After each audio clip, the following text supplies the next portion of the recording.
Hi everyone, we hope you're doing well. We're hanging in there though honestly, we haven't been getting much sleep lately. Today, we want to answer a question we get a lot: how do we publish our audiobooks? First, we post most audiobooks on Patreon as paid content. They stay paid for a few months. After that, they become free to listen to on Patreon forever. A few weeks later, we post them on other places like YouTube, Facebook, and Twitter, X. Lately, things have been a bit slow in terms of new members. So we'd love your help. Please share our site with your friends or in places like Facebook groups, Twitter, X, Discord, Reddit, or novel forums. Even one share can really help us grow. Thanks so much for your support. Chapter 1. A policeman's lunch break. Hidden Leaf Village's main district unfolded like a fan, stretching 130 degrees along the eastern mountain range. At its heart stood the iconic Hokage Rock, which divided the village into southern, northern, and western sections. The Ninja Academy, hospital, and Hokage's office stood at its base. In contrast, the police department was situated in the lively market street of the southern district, conveniently close to the prison in the southern mountains. When Naruto was young, he could open his eyes each morning and immediately see the huge faces carved into the Hokage Rock. But for Masashi, his window provided a view of the police department building. The Hokage Rock? Only its outline could be seen. The warm morning sunlight on his face woke him up. He genuinely enjoyed the warmth and took a moment to appreciate the simple pleasure. As someone who had been, well, not exactly dragged, but reincarnated twice into this world, he knew to cherish life's small joys. There was no need to get worked up all the time. In his previous life, he had witnessed the patriarch grow into a legendary shinobi, fighting his best friend until he collapsed from exhaustion. Later, during the Shinobi World War, Masashi had been thrown into the brutal conflict and had become one of its many casualties. This time, though, he thought it would end sooner. Yesterday's events made him feel that way. The Hokage had just been replaced, and Minato Namikaze was now in charge. He had a hunch that this might be his last chance. He didn't know why he'd been given a second, or even a third, life as an Uchiha. At least the knowledge he'd accumulated in his previous life wasn't lost. He'd awakened his Sharingan at 10, reaching above-average clan standards. He'd even been called a genius at one point. Now, at 17, he had firmly reached the level of 3 Tomoe Sharingan. While he couldn't compare to prodigies, he wasn't doing too bad either. After all, the Third Great Ninja War had just ended and a shinobi world was still rebuilding. Dreaming of mastering the mysteries of the universe seemed out of reach, but striving for a higher perspective wasn't unreasonable. After getting out of bed and taking a quick shower, Masashi tidied up, put on his police force uniform, and left for work. There was no one at home, both his parents were still around, running a shop. He walked through the clan's territory. The scenery was monotonous.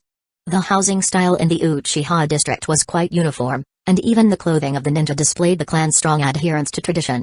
Leaving the clan's land, passing through the commercial district, Masashi arrived at the police department. His gaze first fell on the prominent emblem atop the building. At the center of the shuriken-shaped emblem was the Uchiha clan symbol, signifying that the Uchiha and the police force were one and the same. This also represented the extent of the Uchiha's authority in the village. Just as he was about to step through the door, he noticed one of his fellow officers escorting a suspect out, looking pretty annoyed. "Masashi, early shift today?" the officer asked, his expression softening. He nodded. "Yeah, I better get inside. Don't want to be late and lose pay." The officer chuckled. "You're right. The police force pays well, but they're strict about punctuality. Anyway, have a good shift." "Thanks, you too," Masashi replied, heading inside. The police force's salary was decent, but the deductions were harsh. Of course, there were plenty of other perks on the job. The Uchiha in the police force, from top to bottom, weren't shy about making money. They did it openly, but they weren't without principles. When a crime occurred, no amount of money could protect the offenders. Everyone would be arrested, no exceptions. Those who deserved detainment were detained, and those who deserved prison were imprisoned. Training and making money aren't shameful pursuits. In this world, to walk the high road, one needed the bloodline of the Sage of Six Paths. The Uchihas were the purest bloodline still actively working as ninja. Indra and Ajra embodied the power they inherited from the Sage of Six Paths through the extremes of yin and yang release techniques. But that didn't mean Indra was completely devoid of the Sage's physical energy. All descendants of the Sage had the necessary qualities, the proportions just differed. Focusing on one's strengths was only natural. The same held true for their descendants.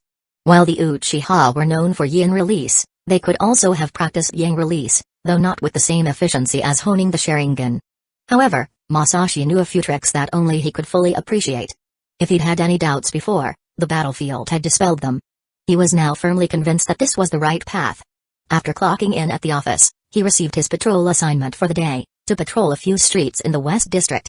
Patrolling this area wasn't considered a desirable job. While it was a doable task for one person, the district was notorious for its maze-like streets and poor sanitation. It was a rural area with forests, rivers, and lakes scattered all over. The population there was primarily engaged in agriculture, with small-scale businesses dominating the commercial scene. Despite being remote and commercially underdeveloped, the social organizations here had grown quite robust. Leaping across rooftops, Masashi gradually approached the West District. Compared to the orderly South and North sections, the West District was a winding, uneven area. The part connecting it to the South and North formed an upside-down triangle. As it extended into the middle, buildings were sandwiched between large expanses of farmland and forest, densely packed together. A large lake formed a curve in the center, and beyond this narrow stretch, the area opened up again, connecting with the city walls at the west gate. When he was within his patrol range, Masashi landed on the street, ready to remain there for 3 hours.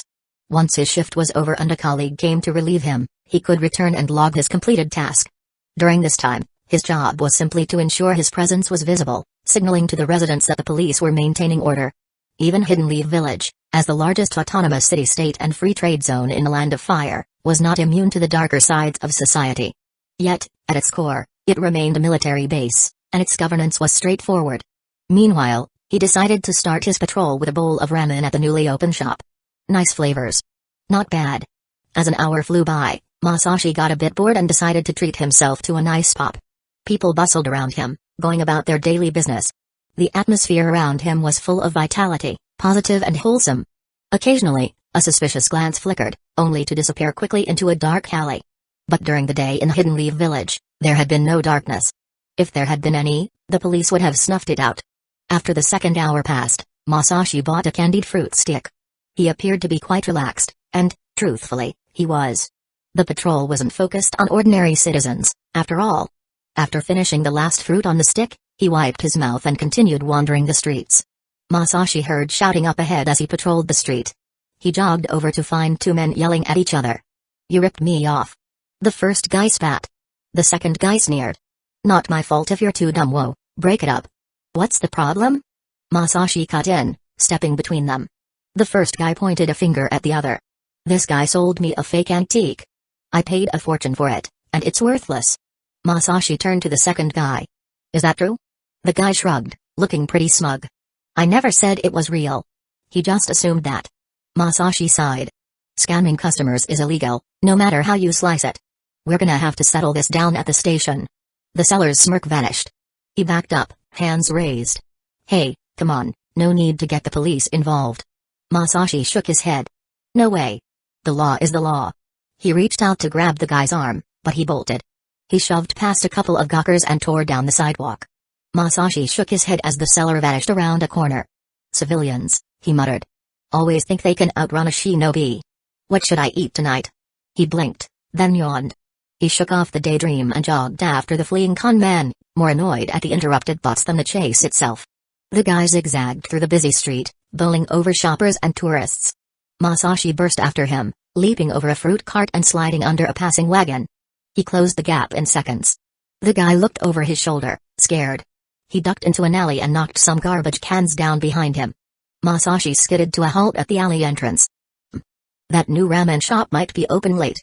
A half-eaten bowl of ramen tumbled from one of the trash cans, noodles spilling across the alley. The sight snapped him back to reality. He grimaced, thinking of the waste and his growling stomach. First, catch the perp, he muttered to himself. Then, food. He ran after the suspect. Even as he gained ground, part of his brain wandered to what he cooked for dinner the next day. As they approached a dead-end alley, the guy spun around. His hand dove into his jacket, pulling out a hidden knife. Desperation fueled his movements as he attacked Masashi. Masashi's body reacted on instinct. He twisted sideways, the knife barely missed his ribs. The suspect stumbled, thrown off balance by the missed strike. He reacted fast, catching the man's wrist. He used the momentum against attacker and shoved him into the alley wall. The thug gasped as he hit the bricks, his knife falling from his grip. "Uchiha scum."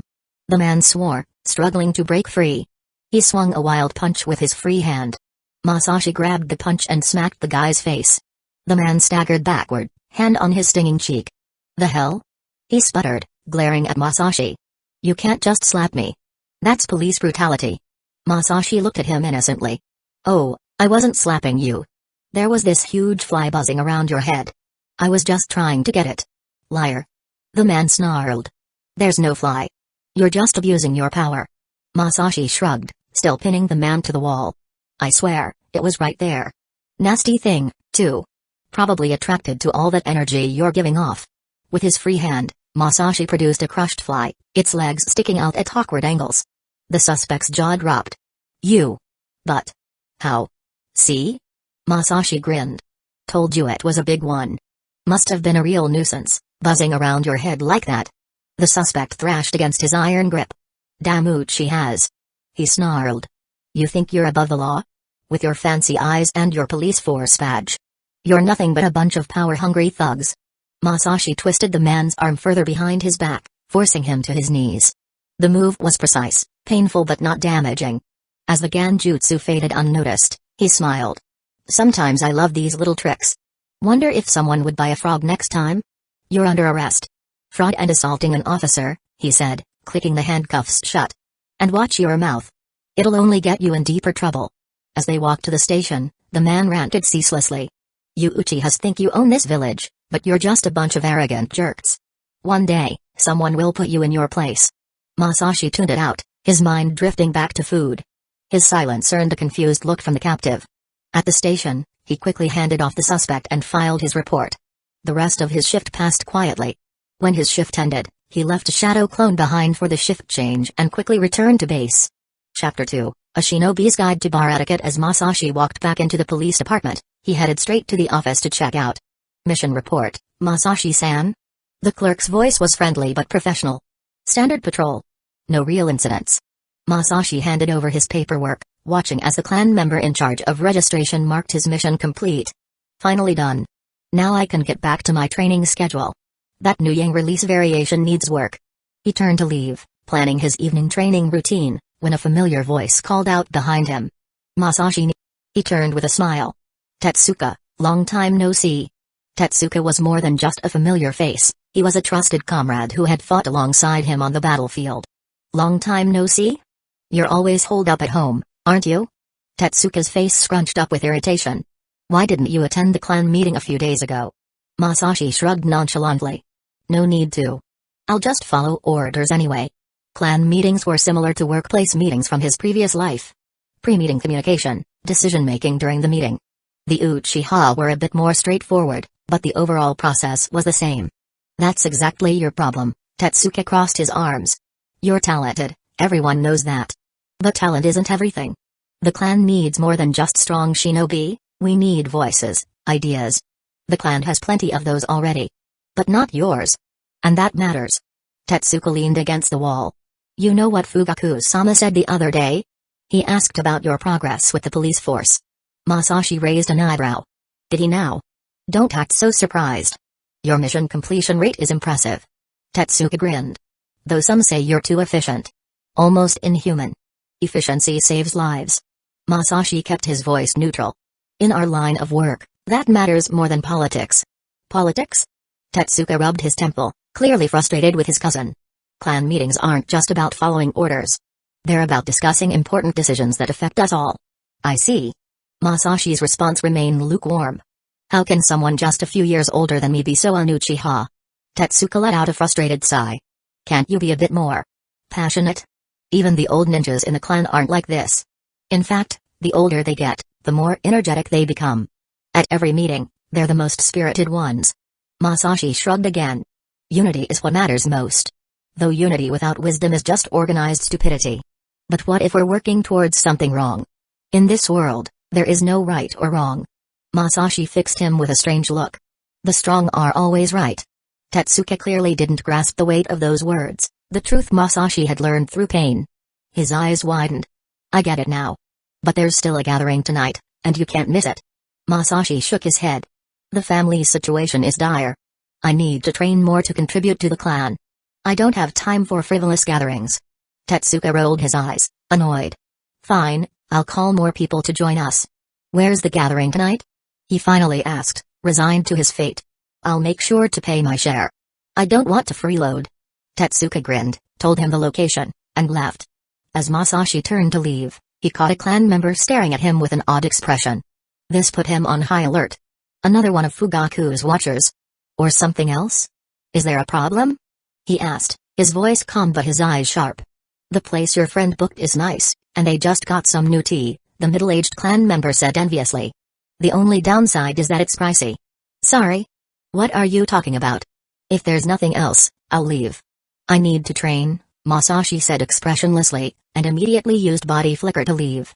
The clan member stared at the empty space, confused. Are young people these days really that dedicated? He couldn't help but be impressed. The Uchiha clan had produced exceptional young warriors during this war, and Masashi stood among them. The middle-aged clan member hadn't expected such diligence from someone so young. No wonder they call him a training fanatic in the clan, he muttered, shaking his head. Success never comes by chance. The future of the Uchiha clan depends on young people like him. Masashi had already returned home. He should have gone to the canteen for food, but that was off limits for now. Tetsuka, that guy, how could he talk about secret things so carelessly? He grumbled while entering his house. Clearly inexperienced. In the kitchen, he quickly prepared and ate his fried rice while planning his training schedule. At least it turned out decent this time. Then he headed to the clan's training ground to begin his practice. The Uchiha training ground was massive and well-equipped. It wasn't just a simple flat area with targets, it resembled a sports complex with both outdoor and indoor facilities, including specialized areas for Sharingan training. The Sharingan training area could use some updates. Maybe I should suggest some improvements based on what I know from my past life.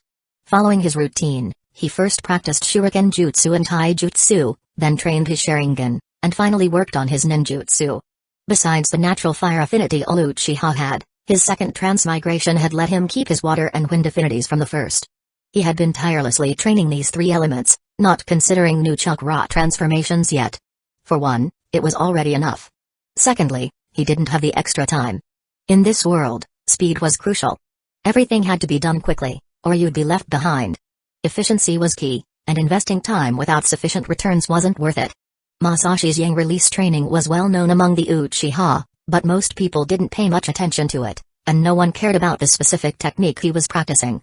The Uchiha clan, with their long history, knew that their ancestors, along with the Senju, were descendants of the Sage of Six Paths, and they understood the powerful benefits of yang release. However, knowing about it was one thing, but actually practicing it was another story.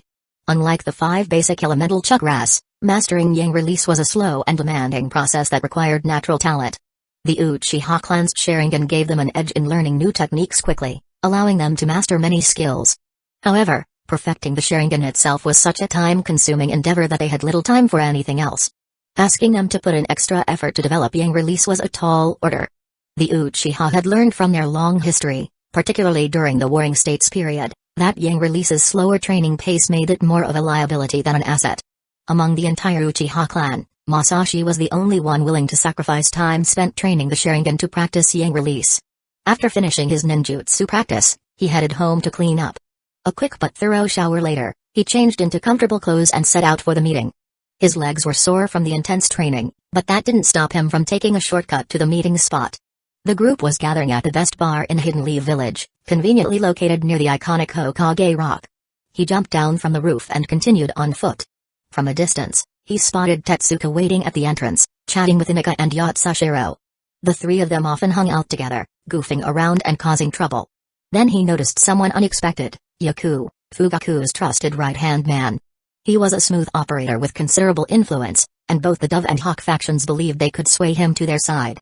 Masashi quickened his pace, walking towards Yaku, who greeted him with a smile. He could be casual with Tetsuka and the others, but not with Yaku due to the difference in seniority. So, tonight's gathering is going to be serious?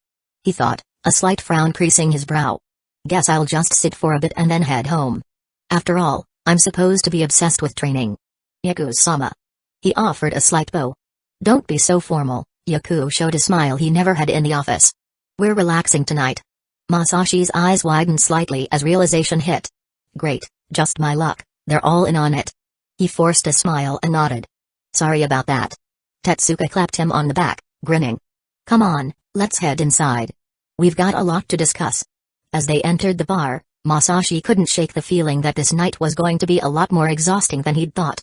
The moment Masashi and his fellow Uchiha stepped into the bar, the atmosphere shifted like a Ganjutsu dispelling. Conversations hushed mid-sentence, sake cups froze halfway to lips, and heads turned with the synchronicity of a well-oiled machine.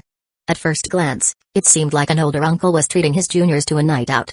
But that impression quickly faded when people saw the fan emblem on the backs of their clothes. Even those who had had a bit too much to drink knew better than to make a joke. These weren't just any shinobi, they were Hidden Leaf Village's police force. Masashi's eyes swept the room, cataloging details out of habit. A couple in the corner, the man suddenly sitting up straighter as he noticed the Uchiha emblem. A group of off-duty chunin, their laughter dying down as they gave respectful nods.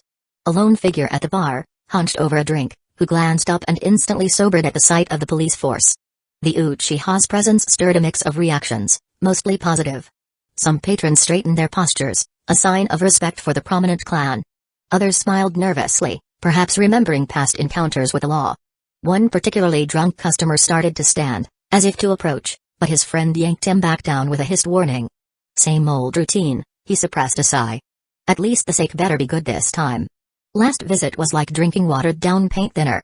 But after the Nine Tails incident, these same looks of respect would turn to suspicion and fear. Many families lost loved ones, and rumors started spreading that the Uchiha were behind it. This caused the Uchiha's reputation to plummet, becoming so bad that they were practically despised.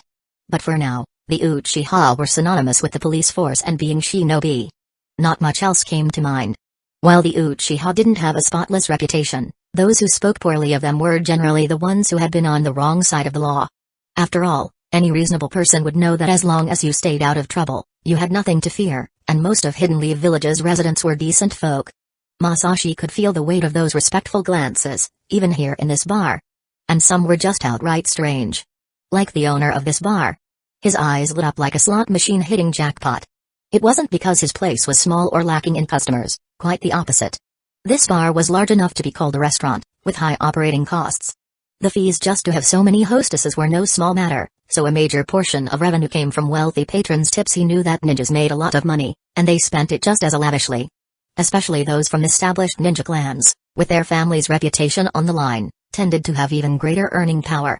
Even if they overspent by accident, their clan would always cover the difference. He loved when ninja clans came to spend money. They weren't just generous with their spending. As the ones in charge of the police force, it meant that if he treated them well, his establishment would stay on their good side. This would keep his service fees to the police force at a minimal level, no matter how much money he earned. It was a win-win situation. In his eyes, ninja clans like the Uchiha not only had money but were also decent people. If only all Hidden Leaf Village institutions were run by the ninja clans. He couldn't help but compare them to the people in the administrative department who, despite also being ninjas, would always find a way to demand bribes and freebies. He sincerely hoped they'd never be able to hide their secret stashes of money. Of course, when rich customers like the Uchiha arrived, the owner made sure to personally welcome them. He practically tripped over himself rushing to greet them, his face a mask of eager servility. Masashi noticed the slight tremor in his hands, the sheen of sweat on his forehead. Interesting. What are you hiding, I wonder? Yaku-sama. The owner's voice dripped with honey, thick enough to trap flies. It's been so long since your last visit. The girls have been complaining to me about it. Masashi fought the urge to roll his eyes. Yeah, right. Last time it was all about us young, handsome men. But he kept his face neutral, years of practice making it effortless. He caught Tetsuka's eye, saw the slight quirk of his eyebrow. At least he wasn't the only one who remembered. The owner, whose name he recalled was Tanaka, was practically glowing with enthusiasm.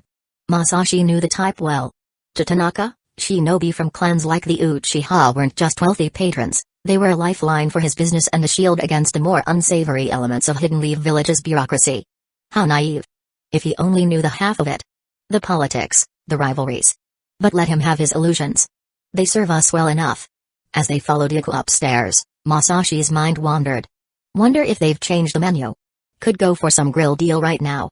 Or maybe some of that spicy pork belly from the place near headquarters. Oi, Masashi, Tetsuka mumbled, falling into step beside him. You've got that look again. Thinking about food? Masashi's lips twitched. What else is there to think about? Tetsuka chuckled. Fair point. But try to look a little more. I don't know, intimidating? You're ruining our image. Our image is just fine, Masashi retorted. Besides, a hungry shinobi is a dangerous shinobi. The group chose a large private room and sat down. Tanaka quickly left, only to return shortly with a line of girls, all smiling brightly.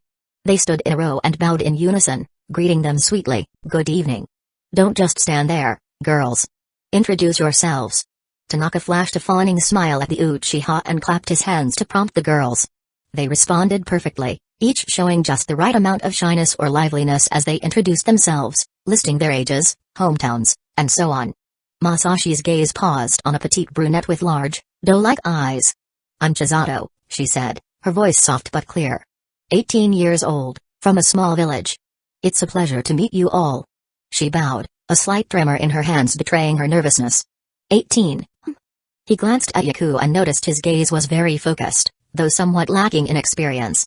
It seemed he had misjudged Yaku. He wasn't a man who frequented these kinds of places after all. Sensing Masashi's gaze, Yaku turned to him. "Oh? It seems like you're quite interested.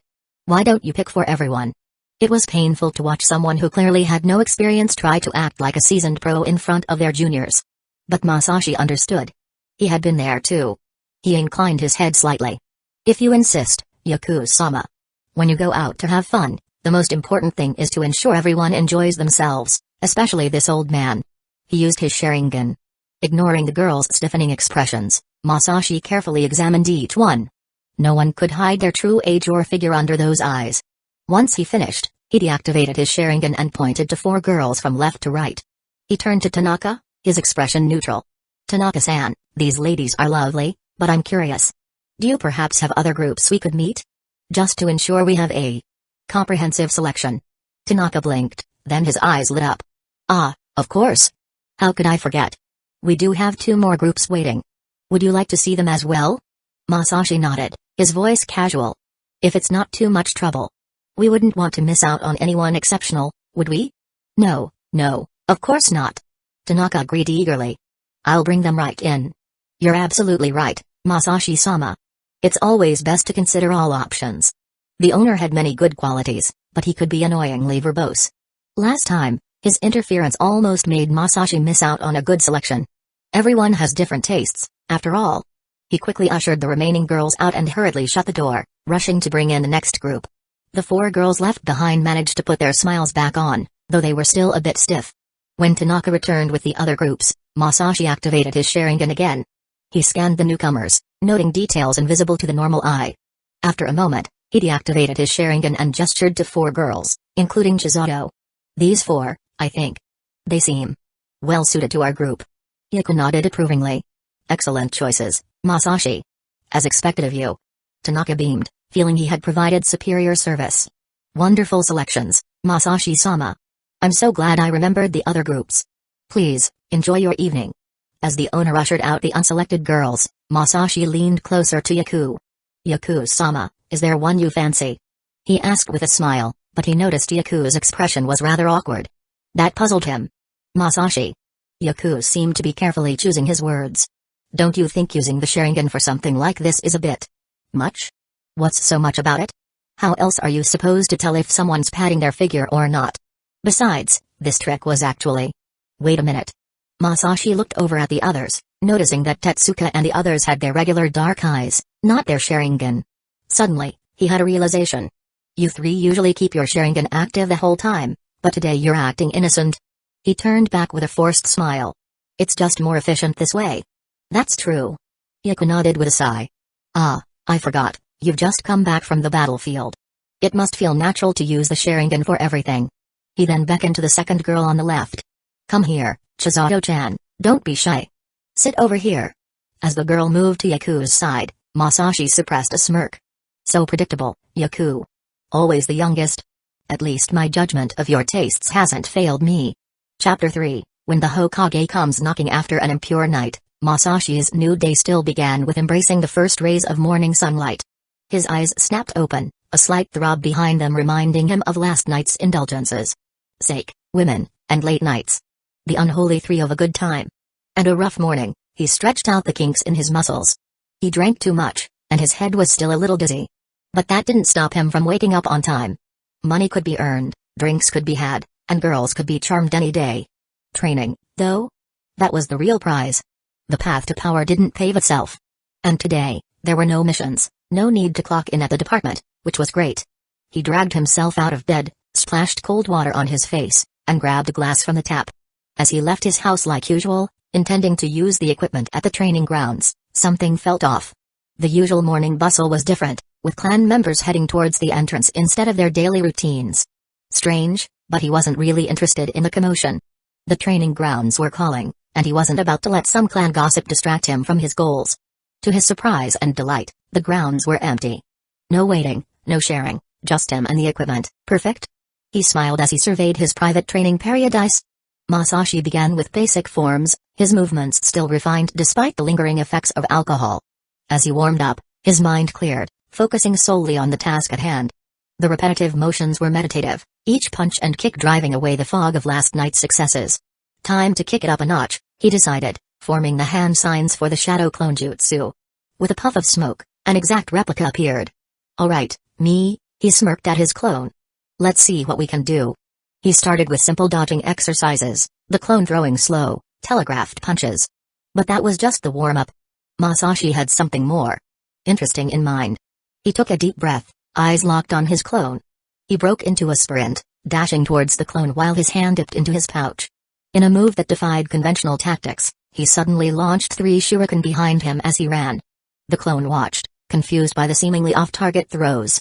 To an observer, it would seem Masashi had simply thrown his weapons away. But he wasn't done. This was where things got interesting.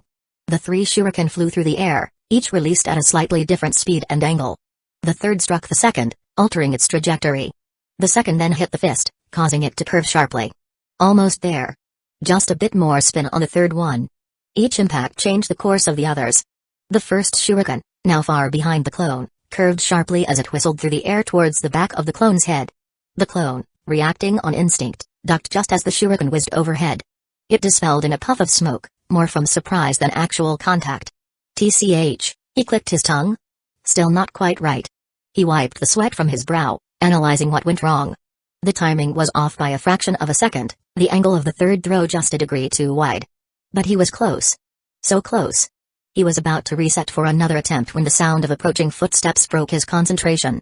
Not just one person, but a large crowd. Masashi stopped his training and looked toward the entrance of the training grounds, curiosity overriding his annoyance at the interruption. What he saw made him blink in surprise, his usually impassive face betraying a moment of genuine shock. The clan leader skipping work? There, at the entrance of the training grounds, stood Fugaku. And he wasn't alone. Behind him was a sea of faces, both familiar and strange. But one stood out, a spiky-haired blonde man whose presence seemed to light up the area. The yellow flash, this deep in Uchiha territory? Aren't you guys worried he'd leave some marks? But he's already the Hokage, so it seems there's no real way to refuse. Fugaku was now showcasing a talent beyond being a ninja, being a tour guide. Hokage-sama, this is our clan's training grounds. Usually, everyone trains here. Masashi? Fugaku looked quite surprised to see the young man standing by the target range. He remembered this person's name because of his impressive performance during the battle against the Mist Ninja. A notice had been sent out, informing everyone that the new Hokage would be visiting the Uchiha clan today. Since the Hokage chose the Uchiha for his first official visit, the Uchiha had to put on a good show. Clearly, Masashi had missed some important memo. Hadn't Fugaku himself been waiting at the clan's entrance before dawn to greet the Hokage? But here this guy was, still at the training grounds. Does the Hokage not deserve your attention? Even if that was what everyone was secretly thinking, it shouldn't be so obvious. Masashi could practically feel the clan leader's disapproval radiating off him in waves. Before Fugaku could speak, the Hokage took the initiative. The blonde man stepped forward, his smile was warm and disarming. But Masashi knew better than to let his guard down. This was the man who could single-handedly decide the outcome of a war. Fugaku-san, no need to get upset, he said with a friendly smile, though his tone made it clear he was in charge. Having such a hard-working young man in the family is something to be admired, isn't it? The Hokage turned to Masashi, his smile widening. Your name is Masashi, right? I'm Minato. Nice to meet you. I've heard about your battlefield exploits. An Uchiha skilled in multiple ninjutsu is quite rare. Masashi didn't respond immediately, not out of disrespect or shock, but because something else came to mind. Grilled eel or spicy miso ramen? His stomach quietly reminded him that breakfast had been sacrificed for training. The Dango shop might have those seasonal sakura-flavored ones today. Indeed, Fugaku's voice was a bit low. Masashi's interests are slightly different from the rest of the clan. He is very into ninjutsu. His voice served as a reminder to Masashi. Realizing he was expected to say something, he bowed slightly. Hokage-sama, he began, his voice carefully neutral despite his irritation. I apologize for my ignorance of your visit. Had I known, I would have prepared a proper welcome. As he spoke, part of his mind was still debating lunch options. Maybe I can swing by the ramen shop after this circus is over. Their chashu is perfectly tender. No harm done. After all, I don't know much yet. Minato waved off the apology, his eyes scanning the training ground with obvious interest. At this point, his reputation had spread throughout the ninja world, and he didn't really care about such minor things anymore. In fact, he was more intrigued by the fact that an Uchiha was training in Yang release. Minato was no longer a naive newcomer. He was well versed in the history of the ninja world and the darker side of the village. He had many interests, and many awkward situations to navigate. Just yesterday, after his inauguration, he tried to confront the Root Division, but lost the argument to Danzo. And without support from the third Hokage, he couldn't change anything. Realizing his inexperience was a hard pill to swallow. But as a new leader with limited influence, he found it hard to make immediate changes at the higher levels. So he decided to approach things from a different angle. As the Hokage, it was reasonable for him to visit the various clans after taking office. Visiting the Uchiha clan first, a group historically marginalized by Hidden Leaf Village's core power structure, was not only reasonable but also well justified. The recently concluded Third Great Ninja War had proven that the Uchiha clan was loyal to the village. Honestly, Minato had always found it odd that, despite the Uchiha's stiff demeanor, strange personalities, sarcastic speech, and dark history, they held no significant voice in the village's leadership, despite being one of the most important supporting forces among Hidden Leaf Village's Jonin. During the Third Great Ninja War, Hidden Leaf Village produced two shining stars. He was one, and the other was Shishui Uchiha. Shishui's record and his young age made many question whether their own ninja careers were even worthwhile. At just 13, he cut down enemies like grass on the battlefield, and during the war, villages would have their ninjas retreat upon seeing him, treating him much like Minato. This went beyond the concept of a genius. A genius was someone yet to fully develop. Shishui had already become something far greater. Yet, despite his prowess, everyone naturally regarded him as a kind-hearted individual. Combined with the already fallen Obito, Minato had high hopes for the younger generation of the Uchiha. In fact, he believed he had discovered a pattern, that the more unconventional Uchiha were within their clan, the more they embraced the will of fire. Masashi seemed to fit this pattern. After all, which Uchiha spent their days training in Yang release? So now, Minato was looking at Masashi with eager anticipation. But as the person being stared at, Masashi was starting to feel uneasy. Although he didn't sense any malice from Minato, being under the gaze of someone so powerful, someone who could defeat entire armies alone, made him uncomfortable. Hokage-sama, you flatter me, he responded, somewhat half-heartedly. It's just a personal interest of mine. Minato didn't seem to notice Masashi's discomfort. He acted like they were old friends, continuing to ask curiously, it's not often we see Uchiha branching out beyond their traditional techniques. Oh, and I heard something interesting. Did you really copy a KK Genkai from a mist ninja? Masashi nodded slowly. The achievement was significant, but drawing too much attention could be dangerous. By chance, yes. It was an unexpected outcome. Would you mind showing me? Minato asked, his curiosity evident. I'm just intrigued by the possibilities. The implications for ninjutsu theory alone are, well, remarkable. Masashi hesitated for a moment, then complied. He drew his short sword, channeling his chakra. Visible to the naked eye, a cold aura spread across the blade, a thin layer of ice forming before it quickly dissipated. The ice style of the Yuki clan. Remarkable. The formation and dissipation are almost instantaneous. How did you manage to replicate it? As the ice crystals disappeared into the air, Minato was fascinated, silently making a note about the Yuki clan he had never met. It was well known that the Sharingan couldn't copy bloodline limits, so for Masashi to have succeeded, most in Hidden Leaf Village, even the Uchiha, assumed the Yuki clan's technique was some form of combined ninjutsu. Their dismissal of it as a subpar ability only showed their ignorance. But Masashi knew better. His years of training in Yang release had finally started to bear fruit. The combination of Uchiha blood and Senju-style Yang release. It was a path to power he'd only dreamed of. This path that could take him to the peak had finally become clear. As Minato continued to ask questions, Masashi answered politely but guardedly. He could see the wheels turning in the Hokage's mind, no doubt considering the possibilities of an Uchiha with such unique abilities. It's a complex process, he said, choosing his words carefully. I'm still exploring. Minato's brow furrowed in thought. I can imagine. The potential applications are, well, they're quite something. As the conversation wound down and Minato moved on to greet other clan members, Masashi's mind was already somewhere else. Chapter 4, Behind Closed Doors. Minato's visit to the Uchiha training area was brief. Both sides were there for business, after all. Masashi watched as Minato walked towards the meeting room the Uchiha had prepared. The young Hokage's blonde hair caught the sunlight, making him look almost angelic. Masashi snorted inwardly at the thought. Masashi, a gruff voice called. He turned to see Fugaku approaching. You'll be standing guard outside the meeting room. Masashi raised an eyebrow. Me? Why not one of the elders? You have the 3 Tomoe Sharingan. It's a show of strength. And I'm expendable if something goes wrong, right? He nodded obediently. Understood. As he took his position outside the ornate sliding doors, his mind was already analyzing the situation. He suppressed a sigh. Stuck outside while the real action happens inside. Story of my life. The room beyond held the fate of the Uchiha, but all he could do was stand there looking important. At least the door's soundproofing was as effective as wet paper. Carefully, he shifted his stance, angling his ear towards the door without appearing suspicious. Muffled voices drifted from inside. Masashi hesitated. Eavesdropping on the Hokage? If they're practically shouting. Appreciate the opportunity to discuss these matters directly, Hokage-sama. Of course, Fugaku-san, Minato replied, his tone warm and open. Open dialogue is important for the future of the village. And the Uchiha clan has always been part of Hidden Leaf Village's strength and future. Your contributions, especially through the police force, are invaluable. We are honored by your words, Hokage-sama, Fugaku responded, his voice carefully measured. The Uchiha have always put the village first. And that dedication is precisely why I believe it's time for a change, Minato said smoothly. A change that will benefit both the village and the Uchiha clan. Masashi fought the urge to roll his eyes. All these pretty words, and neither side saying what they really mean. I believe the Uchiha's talents are being underutilized, Minato said.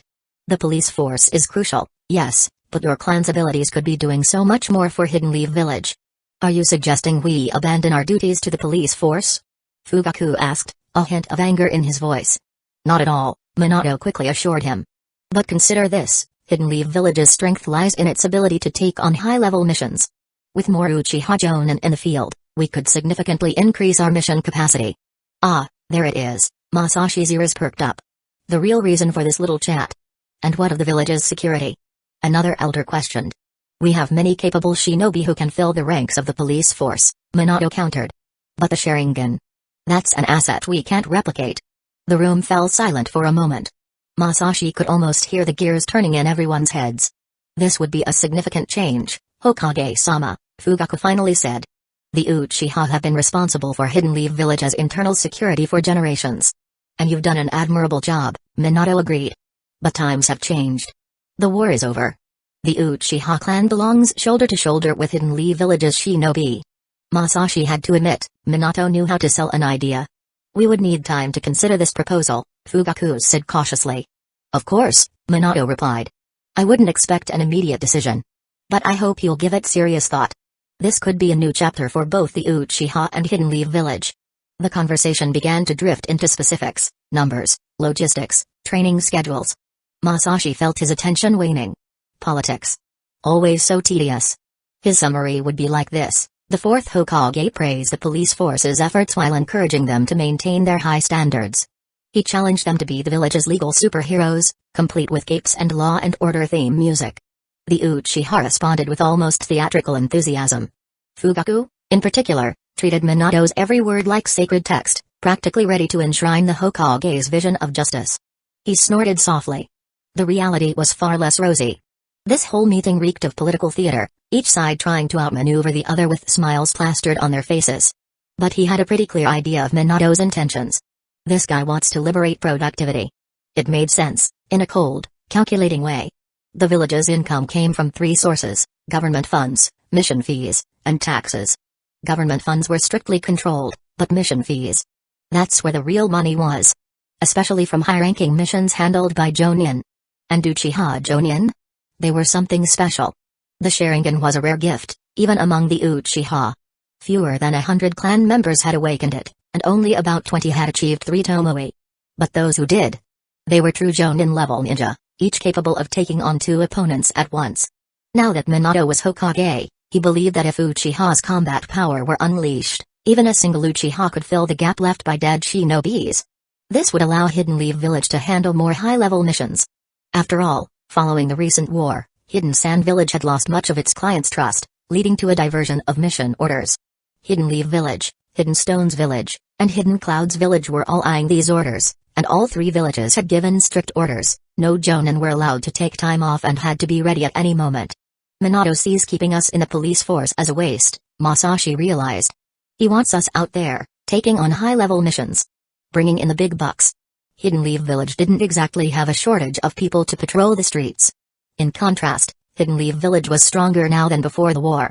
Its biggest loss had been. Reminds me of the White Fang in his prime. Such potential, an elder's voice drifted through the door. Masashi's hand unconsciously tightened on the hilt of his short sword. Memories flooded back, watching that overly serious man train, the fluid movements, the flash of his blade. You were unstoppable.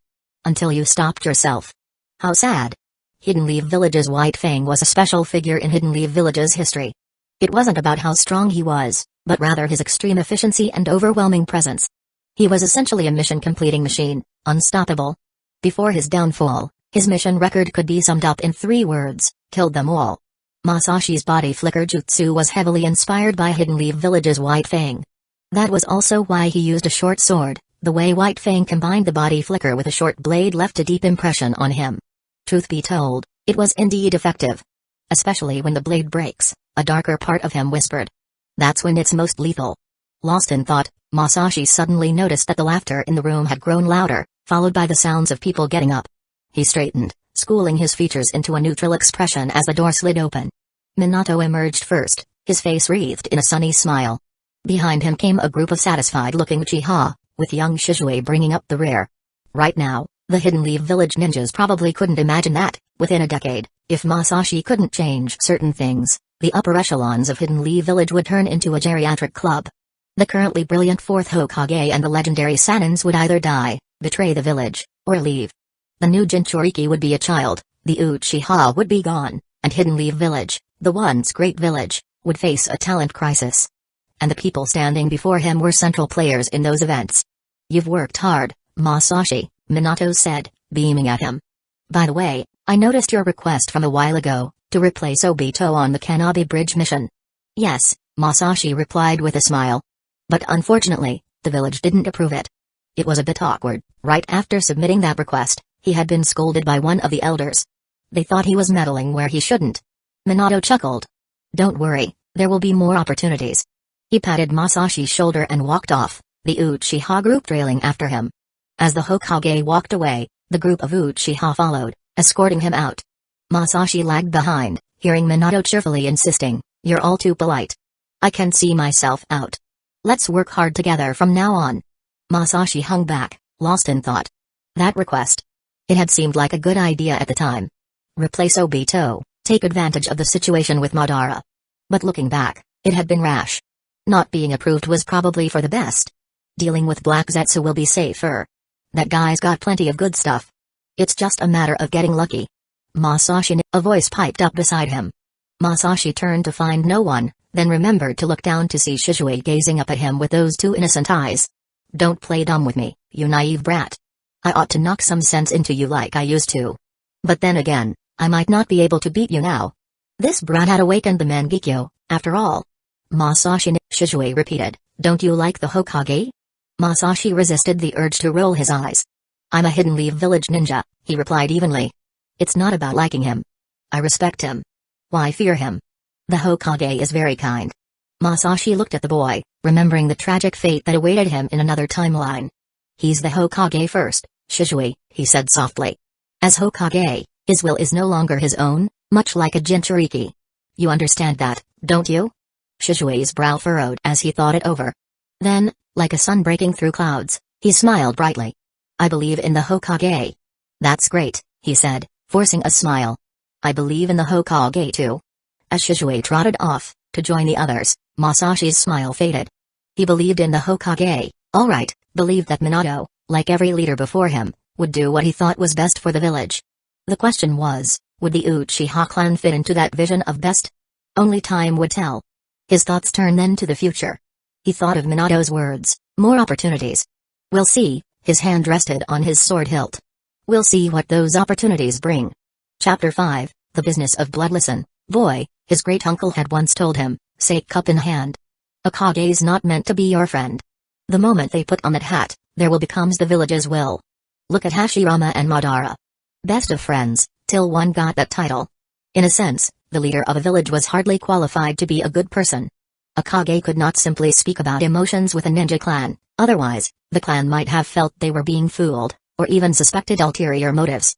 Minato had played it smart, keeping things professional and focusing on the benefits to both the village and the clan, so the interaction between him and the Uchiha went smoothly, and the feelings were just right. After all, he came with money.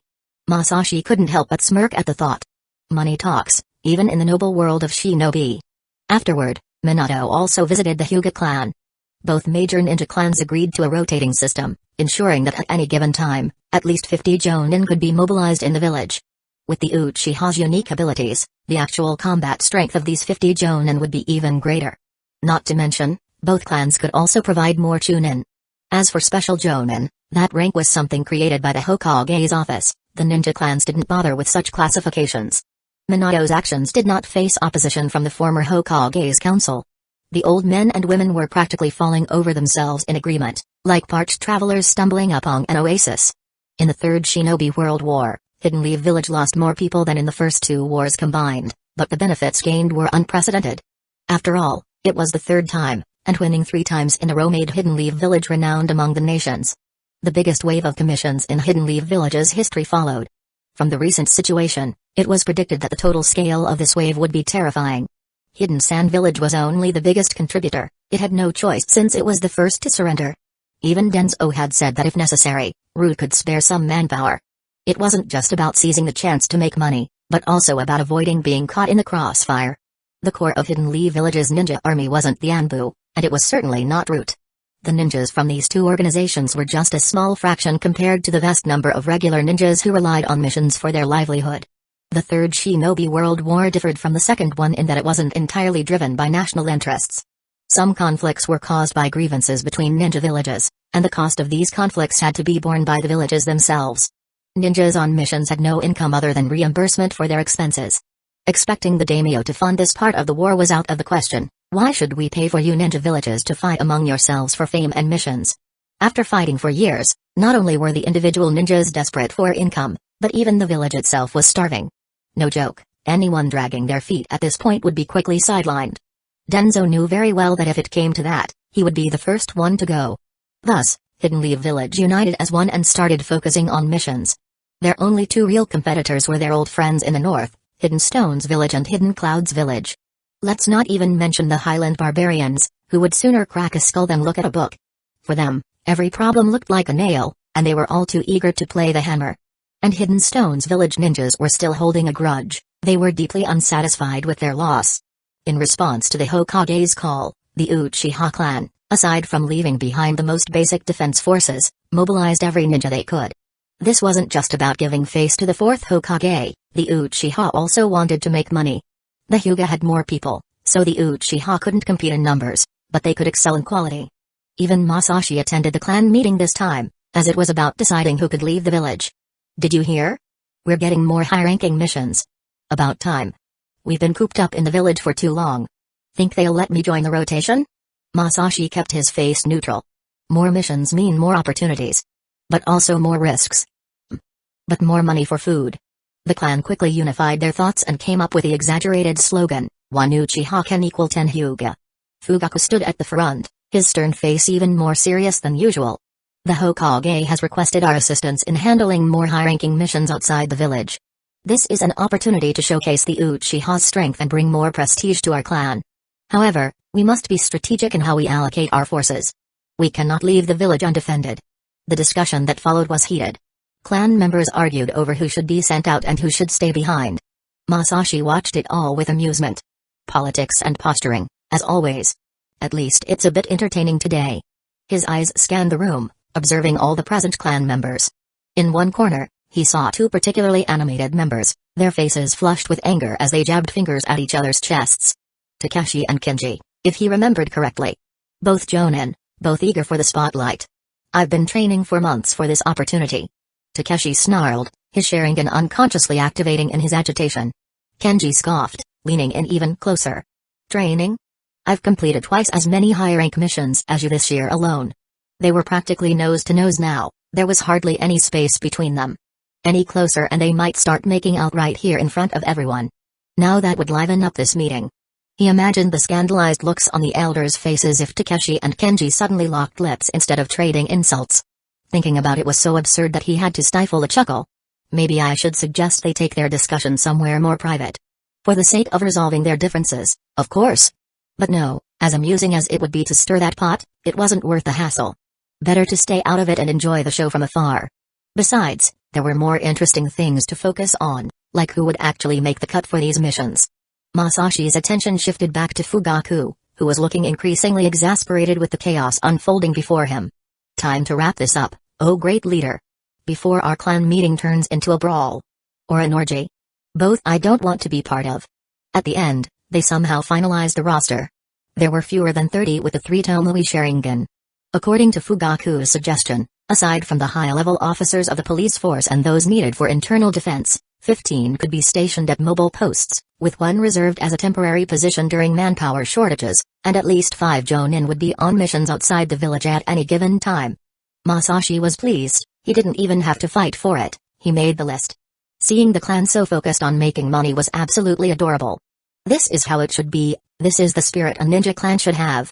Training in isolation wasn't enough, you also had to go out and fight people. How else could you put your skills to use? Unfortunately, Masashi wasn't in the first batch. However, Shishui was, as expected. There was no choice, the first mission had to be a success, and Shishui the teleporter was a name that carried weight. The next morning, 4 clan members, including Shishui, left for the Hokage's office, fully armed and with high spirits, under the eager gaze of the entire clan. They would receive their mission and head out immediately. After seeing them off, Masashi headed home instead of his usual training grounds. Since he could be called to leave at any time, he needed to ensure he was in the right condition. Masashi, you're home early. His mother called from the kitchen as he entered. His stomach responded to the cooking smells before he could even answer. Did you pack enough food? She asked, already moving to pack additional onigiri. I know how you get when you're hungry on missions. Mom really knows what matters, Masashi smiled as she pressed a wrapped bundle into his hands. His father, who had been maintaining some equipment in the living room, looked up. Ah, good timing. I just got my hands on some new Polish for kunai, supposed to prevent rust even in Kiri's humidity. We should check your gear. Father and his endless experiments with maintenance techniques, Masashi thought. At least half of them actually work. Still, he dutifully followed to reorganize his gear. They spent the next hour methodically checking and maintaining his equipment, his father periodically breaking into detailed explanations about various polishing methods that Masashi only half listened to. After finishing their preparations, he went to his room to rest while waiting. As dusk approached, a knock finally came at the door. Masashi. Time together. Masashi quickly got up, put on his shoes, opened the window, and jumped out. In just a few moves, he leapt from the second floor to the front door.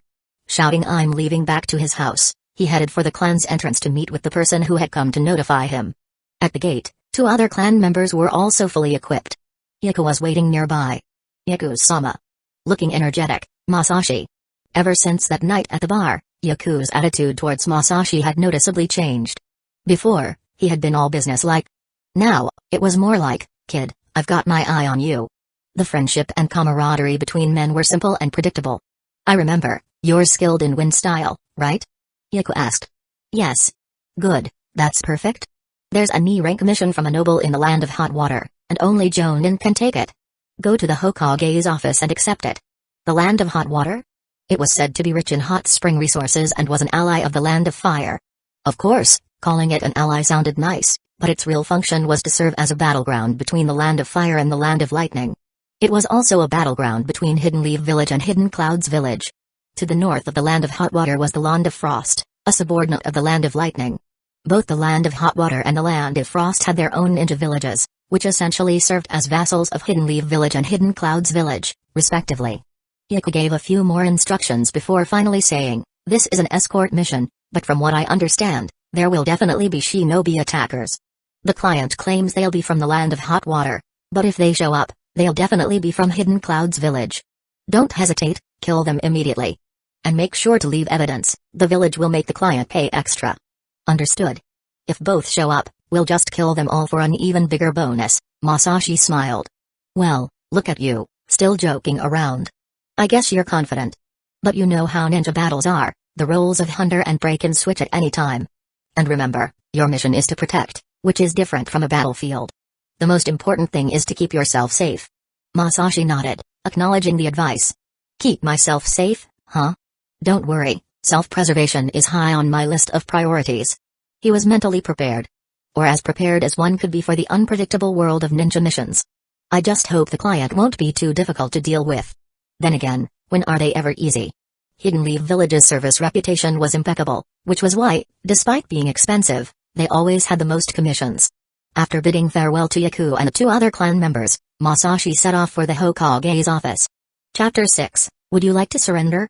In Hidden Leaf Village, missions were centrally received and assigned at the Hokage building. As the tallest structure under the Hokage rock, this building served multiple functions. Masashi took in the familiar sight as he approached. Another mission. At least the air conditioning works better here than at the police station. The top floor housed the Hokage's office, meeting rooms, and secretarial departments assisting the Hokage. The middle floors were dedicated to the administrative offices and the headquarters of the Anbu.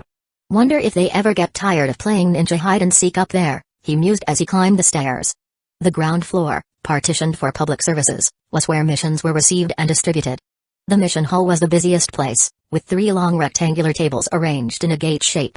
The middle table was used for mission assignments, while the side tables handled mission requests and payments from clients. Minato sat in the center, personally overseeing mission distribution and meeting clients. During this process, he kindly explained the services available to the clients and introduced the skills of the ninja who would undertake the mission. He makes it look so easy, Masashi observed. Like he's just having a friendly chat rather than negotiating potentially life-threatening missions. Originally, the Hokage didn't perform this duty. This practice began with the 3rd Hokage, who started doing it regularly. It significantly closed the gap between the Hokage and the village's ninja, earning high praise from clients. In the past, it wasn't easy to meet the Hokage, but now, clients felt more comfortable spending money in Hidden Leaf Village, knowing they were in good hands. However, the 3rd Hokage had admitted that he had been forced into this practice. The Hokage was not only the leader of Hidden Leaf Village but also its face. Every action was scrutinized by many. During Hiruzen's time as Hokage, the most troublesome issue wasn't the village's ninja clans or his overbearing comrades, but the over-imaginative villagers and outsiders. Sometimes, he couldn't tell who were his fans and who were his critics. Being aloof and cold wasn't suitable for a Hokage. In the Land of Fire, where people generally enjoyed good living conditions, the citizens tended to love gossip, endlessly fueling rumors. Minato, for now, didn't have such concerns. Firstly, he was still new to the role, and secondly, once someone became Hokage, everyone around them was on their best behavior, focusing on establishing a good image in the Hokage's mind. Except for Danzō, he'd always been a tough one. As Masashi entered the room, he immediately spotted the iconic spiky hair of Minato. That hair could probably guide lost ships to shore. Another thing that stood out was the banner hanging in the mission hall, which read, "Everyone, please do your best." Really? That's the best motivational message they could come up with. Before Minato's desk were 3 foreigners, 2 adults and a child. 1 adult and a child were dressed extravagantly, while the other was clearly a bodyguard. Masashi could sense chakra flowing from the bodyguard. Trained but not quite ninja level. Although in this world, chakra wasn't exclusive to ninjas, most chakra users did become ninjas. Some, for various reasons, never considered becoming a ninja. There were also unlucky ones who simply weren't suited for the shinobi path, but that didn't mean they had no other career options. "Masashi, you're here," Minato waved him over with his characteristic warm smile. "Come, let me introduce you. This is the esteemed daimyo of the Land of Hot Water." Masashi walked over, sizing up the client. At least this one doesn't reek of arrogance like most nobles. From his appearance, he seemed refined and easy to communicate with.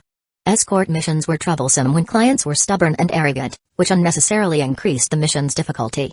Unfortunately, such scenarios were quite common since high-level escort missions were typically commissioned by nobility. In this world, countries were governed by feudal systems, with individual autonomous lords called daimyo. They appointed local officials and owed military service to the higher-ranking daimyo, who was the Great Lord. Ninja villages were technically funded by the state, but in reality, they were primarily financed by the daimyo. These lords were prime clients for ninja villages since they were willing to spend lavishly. Daimyo-sama, this is Masashi, one of the elite from the Uchiha clan, Minato introduced him before turning to Masashi. The daimyo's visit to Hidden Leaf Village is rare, so be mindful of your approach. Communicate openly to ensure smooth collaboration. Upon hearing the surname Uchiha, the daimyo's expression changed, a hint of excitement in his eyes. Here we go. The usual Uchiha fan club reaction. This is wonderful. With a strong Uchiha protecting us, I'll be much more at ease. However, he glanced regretfully at the Hokage. In the past, he had been a regular client of Minato, always specifically requesting him. After all, he was strong, pleasant to talk to, and warm-hearted. But now, as Hokage, Minato no longer took on missions. The Uchiha clan was known for their exceptional skills, but their service attitude. Well, that was another matter. As a noble, he didn't enjoy hearing someone say, "Give me the money, and I'll handle it," as it lacked personal touch. But the moment Masashi spoke, the daimyo's opinion of the Uchiha changed. Daimyo-sama, I look forward to working with you. You can call me Masashi, he smiled warmly, channeling his best customer service persona. Sometimes the smile is the best jutsu. If you have any additional requests, feel free to discuss them. We'll aim for the best possible solution. He was a master of customer service, understanding how to make clients feel good about spending money. At this moment, the daimyo felt satisfied and connected. He cheerfully replied, "No, I don't have any special requests. As long as my son and I arrive safely, that's all I ask." The young boy next to the daimyo perked up at the mention of his name, studying Masashi with undisguised curiosity. "Father, is he stronger than our regular guards?" "The Uchiha clan is renowned throughout the nations," the daimyo answered proudly, as if he'd personally recruited Masashi himself. "Now I have to live up to the clan's reputation. As if I didn't have enough pressure already." "What's the schedule?" Masashi asked, keeping his professional demeanor. "If possible, I'd like to depart immediately. I've already been away from my domain for quite some time." "Got it. I'll just finish a few handovers, and we'll be on our way." After finalizing details with the client, he turned to Minato, who had been observing the interaction with approval. "Hokage-sama, the mission is confirmed. I'm ready to depart." "Good, be careful on the road." Minato handed the mission scroll to a nearby staff member and gave one last reminder. "No matter what happens, ensure the absolute safety of the daimyo. Something's off about this mission." Minato doesn't usually emphasize the obvious. Masashi acknowledged the order and instantly switched into mission mode, positioning himself protectively beside the daimyo and his son as they exited the building. The bodyguard fell into step beside them, his trained movements betraying years of experience. "I usually take point position," he offered, his tone professional but slightly defensive. "I prefer to maintain full visibility," Masashi replied smoothly. "You know the daimyo's habits better, stay close to him. 2 civilian targets, 1 semi-capable guard, and at least 3 blind spots in our formation." Leaving from the north gate of Hidden Leaf Village, he began his journey to the land of hot water with a caravan of the daimyo. Standard guard formation. Decent positioning, but those blind spots are going to be troublesome. He adjusted his position slightly, keeping both the carriage and the perimeter guards in view. The journey within the land of fire was peaceful and secure. The guard captain noticed Masashi's watchful gaze and nodded approvingly. "The roads are well maintained here." "Hidden Leaf Village's influence," Masashi replied simply. "Even bandits know better than to operate on these routes. Though sometimes I wish they'd try. A bit of action would make these escort missions less boring." In this world, the transportation infrastructure was generally poor. Under the feudal lord system, only the major villages had well-maintained roads funded by local lords, while other roads were merely paths formed from frequent use. After the formation of the one country, one village system, with ninjas concentrated in the villages, the ninja villages took on the task of guiding public transportation routes. Soon, the feudal lords recognized the benefits of this, turning these guiding services into state-funded wilderness security, to everyone's delight. However, this happiness was limited to the 5 great nations. At this time, the Land of Fire was experiencing a golden era of security due to the countless Hidden Leaf Village ninjas scattered across the land, making the journey of the daimyo's caravan quite smooth. Until they crossed the border into the land of hot water. The real game begins here. Hot water's political instability makes it perfect for ambushes. Masashi's fingers brushed against his kunai pouch, a habit he'd developed during the war. In the land of hot water, Hidden Leaf Village ninjas wouldn't handle security for free. Less than a day after leaving the border, The caravan encountered a band of robbers. But there was no conflict. A quick fireball jutsu from one of Masashi's shadow clones sent them scattering. During this, as instructed by Masashi, the guards circled the lord's carriage, while he formed seals. Once the robbers had fled and the coast was clear, he signaled for the caravan to continue. That was efficiently handled, the daimyo remarked, clearly impressed. Perhaps too efficiently. Please stay alert, Masashi responded, his eyes still scanning the tree line. The daimyo initially didn't understand the precaution, so Masashi patiently explained. Forcing local bandits or displaced people to attack an enemy's group to lull them into a false sense of security before ambushing them was a tactic used by Hidden Mist Village during the Third Ninja War, one Hidden Leaf Village had also learned from. In uncertain territories, paranoia keeps you alive, Masashi added. Hidden Clouds Village wouldn't use Hidden Mist Village tactics. Unless that's what they want us to think. Realizing he'd grown too accustomed to the peace of the Land of Fire, the daimyo asked no further questions, cooperating fully for the rest of the journey. The terrain in the Land of Hot Water rose gradually from south to north, with the daimyo's residence situated to the northeast, not far from the Land of Frost. Higher ground means better visibility, but also more exposure. They'll expect us to take the valley route. According to intelligence, an enemy had hired ninjas, disguised as Shimo ninjas, to assassinate him to seize his land. While wars between ninja villages rarely aim to destroy or occupy enemy villages, feudal lords follow entirely different rules in their conflicts. Masashi didn't give this much thought. Knowing even that the enemy intended to disguise themselves as Shimo ninjas, it was either due to a major information leak on the other side or intentional misdirection. Most likely, the information from the Uchiha clan sources was reliable. The hired ninjas would likely be from Hidden Clouds Village. And given their style, they probably wouldn't bother disguising themselves, treating the act of disguise as merely posing as Hidden Clouds Village ninjas. Days later, despite occasional minor disturbances, Masashi still hadn't encountered a full-scale ninja ambush.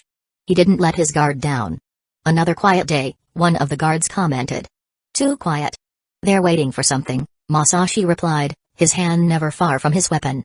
If this was the enemy's plan, he found it quite uninspired. Even a novice ninja would see through such an obvious tactic. As the sun began to set on the fifth day, the caravan reached a river bank, beyond which lay a dense forest, dark and quiet in the distance. After crossing this forest, they would reach their destination. Rather than crossing the bridge, the caravan set up camp beside the river, lighting a bonfire, pitching tents, and forming a protective circle with the wagons on the perimeter. Nearing home, the daimyo relaxed considerably. He laid out a thick carpet near the fire, brought out food and drink, and sat with his child, discussing their life after returning home. He patrolled the camp's perimeter, setting traps that were meant to be noticed. The journey had been too easy. He attributed it not to any hidden scheme but rather to the difference between Hidden Clouds Village and Kira ninjas' combat styles. Ninjutsu could often reflect a village's combat tendencies. For Hidden Mist Village ninjas, signature techniques include the Hidden Mist Jutsu and silent killing. Hidden Clouds Village ninjas, on the other hand, were known for their lightning style. While Hidden Mist Village ninjas excelled in covert and unconventional tactics, Hidden Clouds Village ninjas preferred direct confrontations. A night breeze swept by, and Masashi licked his lips, feeling a surge of excitement. Living in this world was changing his personality, he was becoming more like an Uchiha. In the dark, his crimson Sharingan eyes glowed, and he tightened his grip on the hilt of his sword, the chill of the handle reminding him to keep calm. This was a protection mission. The red glow faded as his eyes returned to their normal color. After a glance at the forest across the river, he turned back toward the camp. As time passed, the camp grew quieter, eventually falling silent. The moon hid behind the clouds, leaving only the dim reflection on the river, with the quiet sound of the flowing water filling the night. A figure suddenly appeared on the river's surface. It was a blonde woman. Taking a gentle step forward, she vanished from her spot, and several figures appeared in the distance where she'd been, all stepping onto the river. They were ninjas. Despite the darkness concealing their headbands, their brown skin and single-shouldered vests were unmistakable markers of Hidden Clouds Village ninjas. Only Hidden Clouds Village ninjas, with their offensive-minded philosophy, would design their combat attire in such a way. The woman in front halted. A young Hidden Lee Village ninja emerged from the shadows. The Hidden Clouds Village ninjas watched him coldly. A stranger's face, confirming they had no record of fighting this Hidden Lee Village ninja. "So, you were watching us the whole time," the young Hidden Lee Village ninja said. "You aren't asleep." It was a statement, not a question. "Of course not. When traveling, I only eat and drink what I brought myself," the Hidden Lee Village ninja replied with a relaxed, slightly fake smile. "Cautious one, aren't you? Though it doesn't matter, you Hidden Lee Village ninjas are our real targets anyway." The Hidden Clouds village ninjas slowly encircled him. However, the woman raised a hand, signaling them to stop. I'll give you a chance. How did you detect us? You're wondering if I have a bloodline limit? Sure, since you're rather bold. The full moon emerged from behind the clouds, illuminating the Hidden Clouds village ninjas' view more clearly. Before them, the young Hidden Leaf village ninjas' eyes turned scarlet, 3 tomoe swirling in each. Sharingan. The woman, trembling slightly as she stared. My luck is incredible. Her smile grew slightly twisted. Would you care to surrender? I'd rather not break you. No can do. Masashi shook his head, easily assessing their strength. Such nice chakra. 3 jonin and 5 chunin, reasonable enough. He pulled an onigiri from his pouch and took a bite. One more bit of information for you. I'm actually super strong when I'm full. He drew his short sword. Chapter 7, How to Drown Your Problems. When Masashi drew his short sword, the Hidden Clouds village ninja couldn't hold back any longer. His grip tightened slightly on the blade, ready for the inevitable rush. They weren't exactly the type for calm discussions, anyway. This strike team, made up of 3 jonin and 5 special jonin, was fully confident in their ability to complete the mission. The special jonin role was something all 5 villages now had. It designated a ninja who excelled in one area to a jonin level but still had the general ability of a chunin. You're going to regret that assessment, one of the special jonin growled. Oh? Did I hurt your feelings? Masashi's tone was light, almost playful. So, the 5 special jonin from Hidden Clouds village were quite irritated because Masashi had called them chunin. This group was sensitive about the fact that they held the title of jonin but still received chunin pay. They thought, after all, an Uchiha really was as annoying as the rumors said. The Hidden Clouds village ninja team spread out. The 3 jonin held back, while 3 of the special jonin closed in on Masashi. The other 2 moved toward the camp. Classic pincer movement. Too bad they didn't check the ground more carefully. In the next moment, a crimson curtain rose up from the direction of the camp, forming a 4-sided barrier that surrounded it tightly. There's someone else? A jonin in the rear asked, puzzled. He was a sensor ninja, but he hadn't detected any other ninja here. He had sensed some chakra from the camp, but it was just a few guards. After observing for days, he was sure they were just some taijutsu users with pitifully low chakra levels, making a barrier like this impossible. He's toying with us. One special jonin shouted. No, he's setting something up, another warned, eyes narrowing. No one answered his question, and the 3 special jonin could no longer hold back. With flashes of lightning, they unleashed the lightning-style taijutsu of the Hidden Clouds village and lunged at Masashi. The Hidden Clouds village ninja who had initially targeted the camp also turned back to join the fray. Faced with Masashi's 3 tomoe Sharingan, the Hidden Clouds village ninja knew that substitution or clone jutsu would be useless, and illusions would only backfire. So, they chose to rely on their all-purpose lightning-style taijutsu. But what met them head-on was a tearing gust, nearly scattering their thin lightning armor. Masashi leaped lightly, landing midair while the Hidden Clouds village ninja watched in confusion. Under cover of the night, the Hidden Clouds village ninja couldn't quite make out the hand seals Masashi was forming. Until the scorching flames erupted overhead. Fire-style, blazing wind dance. Fueled by a whirlwind, the flames rapidly expanded into a massive fiery vortex that swirled toward the Hidden Clouds village ninjas. This jutsu, developed by Masashi and modeled after a future technique by Obito, had its own advantages compared to the original. Facing this high-speed, rapidly expanding vortex of flames, the Hidden Clouds village ninjas hurriedly retreated. But it was too close. The vortex pulled in the surrounding air, creating a vacuum. Pull back. Maintain distance. The female jonin shouted, but her warning came too late. One special jonin couldn't escape and was swept inside. His skills were useless in the sea of flames. His comrades could see him struggling frantically, but he eventually went still, consumed by the fire. Blood sprayed in an arc, beautiful against the night sky. The Uchiha in me appreciates such aesthetics. The flames continued expanding, forcing the Hidden Clouds village ninjas to retreat further. Water style was rare in Hidden Clouds village, even rarer than storm style. Unfortunately, none of them had it in their arsenal. When the vortex finally dissipated, nothing was left but the intense heat in the air. And a glint of a blade in the dark. In one swift stroke, a Hidden Clouds village ninja was sliced in half. The blade, stained with his blood, plunged through the back of another, emerging from his mouth. Only then did the other Hidden Clouds village ninja, including the 3 jonin, realize what had happened. Their renowned speed was worthless before Masashi. In all of Hidden Leaf village, only 2 others could match him in body flicker technique proficiency. In his past life, his mastery of body flicker had earned him the nickname the Phantom. Nobody was eager to charge in for close combat anymore. Even the three Jonin abandoned their passive stance and regrouped, visibly unnerved. Shishui the teleporter? The blonde woman asked, thinking the mission was about to go south. Shishui is 13. I'm 17. You're stronger than him? Did your IQ get stuck somewhere? I'm saying he's 13, I'm 17. No, you're just an ass.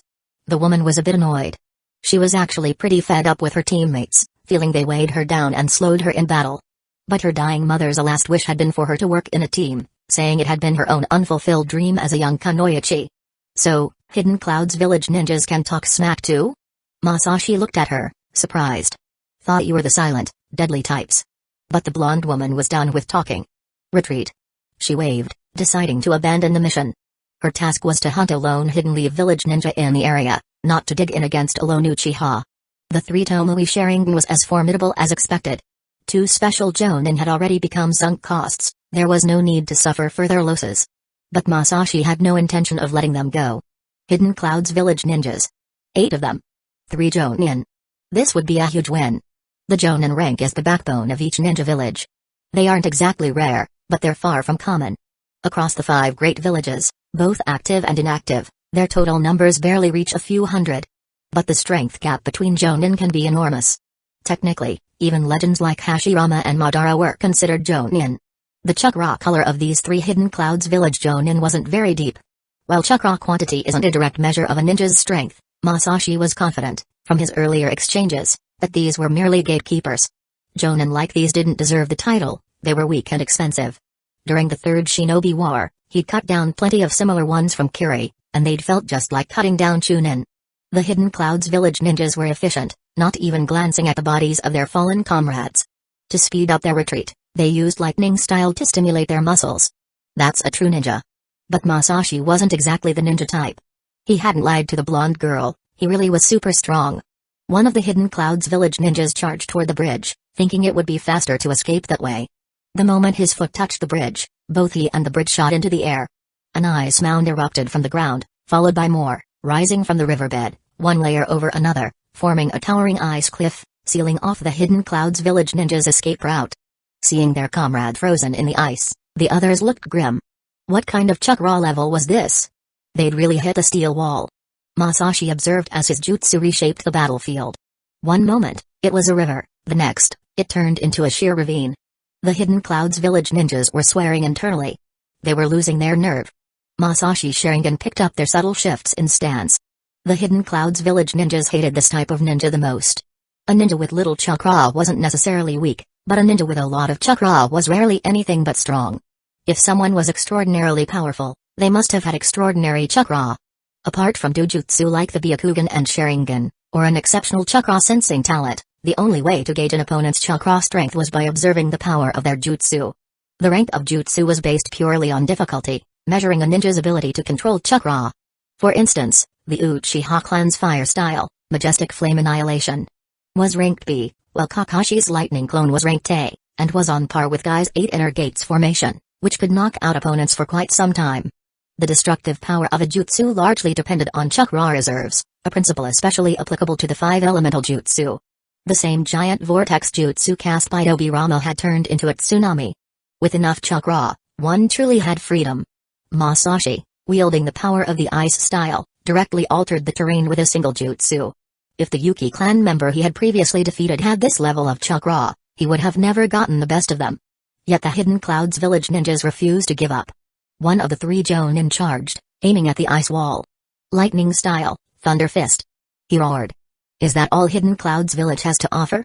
Masashi replied calmly as the attack only managed to chip off a few fragments. Another Hidden Clouds village ninja tried using the Great Fireball Jutsu. The effect was even worse, not even a fragment came off. The difference in scale was too large, the ice melted more slowly than it could reform. The blonde woman watched Masashi approach. You're no ordinary Uchiha, she said, signaling her comrades to spread out. Did you copy the Yuki clan?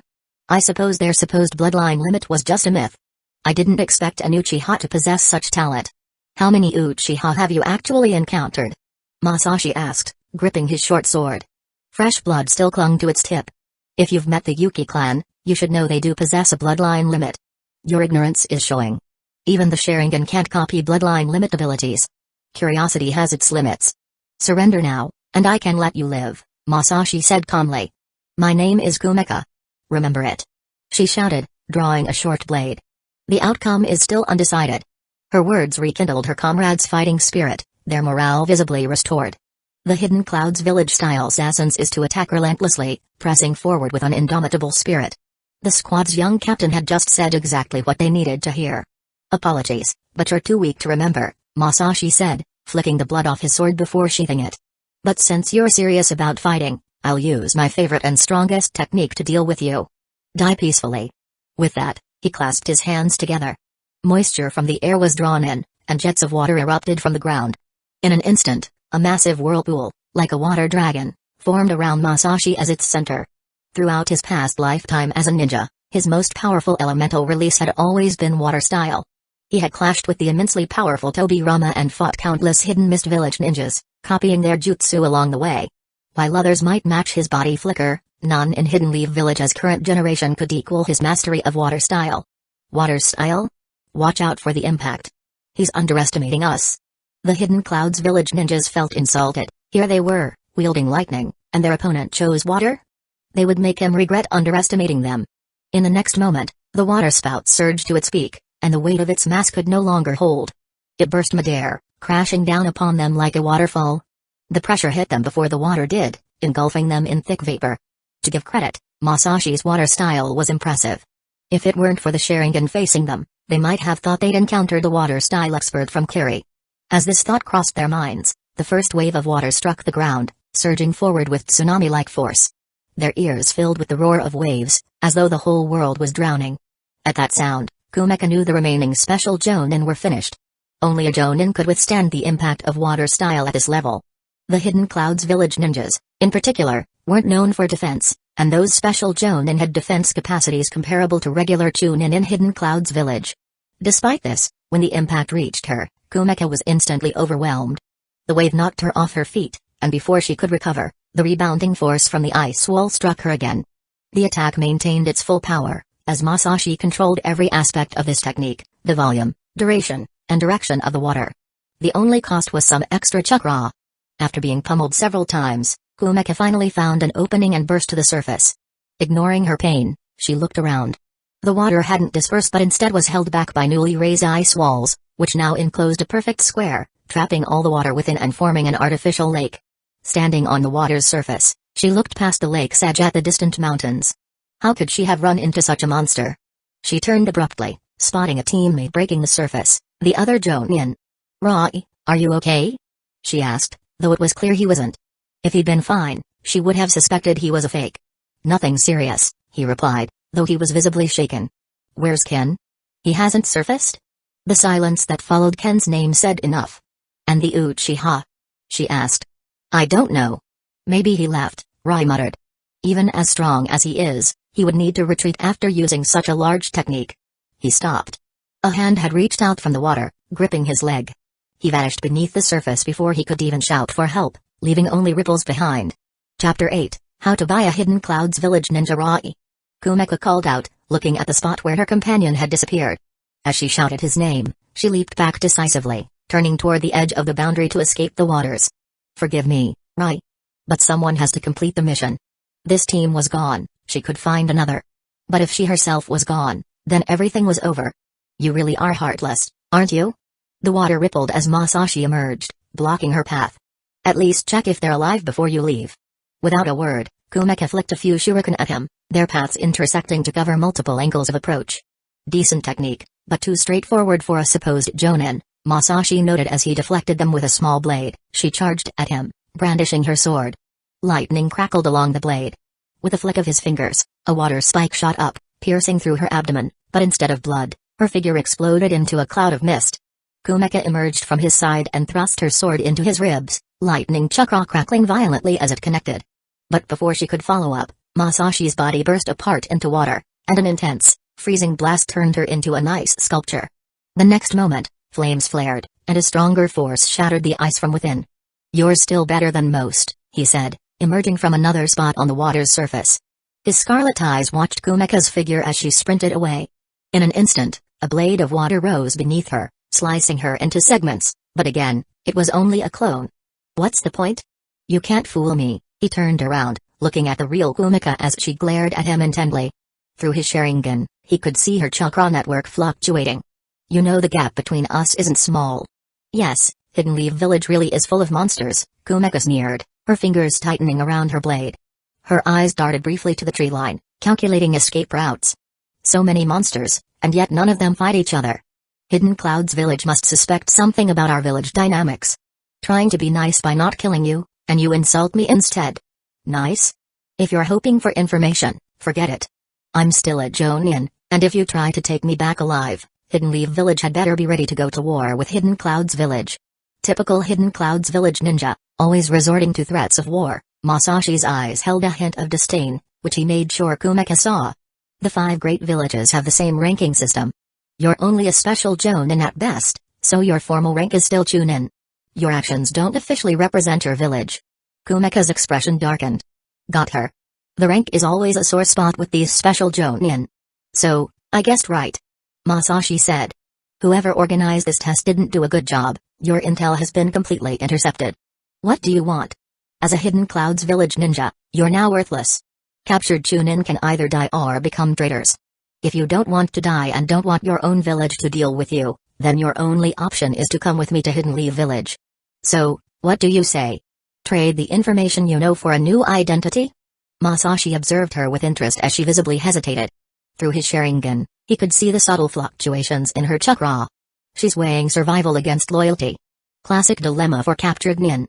As he'd noted, these so-called Hidden Clouds village Jonin were only just meeting the chakra requirement for Jonin level under his Sharingan's perception. They were novice, special Jonin. Nowadays, all the ninja villages had modeled their rank definitions after Hidden Leaf Village's system. A civilian who could handle chakra and master the clone jutsu qualified for entry into the academy. Graduating from the academy made one a Geinin, the only way to reach that rank. Geinin could become Chunin by passing the Chunin exams or through direct promotion by the village leader. But above Chunin, whether special Jonin or Jonin, only the village leader could promote someone directly. Thus, becoming a Jonin wasn't about skill but about being recognized by the village leader, whether for good or bad reasons. But one thing was certain, a Jonin possessed valuable intel. Being promoted by the Hokage shows you have ambition. If I'm not wrong, you crave power, don't you? Masashi decided to stoke the flames. If I'm wrong, I can just get rid of her. Hidden Leaf Village is far more generous than Hidden Cloud's village in that regard. Without the feudal clans, as long as you earn enough merit, even the scroll of seals under the Hokage's direct watch is accessible. Her chakra just spiked. The promise of power always works. He watched as she struggled to maintain her composure. It's just suitable techniques chosen for us. You think I haven't seen it before? Kumiko shot back suddenly. But it was clear her tone had changed. The edge of desperation had been replaced by poorly concealed interest. If you're worthy of looking at a book, the Hokage will let you pick freely. Just be sure you can master it. The current 4th Hokage was a civilian who learned the Flying Thunder God, one of the strongest jutsu in the scroll. Masashi responded calmly. So, have you decided? The negotiation is almost complete, he thought, noting how her defensive posture had subtly relaxed. If you're lying to me, believe me, I'll find a way to destroy the data my village has embedded in my mind. You won't get anything. If I were going to lie, it wouldn't be about information, Masashi replied, satisfied. He was a loyal ninja, dedicated to his village. This woman would keep the Hokage's office busy for a while, and at least the intelligence division in Harut would have a new project. It would also distract the old man, who couldn't stand Masashi's clan, from stirring up trouble. With this information, Hidden Leaf Village could prepare for Hidden Cloud's village's moves, Harut would stay occupied, and he'd get a boost in income, benefiting both public and private interests. And, he'd saved a stray Hidden Cloud's village ninja to boot. It was a win-win. I really am the best at this. I should reward myself with some ramen, he thought with satisfaction. Wait here, he said happily, preparing to dive again. His movement made Kumiko tense up. What are you doing? Is there no goodness left in the world? She really didn't trust him. For the money, Masashi decided to endure her suspicions. Don't worry, I'm just retrieving the enemy's head. Can't add a bounty without it, he replied. With me here, you're still thinking about bounty money. Kumiko realized she needed to reevaluate this man. Ninja work for money. No bounty means no food. Unless you're offering to support me? No, you come up, I'll go down, Kumeka released the chakra from her feet and dived into the water first. Half submerged in the water, Masashi had an odd feeling about her comment. He remained alert, sensing movements in the water. After a short while, Kumeka resurfaced. But Masashi didn't see what he expected. The heads? No need for heads, just this. Kumeka raised her arms, showing a headband in each hand. As for intel, I'm the lead here. Having me is enough. Now there's some humanity, Masashi mused, accepting her answer after a moment. Early the next morning, Masashi woke the daimyo's group who had spent a comfortable night. The 4 shadow clones left at the camp also dispelled the barrier they'd maintained throughout the night. The feedback of chakra usage from his clones told him they'd used exactly the right amount, no waste, no shortage. The convoy was already used to waking up surrounded by the crimson barrier. They'd only been amazed by it on the first night. Ninjas were so common in this world that ordinary people are quite numb to ninjutsu. They saw it so often that unless they wanted to be a ninja themselves, they were not curious to learn about it. For them, ninjutsu was just another flashy trick. At least that made Masashi's job simpler. No need to explain the complexities of chakra control to people who just wanted to see the light show.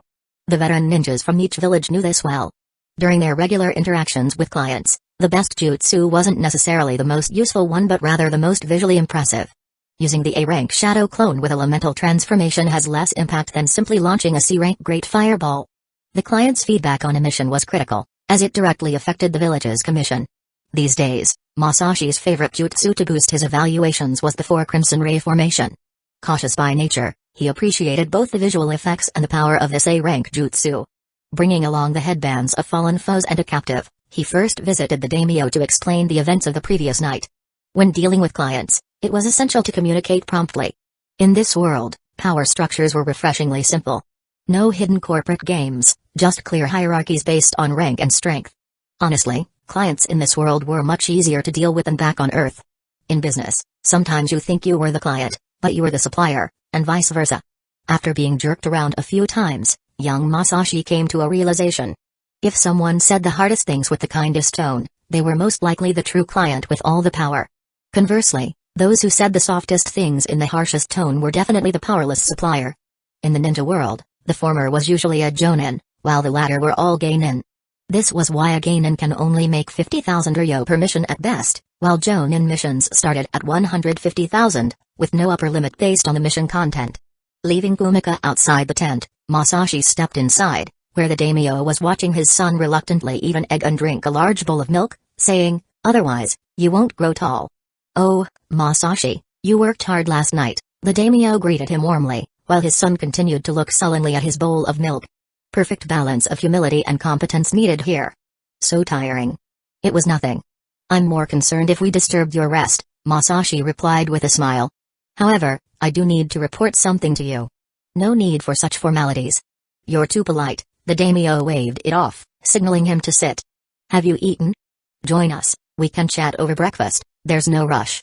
"If I'd known, I wouldn't have eaten alone, but this matter from last night is fairly important," Masashi said, knowing the daimyo invited him every morning, though he'd never stayed. "Does it require a change in route?" "Don't worry about it, make any arrangements you need," the daimyo reassured him, though privately he noted something. This young man always claimed to have eaten, but he actually lived on soldier pills 3 times a day. Ninja life didn't seem easy. He'd have to mention this in a letter to the Hokage to ensure this young man got better allowances. "You're truly outstanding for your age, and easy to get along with," the daimyo thought, admiring the recommendation made by the Hokage. "As for the route, that's settled. The other issue is that the attackers last night were from Hidden Clouds Village.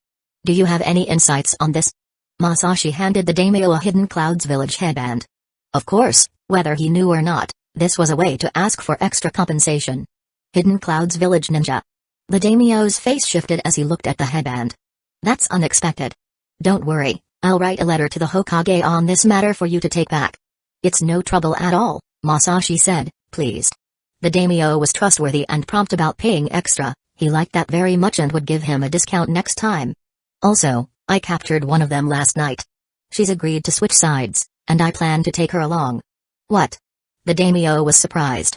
"A Hidden Clouds Village ninja willing to defect?"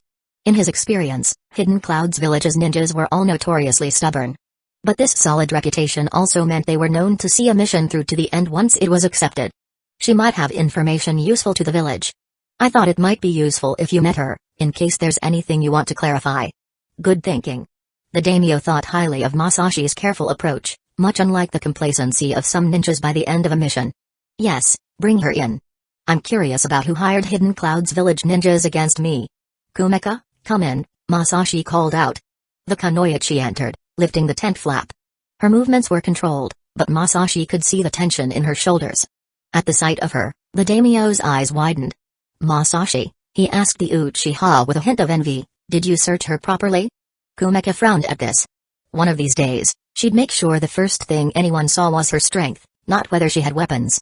Signaling her to stop, Masashi activated his Sharingan and rechecked her thoroughly before letting go. You know what to say and what not to. Don't waste this chance. I know better than you do, Kumeka replied curtly.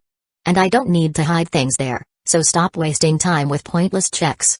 As long as you know, Masashi said, releasing his chakra, then nodded to the daimyo and left the tent to join the head of security outside. Masashi-sama, is it really safe? The head of security looked concerned. After all, this woman came here to assassinate the daimyo. It's fine. At this distance, there's nothing she can do, Masashi reassured him, thinking highly of the diligent head of security. A guard who actually guards, refreshing. He respected people with a serious attitude toward their work. But the head of security felt uneasy but didn't want to barge in since his employer hadn't called him. Are you familiar with the transcription seal? Masashi asked to ease his concerns. It's a unique jutsu of our clan. We can seal a preset jutsu in our or another's eyes, activating it under certain conditions. Jutsu can work that way? The head of security asked with both awe and envy. The Uchihas truly are impressive. Of course, after all, I am a Jonin. And that's all you need to know about the real control measures in place. Chapter 9, Tea with the Hokage. She's really defecting to Hidden Leaf Village? The head of the guards asked quietly. Better opportunities there than being hunted by her own village, Masashi replied. And better intelligence for us. After his brief exchange with the head of the guards, Kumeka came out.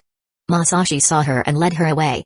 A while later, after the daimyo and his family were ready, the group resumed their journey. What is that? Someone suddenly called out. Under the deep blue sky, a lake surrounded by sparkling ice peaks stretched out ahead. The wide river channel had transformed into a long wall of ice and snow. Father, look! The entire river! The daimyo's son exclaimed. What jutsu is this? The daimyo and his son were watching and occasionally glancing at Masashi, who slapped his forehead. He'd forgotten about this. He stepped forward, unsealed the river path, and redirected the lake water back into it. Afterward, he rebuilt an ice bridge to replace the wooden one he'd previously destroyed with his ice style. As the convoy crossed the bridge, people couldn't help but reach out and touch it, shivering from the chill. Please move quickly, Masashi said, scanning the surroundings. The bridge is stable, but we shouldn't stay. But this is remarkable. How did you? A guard started. It's just chakra manipulation. Nothing special in our world, Masashi cut in, urging them to cross quickly. The mission was finally nearing completion. It had been over half a month already, and they'd made excellent time thanks to Masashi clearing the way with his jutsu. It was practically a highway he created. Several days later, they finally reached the mission's destination. Once inside the residence, the daimyo efficiently completed a personal letter to the Hokage, handed it to Masashi, and assured him that as soon as the extra amount for the mission was confirmed by Hidden Leaf Village, he'd promptly pay the balance. Your service has been exemplary, the daimyo noted. The journey was remarkably swift. Speed and efficiency are Hidden Leaf Village's hallmarks, daimyo-sama, Masashi replied. And good pay is mine. As an ally of the Land of Fire, the Land of Hot Water used the same currency system, making the transaction seamless. Before departing, he pulled Kumeka aside. Remember, until we reach Hidden Leaf Village, you're my prisoner. Act accordingly. I know how to play my part. I was a spy, after all, Kumeka responded dryly. Good. Just don't play it too well. After expressing his thanks, Masashi began the return journey with Kumeka. The way back to Hidden Leaf Village was swift. In just a few days, they could already see the west gate of Hidden Leaf Village in the distance. It's larger than I expected, Kumeka observed, her eyes scanning the walls. Hidden Leaf Village prioritizes infrastructure. Unlike Hidden Cloud's village's militant focus, Masashi replied. Regarding Kumeka's identity, the Hidden Leaf Village shinobi at a supply point had already sent word back to the village. Otherwise, they would have been intercepted by the Anbu as soon as they entered the forest surrounding Hidden Leaf Village. Business was bustling as ever in Hidden Leaf Village. People came and went, and a line had already formed at the west gate. Being a law-abiding shinobi, Masashi obediently waited his turn. Or not. This wasn't a formal mission. Some rules are meant to be circumvented. He grabbed Kumeka, and they leapt from tree to tree right to the gate, landing directly in front of a Chunin registering arrivals. Uchiha-san, there's a line, the Chunin started. Special circumstances. You've been briefed, Masashi said, already moving past. The Chunin looked up and noticed Kumeka's headband, slashed through with a scratch, marking her as a rogue shinobi from Hidden Cloud's village. He wasn't surprised, he'd already been informed about her and even seen her photo. What puzzled him was, why bother with the headband? Masashi was summoned directly to the Hokage's office, so he nodded his thanks and took Kumeka with him. On their way to the Hokage building, they passed by Hidden Leaf village shinobi who couldn't help but glance at Kumeka. Perhaps they were surprised a rogue shinobi could appear so openly in the village, or perhaps they wondered if they could trade her head on the black market. However, with Masashi there, no one approached her. Business was good, and offending a fellow shinobi over one bounty was unnecessary. Upon reaching the Hokage building, they stopped jumping. The Anbu would fight anyone bouncing around here. They verified their identities and took the stairs up. Better to follow protocol here, at least. Since his reincarnation, he hadn't been to the Hokage's office. Guided by an Anbu shinobi, they walked along the circular corridor to the office at the top floor. The guards at the door gave them a once-over, their scrutinizing gaze staying on Kumeka for a few seconds. Masashi's here. Let him in, came the voice from within. The Anbu opened the door, ushering them in. Inside, Masashi glanced around. The office was as he remembered it. For the leader of the foremost village, the place was surprisingly modest in size and decor, with a cluttered desk to boot. Minato was lounging on a couch, sipping tea. His relaxed expression quickly turned into a grimace as he burned his tongue. Masashi, have some tea, he said, sticking his tongue out. Hokage-sama, here is the letter from the daimyo. Masashi handed over the letter and then took a seat on the couch, as the Hokage had invited him to do. Minato set aside the pleasantries and read the letter carefully. I see. Placing the letter down, he turned to Kumeka, who stood nearby. I've reviewed your situation and discussed it with the third Hokage. There shouldn't be any issues, but we still require you to undergo a review by the Anbu. This is standard protocol, so I hope you understand. I understand, Hokage-sama, Kumeka replied, visibly relieved. Minato's attitude gave her confidence in Hidden Leaf village. As for the screening, if he had waived it altogether, she'd have immediately started planning her escape. The interrogation and intelligence divisions will meet with you initially. As long as you're sincerely joining Hidden Leaf village, the process will be quick. We'll also work on relocating your family to the village, but that will take some time. For now, we'll create the appearance that Masashi killed you in battle, so we'll need your cooperation in this regard. Meanwhile, Masashi was busy pouring himself a cup of tea. The flavor seemed awfully familiar. One sip again confirmed it was one of the special blends enjoyed by the clan elders. He recalled that Minato's and Fugaku's wives were close friends. But he couldn't remember her name, only that this new Azura's mother was a member of the Uzumaki clan. Reflecting on the past, he smiled with a hint of nostalgia. Those days mooching off the rich had been pure joy. He was feeling wistful for those times. Masashi, you're smiling like Jiraiya-sensei right now. Interrupted from his memories, Masashi looked up. Minato was holding a letter and watching him with that calculating look he reserved for complex political situations. It seems that you and the daimyo have been getting along quite well. He rarely praises anyone like this. I'm truly impressed. Let's get to the real point, the payment. Hokage-sama, it's just a matter of respecting each other, Masashi replied neutral. This wasn't the point he wanted to focus on, he didn't want to hear this right now. Based on the circumstances you encountered, we discussed and decided to raise the mission fee to 800,000 ryo. Masashi, you'll receive 712,000 ryo. Considering your extra contributions this time, you don't have to wait for the daimyo to settle the remaining balance, you can take the money right away. Nice. That's what I wanted to hear. Masashi sprang up from the sofa but didn't forget to follow formalities. Thank you, Hokage-sama, and thank you to the village for nurturing me. Kumeka, standing to the side, looked on with envy. So this is how Hidden Leaf village operates. Different from Hidden Cloud's village's directness. She had taken on the mission of assassinating a prominent leader using her position. If she hadn't run into Masashi, she would probably be counting money in the Rukonga's office by now. Minato, on the other hand, looked a little perplexed. The young Uchiha's enthusiasm for money was either refreshingly honest or suspiciously convenient. But recalling Masashi's background, he understood. The Uchiha clan didn't receive many missions throughout the year. When he wasn't yet the Hokage, even in peacetime, he would get a few S-rank and a dozen A-rank missions each year. While it didn't compare to the legendary White Fang, Earning 30 to 40 million ryo a year was a steady outcome. Of course, a Jonin's expenses were considerable, especially with ninjutsu development. 30 to 40 million ryo sounded like a lot, but it went fast. It was the same for Masashi. Without the clan's financial support, he wouldn't have been able to train in the Yang release technique. Don't rush, Masashi. I still have something to discuss with you. Seeing that the Uchiha was about to leave, Minato quickly called out to him. Huh? Hokage-sama, I still need to go back to the clan to report my safe return. You know how the elders are. Your uncle and aunt wouldn't count as elders just yet. Rising, Minato pulled Masashi back onto the sofa and then addressed the Kunoichi. Kumeka, thank you for your work. The Anbu at the entrance will escort you to the intelligence division. Understood, Hokage-sama. Knowing her cue, she tactfully took her leave, casting one last curious glance at the room. After the door closed, Minato sat back down across from Masashi and refilled his tea. They quietly drank tea, neither of them speaking. Masashi genuinely sipped his tea, while Minato sipped his as he observed the young man before him. His impression of the Uchiha clan wasn't the best, but it wasn't entirely negative either. If there was a problem, it was that the Uchiha clan had one of the lowest integration levels in the village. It wasn't just them, though. The way ninja clans function inherently promotes strong independence. In this era of one nation, one village, the coalition-style setup of ninja clans that existed when the villages were first established has long since vanished. Over the decades, many ninja clans have either vanished or dissolved.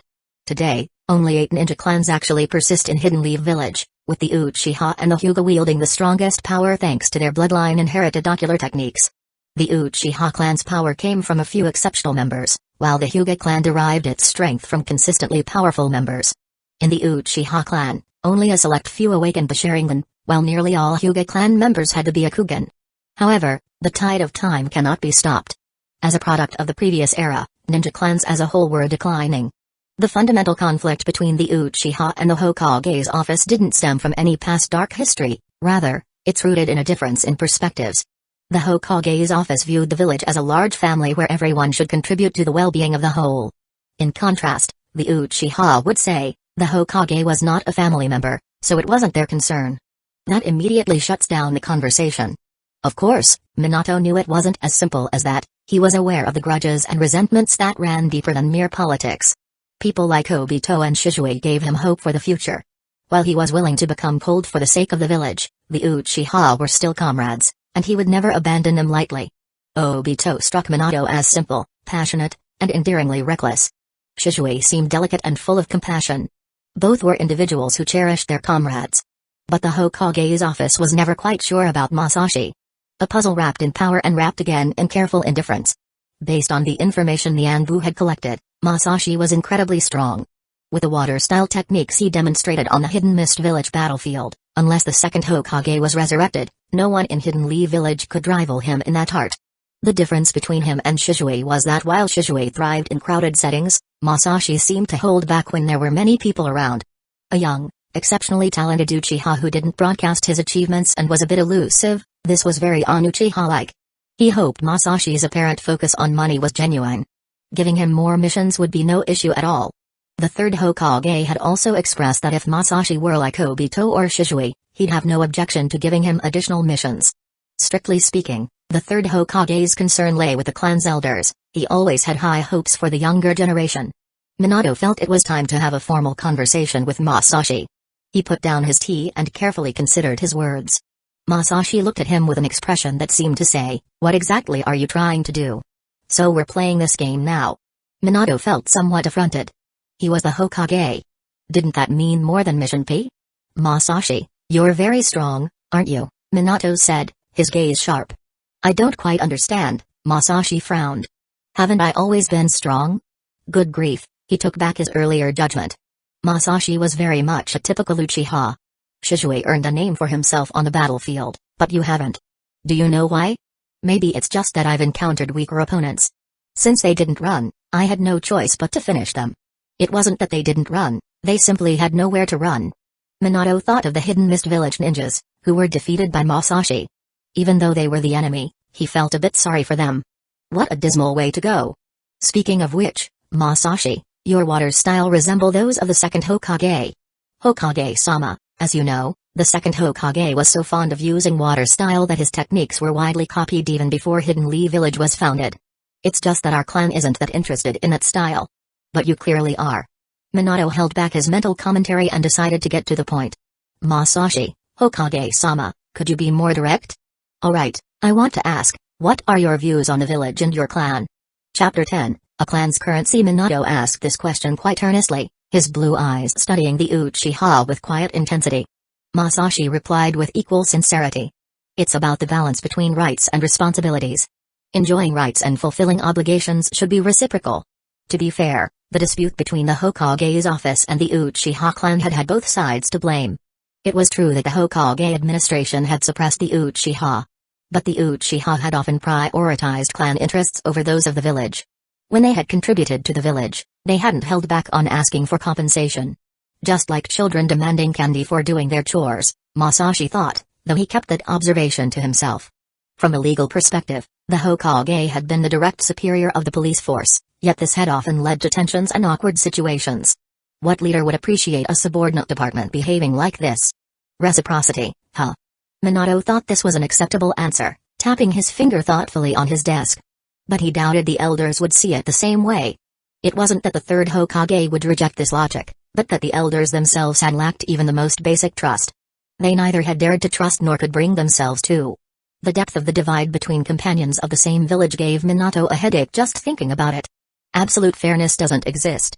The village is vast and has to accommodate many people, especially when most are contributing to it. He tried to express his thoughts, or rather, the Hokage office's viewpoint, in a more tactful way. At this point, it's not about who's right or wrong, but about making trade-offs. That's fair, Masashi nodded. It's really just a matter of trust. And trust is easier to build than to repair. After organizing his words carefully, he spoke earnestly to Minato. Hokage-sama, the era of clan exclusivity is long gone. We're all part of one village, we see each other every day. The elders might think differently from us, but if everyone's willing to let go of their biases, there's nothing we can't discuss. In fact, looking at the Hokage administration's policies over the years, they hadn't severely hindered the Uchiha clan's strength or development. A clan's growth had relied on population, techniques, and finances. The Hokage's office had merely limited the Uchiha's power, but even a single police force role had been enough to sustain the clan's typical growth. Thus, in Masashi's view, it had been unrealistic to say the Hokage office had seen the Uchiha as enemies. They had still regarded the Uchiha as a subordinate department overly focused on its self-interests, an internal instability. Essentially, they had viewed the Uchiha no differently from other clans. In fact, none of Hidden Leaf Village's clans had been able to join the decision-making ranks. The Nara clan had only had a slight advantage due to their intellectual acumen. Even Sarutobi Hiruzen's clan hadn't benefited much from his leadership, at most, financially. But the clans in Hidden Leaf Village that had survived until then all had their own ways of making money, so none were truly lacking in funds. Trust, huh? I think I get where you're coming from. Minato believed that Masashi was being truthful. He is different from the typical Uchiha. Interesting. Honestly, he didn't sense the typical Uchiha pride in him. Or rather, Masashi's pride went beyond the Uchiha clan. I'm strong because I'm strong, not because my clan is strong. Although Masashi didn't say this outright, Minato was confident that's what he thought, but in that case, things might not be so easy for you. He couldn't help but laugh, imagining future scenarios. Walking between two worlds never is. Masashi was baffled. What exactly does he see coming? I'm looking forward to seeing what you do next, Minato said, picking up his teacup. Alright, I won't keep you from heading home. Say hello to your parents for me. Understood, Hokage-sama. Not sure what Minato was hinting at, Masashi decided it was time to go. He quickly got up and left, his mind already shifting to practical matters. His first stop after leaving was the mission hall, where he collected his mission rewards. There was a funny moment when the young lady handling the payout was stunned by how skillfully Masashi counted his money, thanks to his Sharingan. 3 Tomoe had its everyday uses too. By the time he stepped out of the Hokage building, Masashi already had a clear plan in mind for how to spend the 700,000 ryo he'd earned. Just because the clan was wealthy didn't mean every individual in it was financially comfortable. The higher one's rank, the more costly their training became. Though Masashi trained diligently, he wasn't exactly a monk, he spent money as fast as he earned it. A textbook example of living paycheck to paycheck. Though he had missions to cover him then, leaving the police force meant those income streams temporarily dried up. Adding it all up, while his total income had risen, His expenses remained tight due to his current focus on his yang release training. He'd have to cut back. No more tea until he achieved a breakthrough with his yang release. Most importantly, he'd need to find a way to get an S-rank mission. The limit for A-rank missions was 1 million Ryo, but S-rank missions started above that and had no upper limit. Excluding wars contracted by other countries, S-rank missions usually involved assassinating important foreign figures or escorting confidential documents. Given that the relations between the Hokage office and the Uchiha had been strained, it was quite challenging for Uchiha shinobi to secure S-rank missions. But Minato seemed open-minded as Hokage, so Masashi felt hopeful. If anyone could see beyond clan politics, it was him. Just like he had told Shishui, he had full faith in the Hokage. If he couldn't get an S-rank mission, he might be emotionally scarred and lose his faith in others. But the Hokage wouldn't let a comrade suffer such psychological trauma. When he returned to the clan grounds, he was intercepted by Tetsuko before he could stash his earnings. "Masashi, you're finally back," he shouted. "The clan leader's looking for you, he wants to see you right away." No avoiding this now. News traveled fast in the compound. Masashi had no chance to dodge, everyone knew he'd returned from the Hokage building. Got it. With no choice, he followed the overly excited Tetsuko to clan leader's residence. Fugaku's home was a mansion among mansions within the Uchiha clan's district. Even though it wasn't Masashi's first time visiting, he was still awed by its grandeur. A symbol of power, both old and new. There was no way to match it. Fugaku's family had been wealthy even before he had become clan leader, known for their business acumen. Thanks to his wealth, once he had become the leader, he had funneled his family's profits back to help fund training resources for other clan members. Masashi received a stipend every month because of this. Despite Fugaku's stoic demeanor, Masashi always considered him incredibly impressive. When he arrived, Fugaku was busy writing with a calligraphy brush, each stroke precise and measured. Upon seeing Masashi, he asked him a question that cut straight to the heart of matters. "Masashi, if you were to spar with Shishui, what do you think your chances of winning are?" "Shishui?" Masashi didn't quite understand the clan leader's question. "Why would I fight one of our own?" "You're always so cautious, Masashi," Fugaku said, upgrading his expressionless look to show he wasn't satisfied with that answer. "Even back home, you don't feel like speaking the truth?" Home? Was he offering me a house? Could it be converted to cash? But seeing Fugaku's expression, it didn't seem the right time for jokes. "Fugaku-sama, when two Uchiha fight, there's no real winner, is there?" The Mangekyō Sharingan had its risks, and Masashi wasn't sure he could withstand it. If Shishui couldn't handle losing and hit him with Koto Mitsukami, making him think he was in some alternative universe. Well, why bother with reality then? And without using a Mangekyō? Wouldn't that be a waste of time? With everyone in the shinobi world scrambling for missions, how could he waste his own time? Winning and losing isn't the point. The purpose is to observe the differences between the two of you, Fugaku said, setting down his brush and cleaning his hands. Masashi glanced at the calligraphy and thought it could use some improvement. "Come over and have a seat." Fugaku opened a side door, revealing a tea room. The tea was already brewed, and a woman was tidying the table. When the door opened, she rose to her feet. "Thank you, Mikoto." Fugaku's expression softened slightly. "It's nothing, I was just idle anyway. You two go ahead and talk, I'll head out for a bit." Mikoto seemed pleased, probably heading off to meet some friends. "All right." Fugaku nodded, then asked, "And where's Itachi?" "He should be training at this hour." Shishui took him out. Oh. What kind of father was this, letting his son skip training to go play? Not that he had anything against Itachi, he just felt Itachi might not go down that path 8 years later if he had been disciplined a bit more as a child. The Uchiha, once they got too proud, often fell into the everyone else is ignorant, I alone am awake mindset. It was a sickness that needed curing. "Sit," Fugaku invited, seating himself first and sipping his tea. Masashi sat and took a sip as well. "Knew it. It's the same tea. How's your yang release training coming along?" Fugaku suddenly asked. "It's going well. The ice style doesn't match the Sharingan's power. If you'd followed the clan's tradition, perhaps you'd have eyes like Shishui's by now. As if power is only measured by our eyes. That'd be rather inconvenient," he said, pouring himself more tea. "Use it too much, and you go blind. Just replace them with new eyes," Fugaku replied nonchalantly. "The Sharingan is the core of our clan. There's a reason why members leave their Sharingan behind after they pass. I only like my own eyes." Masashi felt they were getting off topic. "And I'd rather keep my vision intact, thank you very much." Weren't they just discussing yang release? No matter. Your choice will show results soon enough. You're 4 years older than Shishui, everyone believes this is fair. Alright, I'll follow the arrangement. As if I have a choice in this. Good. But if you lose, the clan won't support your yang release training anymore. Your monthly allowance will be like everyone else's. Just giving you a heads up. Oh. Masashi didn't mind, after all, the clan had a lot of members, and his extra share might mean someone else received less. Before, it would have been an issue, but since he was a jonin, cutting that extra portion was reasonable. At least they're being direct about the stakes. In this aspect, the Uchiha did well, not giving more to the strong or less to the weak. Overall, the clan's leadership was quite competent and had a sense of fairness. Their more ruthless side was reserved for the Hokage building. After a bit more casual conversation, seeing that Fugaku had nothing further, Masashi took his leave. The message had been clear enough: prove your worth or fall in line. Back at home, the scent of fried eggplant and grilled fish greeted him.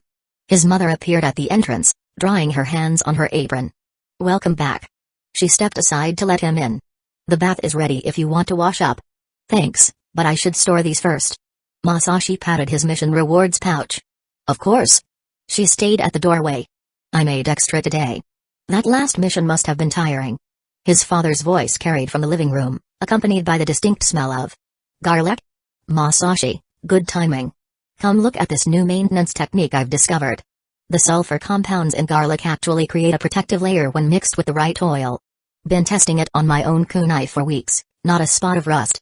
Masashi noticed the slight tremor in his mother's voice as she interjected, the food first, dear. Your experiments can wait. After securing his earnings, he returned to find the table filled with dishes, grilled sori, fried eggplant with miso, fresh tomatoes, and a pot of rice with red beans. All his favorites, arranged with careful precision. That sword of yours still holding up? His father looked up from his seat, several kunai and a bowl of crushed garlic laid out beside him.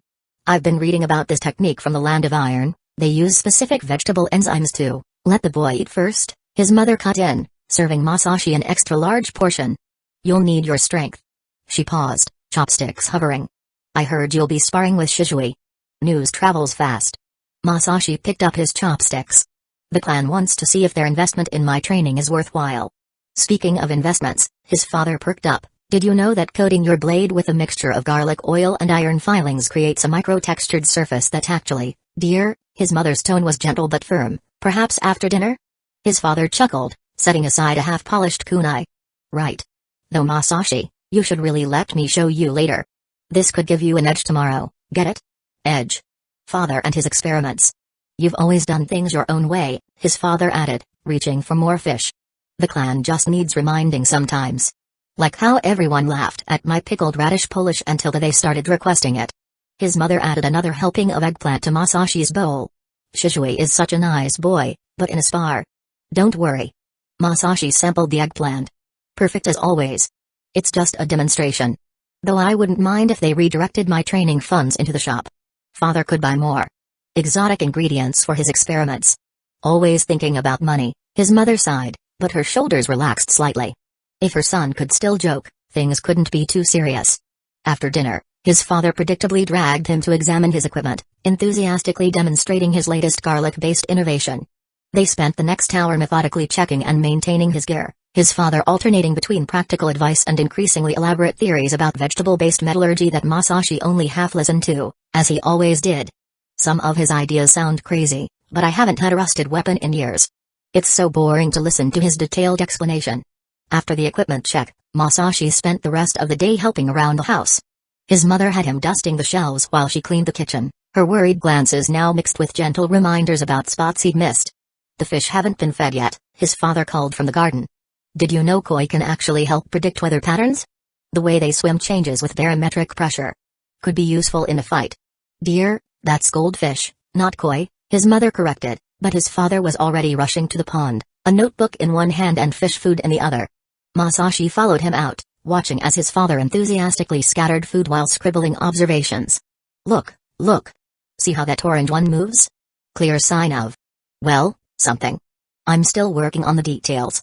But imagine if we could apply this to combat strategies. I think they're just hungry, father. Masashi grabbed a handful of feed, watching the fish swirl beneath the surface. Though I have to admit, their movements do look different today. Hungry? No, this is clearly a response to atmospheric conditions. Or maybe it's the garlic on my hands from earlier? Quick, write this down. Potential correlation between garlic-based weapon polish and poi behavior. The laundry still needs folding. His mother's voice drifted from inside, saving Masashi from his father's impromptu fish behavior study. Some things never change, Masashi thought, heading back inside as his father continued his enthusiastic documentation of the tactically significant koi movements. A few days passed without a new mission, probably because the clan was organizing his spar with Shishui, which he'd been informed would be a public match. Using this method to decide whether to continue supporting his yang release training was fair. It was just a bit embarrassing if he lost, especially since he was older than Shishui. The idea that Uchiha didn't care about age and only strength was just a public image, a way to make others think the Uchiha had a strong, competitive culture. After about 7 or 8 days, Masashi felt no pressure. He continued to eat, train, and go about his routine until he finally spotted Shishui on the way back. He looked travel-worn, clearly just returned. Masashi knew. His eyes sparkled with excitement. They told me as soon as I got back. Yeah, same here, Masashi replied, smiling. I hadn't even put away my money before they dragged me in for a lecture. Masashi, you always talk about money. Gotta be practical. Well, Masashi, I look forward to learning from you tomorrow. I've been eager to see your skills for a long time. Noted.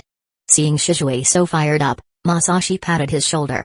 We're like family, no need to be so formal. Got it. I'll be sure to go all out. That sounds like a challenge. Alright, do what makes you happy.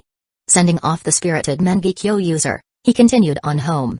Despite his friendly demeanor, Shishui was every bit as intense as the typical Uchiha. Faced with a worthy opponent, he got worked up as if he'd taken a shot of adrenaline. At least Shishui showed good judgment, not assuming he'd win just because Masashi chose a non-traditional path. Tomorrow, he'd hold back a bit, be cautious, and keep things respectful. After a good meal and chat with his parents, he went to bed early. Then, the next morning, following the clan's notice, he went to the training grounds. For ease in sparring, the training grounds included an indoor arena, resembling a basketball court, with a second-floor viewing area for spectators, allowing the fighters to fully display their skills without distraction. This way, even if the building took a beating, it'd be fine. Behind the audience were windows, and for a shinobi, jumping out a window was no big deal, maximum safety. When Masashi arrived, many clan members had gathered. Chapter 11, Two Prodigies, One Crown. In the eyes of outsiders, the Uchiha clan, like the Hyuga clan, placed great importance on their image. However, the Uchiha weren't quite as strict as the Hyuga. Once they returned to their own territory, they were relatively relaxed. According to the clan's notice, this open match required all members with the Sharingan to come and watch, which everyone was interested in. Except for those on long-term missions outside who couldn't return, most ninja with Sharingan had come back. Since everyone had been out frequently during this period, gathering together in the clan all at once sparked a renewed appreciation for life within the clan grounds. On the day of the match, before dawn, the area around the dojo where the match would be held was already lively. When Masashi arrived, he saw a clansman selling steamed buns at the entrance. Feeling hungry, he bought one, munching on it as he made his way inside. Entering the dojo, he saw the familiar faces waiting for him inside. Didn't have breakfast, Masashi? Hueco handed him a carton of milk. Eating like that is too dry. Here, take this. Think you'll win? Tetsuka asked, looking excited. I've made a little bet on you, so make sure to win, alright? 50-50 chance. If I lose, I'll just lie down in front of your house. Masashi declined without hesitation, knowing full well his friend was actually trying to comfort him. He didn't know exactly what Shishui was capable of at this age in the original timeline, but here, Shishui was already recognized within the clan as the strongest of the new generation. At that moment, he sensed a familiar gaze and looked back. Behind him was Shishui, also in battle gear, accompanying an elder as they walked over. It was Setsuna. Masashi, you're already here, said he, looking at the young man before him. Shishui might be the star of the new generation, but Masashi was also well known. His strength had skyrocketed in recent years, prompting clan members to debate over his path. Which one is better? Today's match was meant to put an end to this pointless discussion. You both are invaluable to the Uchiha clan. Sparring is just sparring, don't let it get to your heads, Setsuna said. Then he muttered, as if to himself, better not lose control, or we'll just be watching embroidery. As if any match between Uchiha is just sparring, Masashi thought, keeping his face neutral. Prepare yourselves, and we'll begin once Fugaku arrives.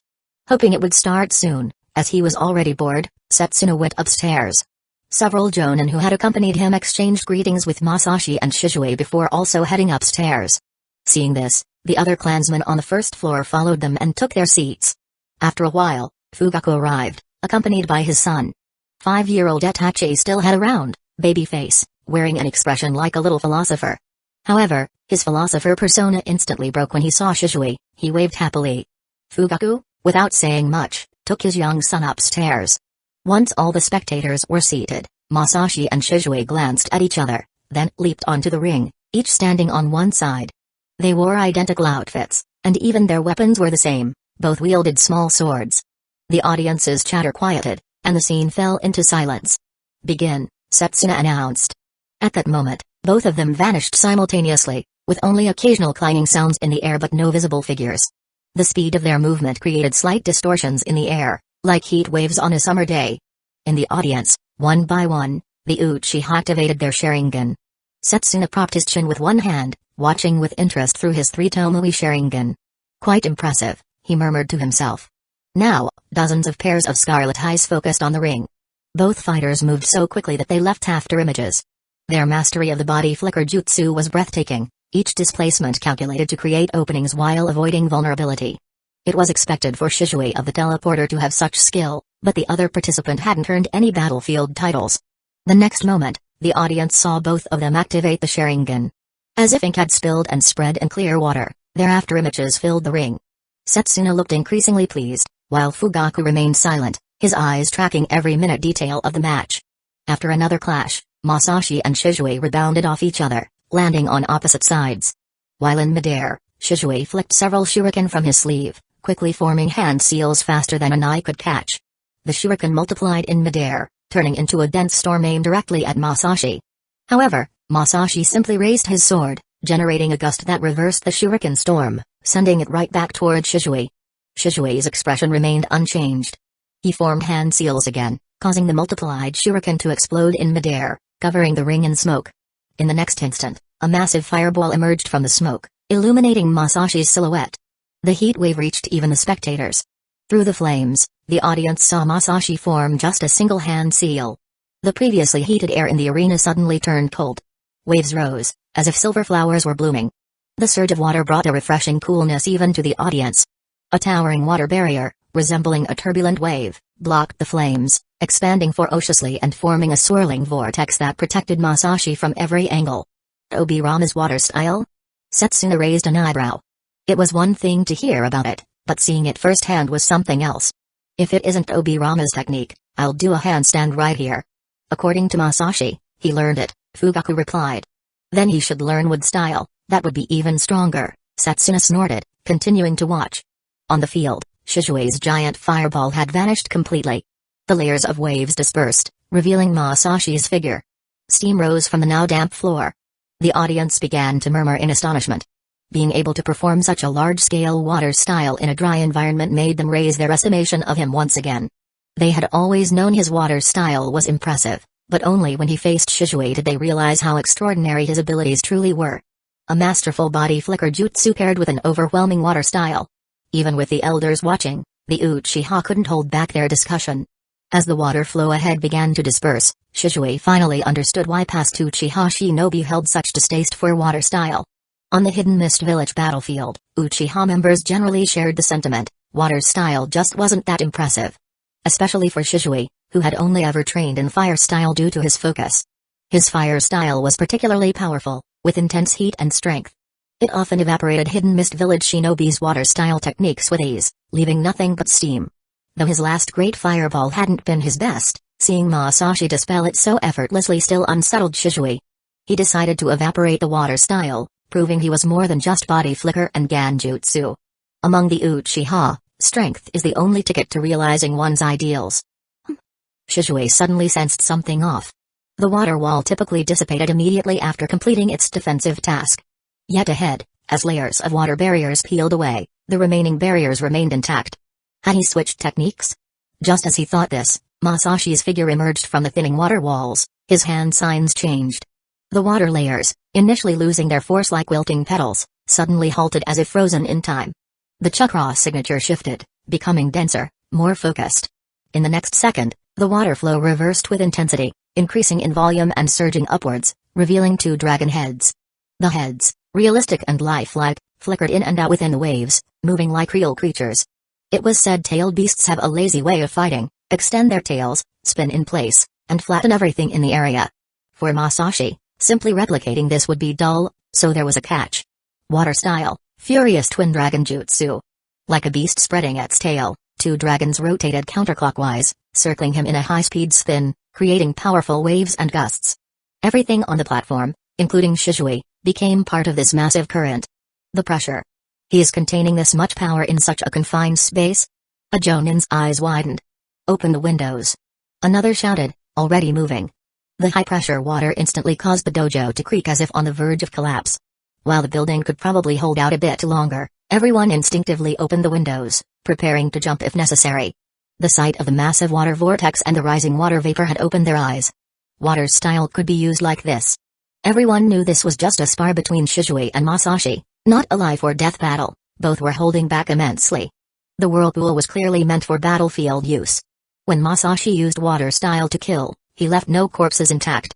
And Uchiha's specialty, after all, was Genjutsu, where he left no blood. The Jonin watched intently, fully aware. Any object drawn close to Masashi was shredded upon nearing him. The surging waves served as both shield and spear, combining offense and defense. With the Sharingan's insight, breaking this defense required an overwhelming force. The Jonin were puzzled by one thing: Sharingan isn't like the Byakugan, it has blind spots just like ordinary vision. But Masashi showed no indication of this weakness, not shifting his body at all, yet shredding anything that neared him, even from behind. Was he using the water walls as mirrors? But the water surrounding him was in constant motion, unsuitable as mirrors. They were perplexed. Setsuna and Fugaku speculated as well. They had a faint suspicion that perhaps the most unlikely explanation might actually be the truth. Remember in our youth, there was a theory about the Hyuga clan? Setsuna looked at Fugaku. Like us, only a few of them could activate their eyes, so they relied on ninjutsu in battle. That theory existed? Fugaku responded calmly. Setsuna was a young man in the late Warring States period when ninja clans and shinobi were one and the same. Every clan had its share of unverifiable legends. Yes, it was once widely believed, though the Hyuga dismissed it as nonsense. He continued. Their gentle fist, while powerful, has obvious limitations. Fugaku quickly understood. The Uchiha prized the art of killing with the eyes, with countless variations of Genjutsu to develop the power of yin release. The Hyuga's gentle fist, the Akimeki's multi-size jutsu, and the famous 8 inner gates all harnessed yang release. As the sage of the 6 paths hidden legacy to future generations, yang release training methods emerged in countless forms. Physical training was the most common, strengthening one's life force through rigorous exercise. But Fugaku decided to drop the subject. Just then, he noticed the shaking of the building had stopped. Looking down, the surging dragons had vanished, and Masashi stood guarded by water barriers that seemed almost alive. The arena was in shambles, even the stone tiles had been uprooted. Shishui stood drenched on the muddy stage, looking as if he'd been caught in a torrential downpour. Time to settle this with Genjutsu? Seems so. Masashi's water style is highly developed. Everyone discussed this. It was obvious, Masashi's water style was layered like nesting dolls, each technique hiding another. Shishui couldn't even get close. Forget using fire style in this environment, even attempting body flicker was useless. In this spar, whether it was physical or elemental techniques, Shishui lacked the advantage. That left only the Sharingan. Chapter 12, Reflections of a Teleporter. Shishui had a long dream. The title Shishui of the Teleporter had brought him endless suffering as tensions between the Uchiha clan and the village reached a breaking point. Each day, the weight of expectations grew heavier, the whispers of both admiration and suspicion following his every move. Training with Itachi was his one source of joy in this harsh world. At least with him, I don't have to pretend. We both carry the same burden. Yet, he often felt something was missing, making his life feel somewhat unreal. Like a shadow at the corner of his vision that disappeared whenever he tried to focus on it. Caught between his clan and the village, he had little time to reflect on this feeling. Eventually, an unavoidable moment arrived. Determined to save the clan by using Koto Umatsukami, he was ambushed by Danzo mid-plan, losing one of his eyes. In that instant, despair set in. Former allies would soon be at each other's throats, and the Uchiha name would fade into oblivion along with the clan's destruction. Anger overtook him, and in a surge of rage, he activated his Susanoo with his remaining eye, defeating many root ninjas. Then, with a new purpose, he entrusted his remaining eye to Itachi, his disciple and brother in spirit, and leapt off a cliff, recalling fragments of his life, trying to remember what he had forgotten. After letting everything go, he finally remembered. Why was there no one in the clan named Masashi? But before he could think further, the world shattered before him. Everything had been an illusion. When Shishui opened his eyes, he found himself surrounded by a group of people. He was still on the arena floor, and all his agonizing thoughts had merely been a nightmare. I'm in the middle of a match? Shishui, are you okay? Someone in the clan asked. Others murmured amongst themselves. He's been standing there for minutes, another member whispered. Something's not right with his expression, a third added, taking an unconscious step back. Everyone had gathered here out of concern because Shishui had stood motionless in the arena for too long, his expression shifting in strange ways that looked anything but normal. And when they saw his twisted expression up close, it had given everyone quite a shock. Even Masashi, the one responsible for this, was taken aback. Honestly, he hadn't expected things to turn out like this. Shishui's reflexes in battle were impressive. After being caught in the water style for only a moment, he had managed to track a flow of water and used it to surge towards Masashi. His speed had lived up to every legend told about him. Had Shishui been an enemy, he would have torn him to shreds, but he couldn't do that to a fellow clansman. The two had locked eyes through the water. After Masashi achieved a breakthrough in Yang release a year ago, his Sharingan had changed. Not to the Mangekyō level, unfortunately. Instead, his Sharingan's basic abilities had been significantly enhanced. With his heightened insight, he could not only perceive chakra's flow and density but also observe the transformations it underwent.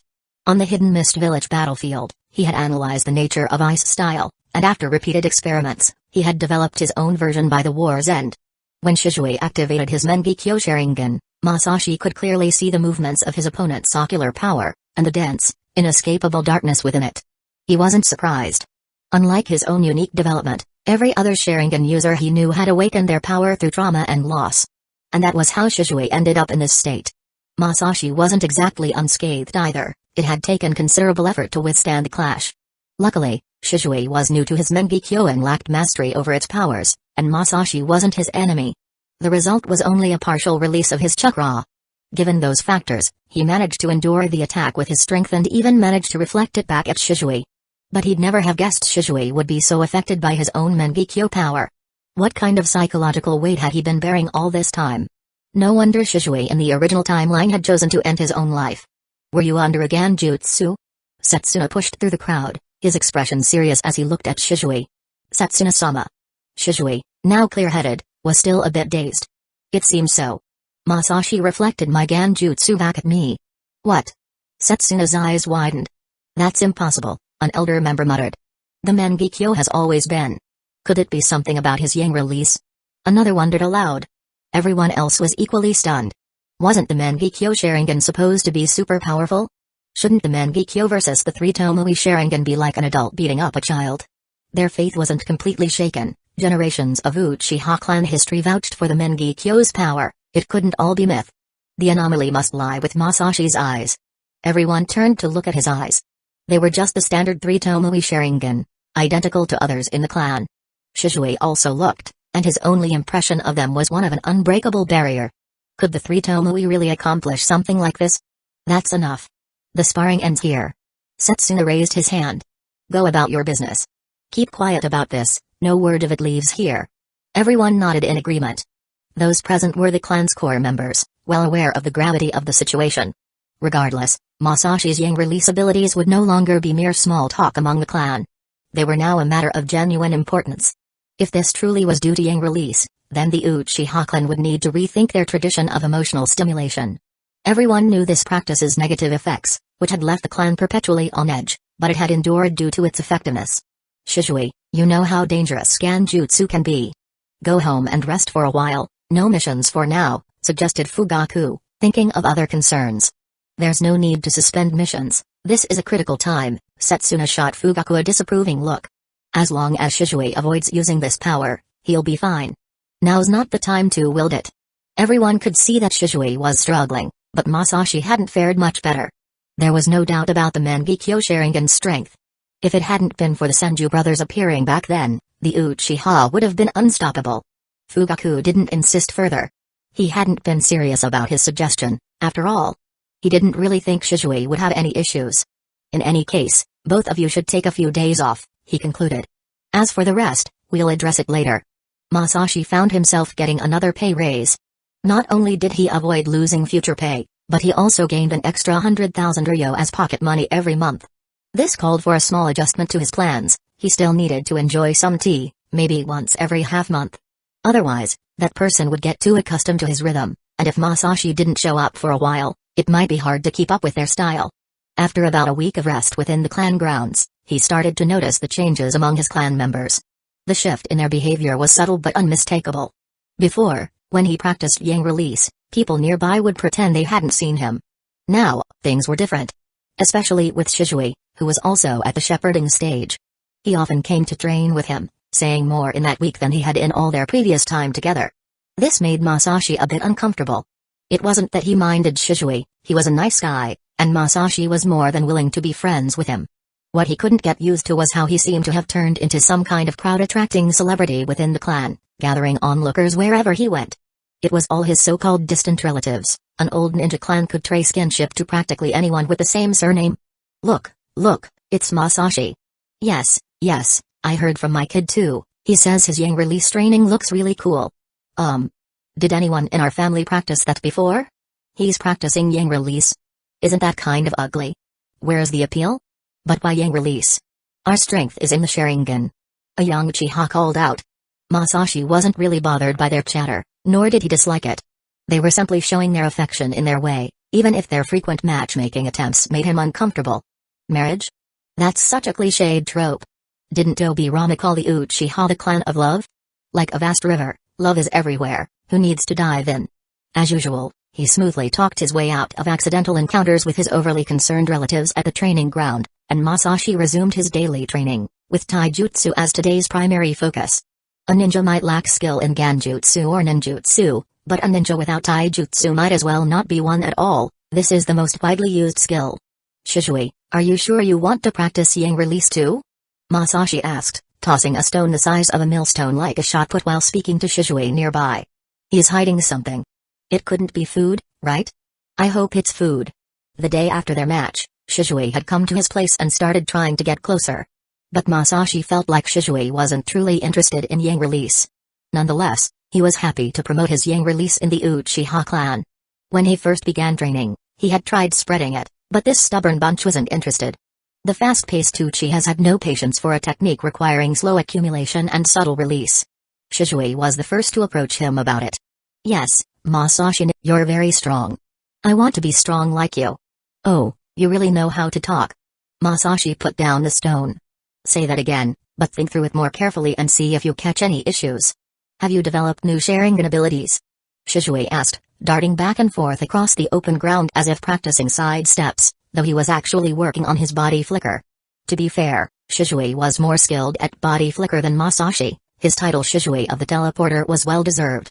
Not only could he use body flicker at will, but he also combined it with shadow clone jutsu, making it hard to tell real from fake. When fighting hidden mist village ninjas, famed for assassination, he often took down entire teams in one attack. Masashi couldn't match that. He couldn't use shadow clones with body flicker and had to rely on sheer power instead. If forced to compare, each had their strengths. 3 tomoe aren't enough for what you're thinking. Masashi shook his head, though he didn't outright deny it. But did you really have to use your Mangekyō on me that day? But it didn't work. I knew from the start you could handle it. Yeah, right. Masashi gave him a glare before adding seriously, but I do recommend you start practicing yang release now to protect your eyesight. Shishui blinked, clearly not following. Yang release isn't just about physical strength, Masashi explained. It's about understanding and enhancing the body's natural abilities. If you practice it right, even with moderate Mangekyō use, your vision shouldn't deteriorate. He wasn't just guessing, there was actual evidence. Obito didn't have a sibling to transplant his eyes, he survived after being crushed, and then Madara transplanted Hashirama cells into him. Ever since, he used his Mangekyō freely. Without this real example, Masashi wouldn't be so sure. For Shishui, however, this was all too theoretical. I know a bit about yang release, but that's a bit. Alright, I'll give another example. Masashi thought for a moment. You know Izanagi, where the user sacrifices their eyesight. That ability was originally used by the Sage of Six Paths to create the tailed beasts. Have you ever read that he went blind? Shishui's eyes widened. Was that even an example? In the records, it was noted that the sage created the tailed beasts in his later years, maybe even near his death. Who knew if he went blind? But Shishui was a good kid, respectful and kind-hearted, never one to argue. Yes, I believe in you. Hey, don't believe me, believe in history. Masashi couldn't help but feel accomplished. This young man had some issues. He was sure of it. You can't just heal that kind of thing on its own. After a week, he was convinced that Shishui wasn't overly brainwashed, just sensitive and introspective, caught between clan and village, a classic Uchiha trait. With that mindset, it was no wonder he struggled mentally. Instead of daydreaming, he'd be better off training with Masashi and Yang release. Idle minds wandered, leaving only one solution: make them tired enough. Alright, that's enough. Tomorrow, we'll go find Fugaku-sama and propose a team. Training and missions go hand in hand, like a marriage, you learn by doing. Really? Shishui liked the sound of that. He had wanted to talk to Masashi about something else but hadn't known how to bring it up. But if they were teamed up, there'd be time. Yeah, first thing tomorrow. No, actually, why wait? Let's go right now. Chapter 13, Mercy's Price. After a quick chat with Fugaku, Masashi wrapped up his team formation. Forming teams within the shinobi clans was quite flexible, everyone knew each other well, so just letting others know was enough. The Hokage office didn't interfere in these matters. If you wanted to team up, they would just assign you a team mission.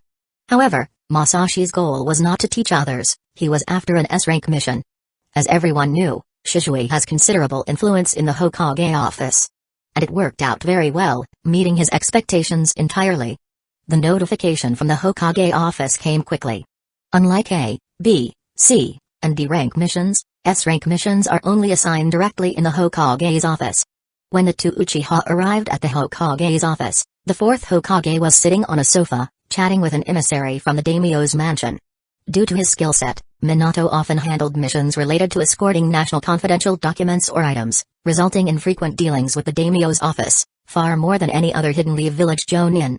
Over time, he made many friends there. The emissary from the daimyo's mansion was well acquainted with Minato. Hokage-sama, are these the candidates you recommended? The emissary looked at the two Uchiha. Come to think of it, when we first met, you were around their age. Time flies. Indeed, Minato replied with a smile. Back then, I had just become a jonin, and it was your first time visiting Hidden Leaf village as well. But don't underestimate these two, they're both elite shinobi of Hidden Leaf village. The border situation is delicate. That's why I recommended them specifically. Using nostalgia to build trust, clever, Minato, Masashi noted. Oh, you must be joking, the emissary replied with a modest smile.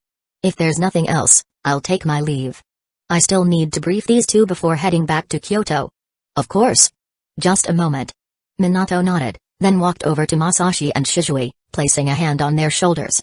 I won't say much more, your mission this time is to escort a shipment of supplies for the daimyo's mansion. The destination is near the border of the Land of Rain.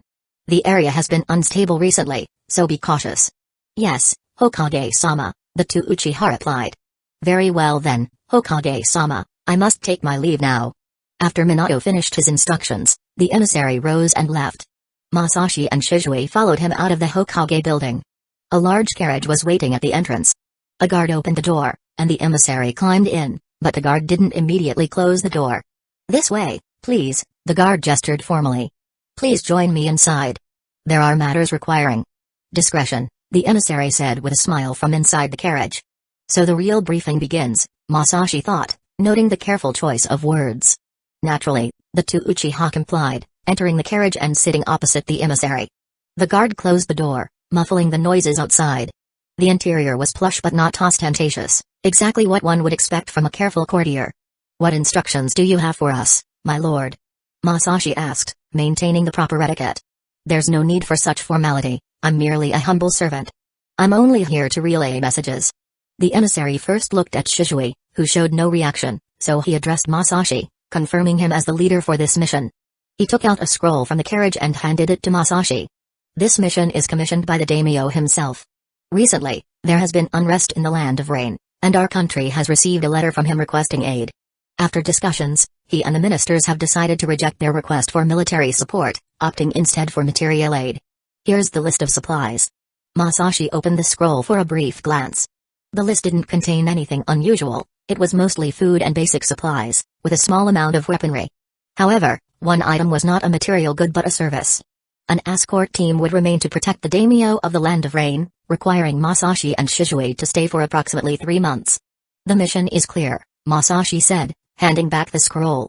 But with only the 2 of us, it will be challenging to escort such a large shipment. Could you tell us more about the strength of the escort team? There are 10 monks and 150 samurai, all of whom were originally from the Land of Rain and are highly familiar with the terrain. And what about those handling the transport itself? Masashi continued. The supplies have already been transported to the territory neighboring the Land of Rain. The regional officials will arrange the manpower, the emissary explained calmly. Rest assured, our magistrates are known for their reliability. What about the route and schedule? Our responsibility ends at the border. The Land of Rain will provide transport from there. Rumor has it that a group called Akatsuki has emerged recently, collecting supplies around the area. Hidden Rain Village is also conducting similar activities, and both pose potential threats to the safety of the supplies. I see. If Aim's shinobi attack, it could indeed be troublesome. Oh? For the first time, the emissary's expression changed. You seem certain that Hidden Rain Village, rather than Akatsuki, would be more likely to strike. Our clan has its own sources of intelligence, Masashi replied earnestly. Akatsuki is a complex organization, but for now, they follow rules better than Hidden Rain Village. Shishui glanced at Masashi but stayed silent. Observing the shift in their expressions, the emissary smiled slightly without saying more. Instead, he took out a map and handed it to Masashi. Then, I wish you both a successful mission. Thank you, they replied, accepting the map and disembarking. As they exited, the guard closed the carriage door and directed the convoy to move. Watching it leave, Shishui turned to Masashi. Why didn't I know we had the intel? Because I made it up. What? Isn't that lying? Shishui was shocked, his moral compass clearly troubled. Only if they believe it. He didn't, so it's fine, Masashi replied with a smirk. But what if this means the emissary won't trust us anymore? Shishui worried, considering going after them. No need to worry. Didn't you see he wasn't really concerned? Besides, he probably thought the same thing. Masashi shook his head, realizing Shishui's thinking needed adjusting. Still too straightforward. He needs to learn the art of diplomatic deception. Seeing Shishui still troubled, he explained more clearly. These supplies belong to the daimyo. The ones transporting them are his people, and so are we. If anyone attacks, it will likely be Hidden Rain Village shinobi. Our clan's intelligence is spot on, so it's justified, right? Masashi's conversation with the emissary in the carriage wasn't very long, but with a few key pieces of information, he was already certain of one thing. The timing of this aid is interesting, he remarked. This mission wasn't simply about escorting supplies, it was a military operation, and their task was just one part of the whole. The daimyo's people definitely had ulterior motives. Since it was all a front, naturally, they were pretending it was a commercial affair. After all, it was already predetermined that Hidden Rain Village shinobi would come for the supplies. The daimyo's emissary was quite cooperative, seeing as Masashi was willing to play along. But honestly, if the Land of Fire was genuinely helping the Land of Rain, they'd have to be out of their minds. The Land of Rain was notorious for its disruptive influence in the world of shinobi and had both the desire and the power to stir up trouble. Before the Second Great Ninja War, Hidden Rain Village held the top spot among the lesser villages and even initiated the war, challenging both Hidden Leaf Village on one side and Hidden Sand Village on the other. In the days that followed, Ames Hanzo, Hidden Sand Village's Chio, and Hidden Leaf Village's Tsunade brought the term ninja rivalry to a whole new level. After watching the emissary's convoy leave, Masashi and Shishui set off toward the marked border territory. On the way, Masashi began to teach Shishui the techniques of yang release, all while adhering to the principle of integrity. The Sharingan is both our greatest strength and limitation, Masashi explained as they traveled. We rely too heavily on its power. Yang release can complement it perfectly. The Uchiha started with unmatched advantage in the shinobi world, their Sharingan granted them extraordinary yin release powers from the outset. In contrast, mastering the Sage mode was like hell mode. Even with comprehensive knowledge of yang release training, Masashi took from the age of 3 until 16 to master the most basic form of the Sage mode. This led to an explosive increase in his chakra, making it easier for him to learn, use, and even modify ninjutsu. His physical abilities improved significantly, essentially, his body transformed through the continuous enhancement of yang release. But Masashi never considered himself primarily a yang release ninja. He simply aimed to use the benefits of the Sage mode to overcome the limitations of the Sharingan. He was open about this goal with Shishui, hoping he wouldn't go astray and miss the main purpose. 2 days later, they reached their destination, a major territory bordering both the Land of Rain and Kusa. The regional official welcomed them, and they finally met their teammates for the next 3 months.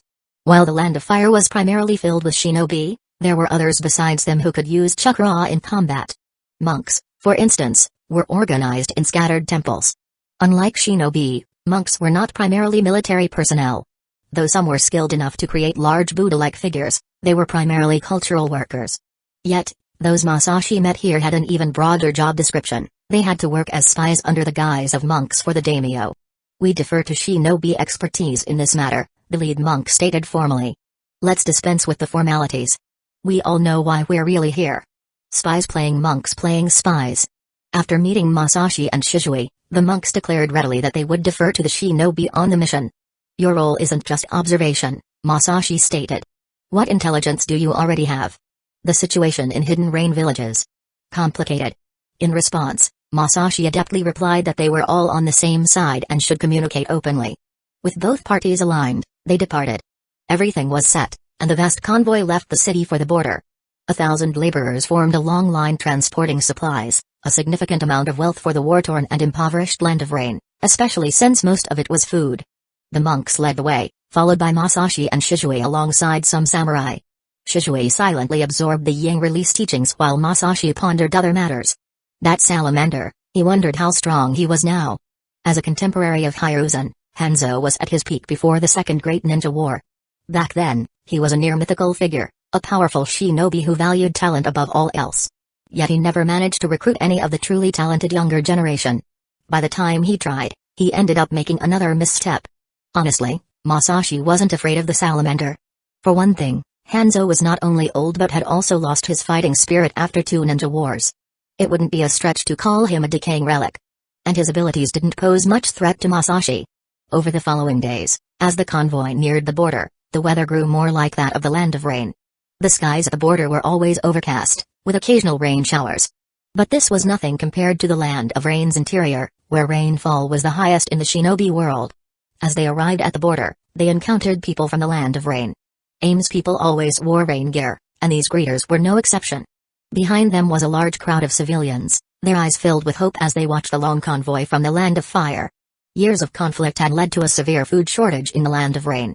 In this country, even the nobles couldn't afford to waste food, not because of any sense of morality, but because of the sheer scarcity. The only place with a stable food supply was likely Hidden Rain Village, which at times would even plunder its own citizens. Only the people of the 5 great nations could live in relative peace. Even the poorest of them, like the Land of Wind, were at peace domestically despite the turmoil in Hidden Sand Village. These people have it rough, Shishui said quietly, before instinctively going into combat readiness. Some people just have bad luck, Masashi replied, looking ahead.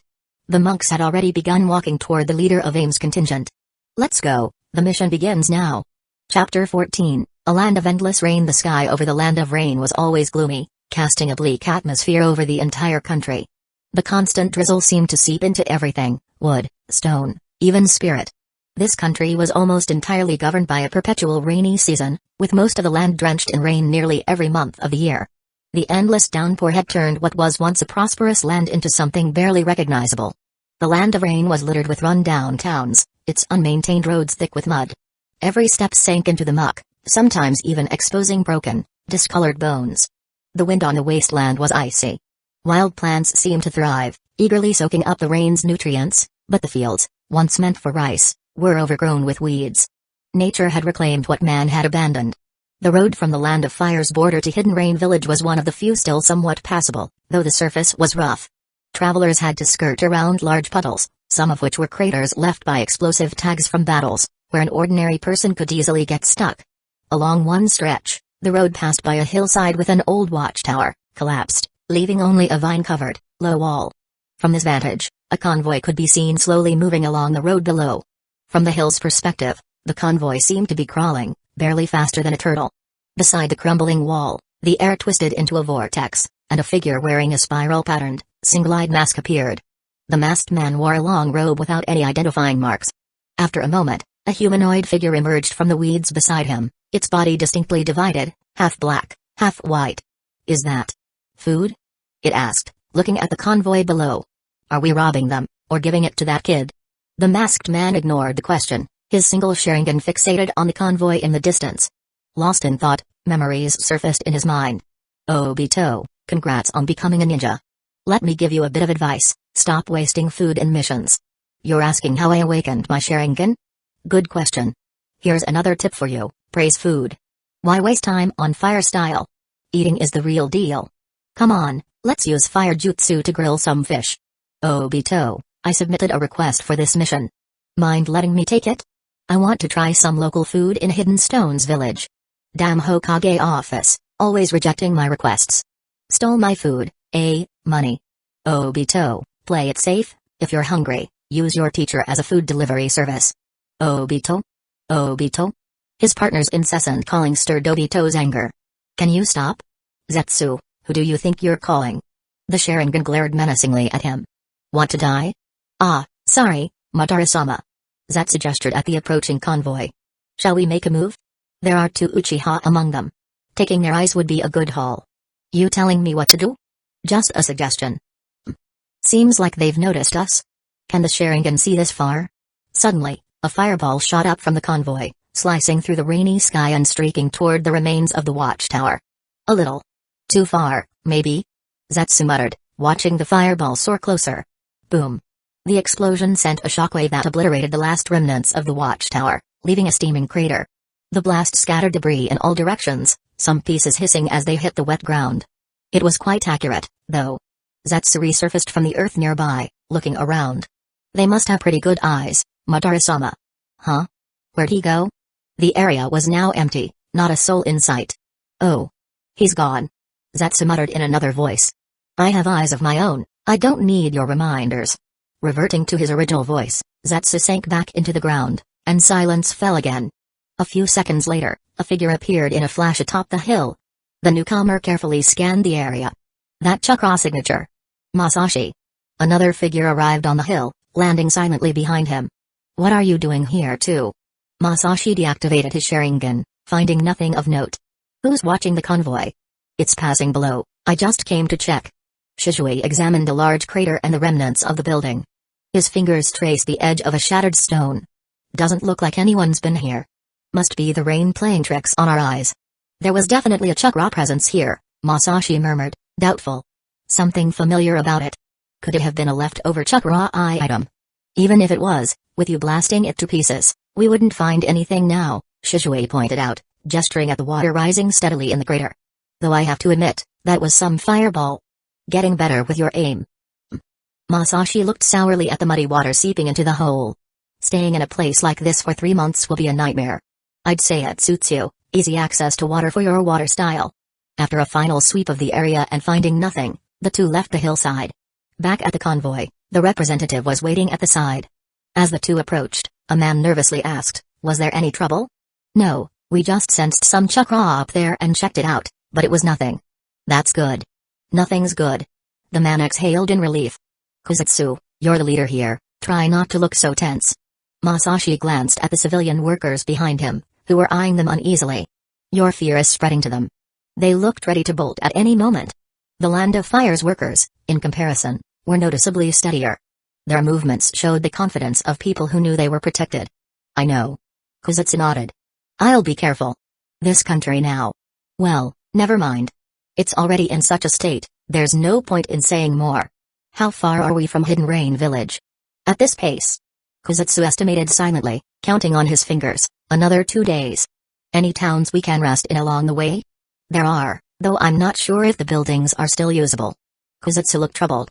The original inhabitants dispersed long ago, and new villages wouldn't register with the daimyo's office, so it depends on our luck. This place is in complete disarray. Hardly a country anymore.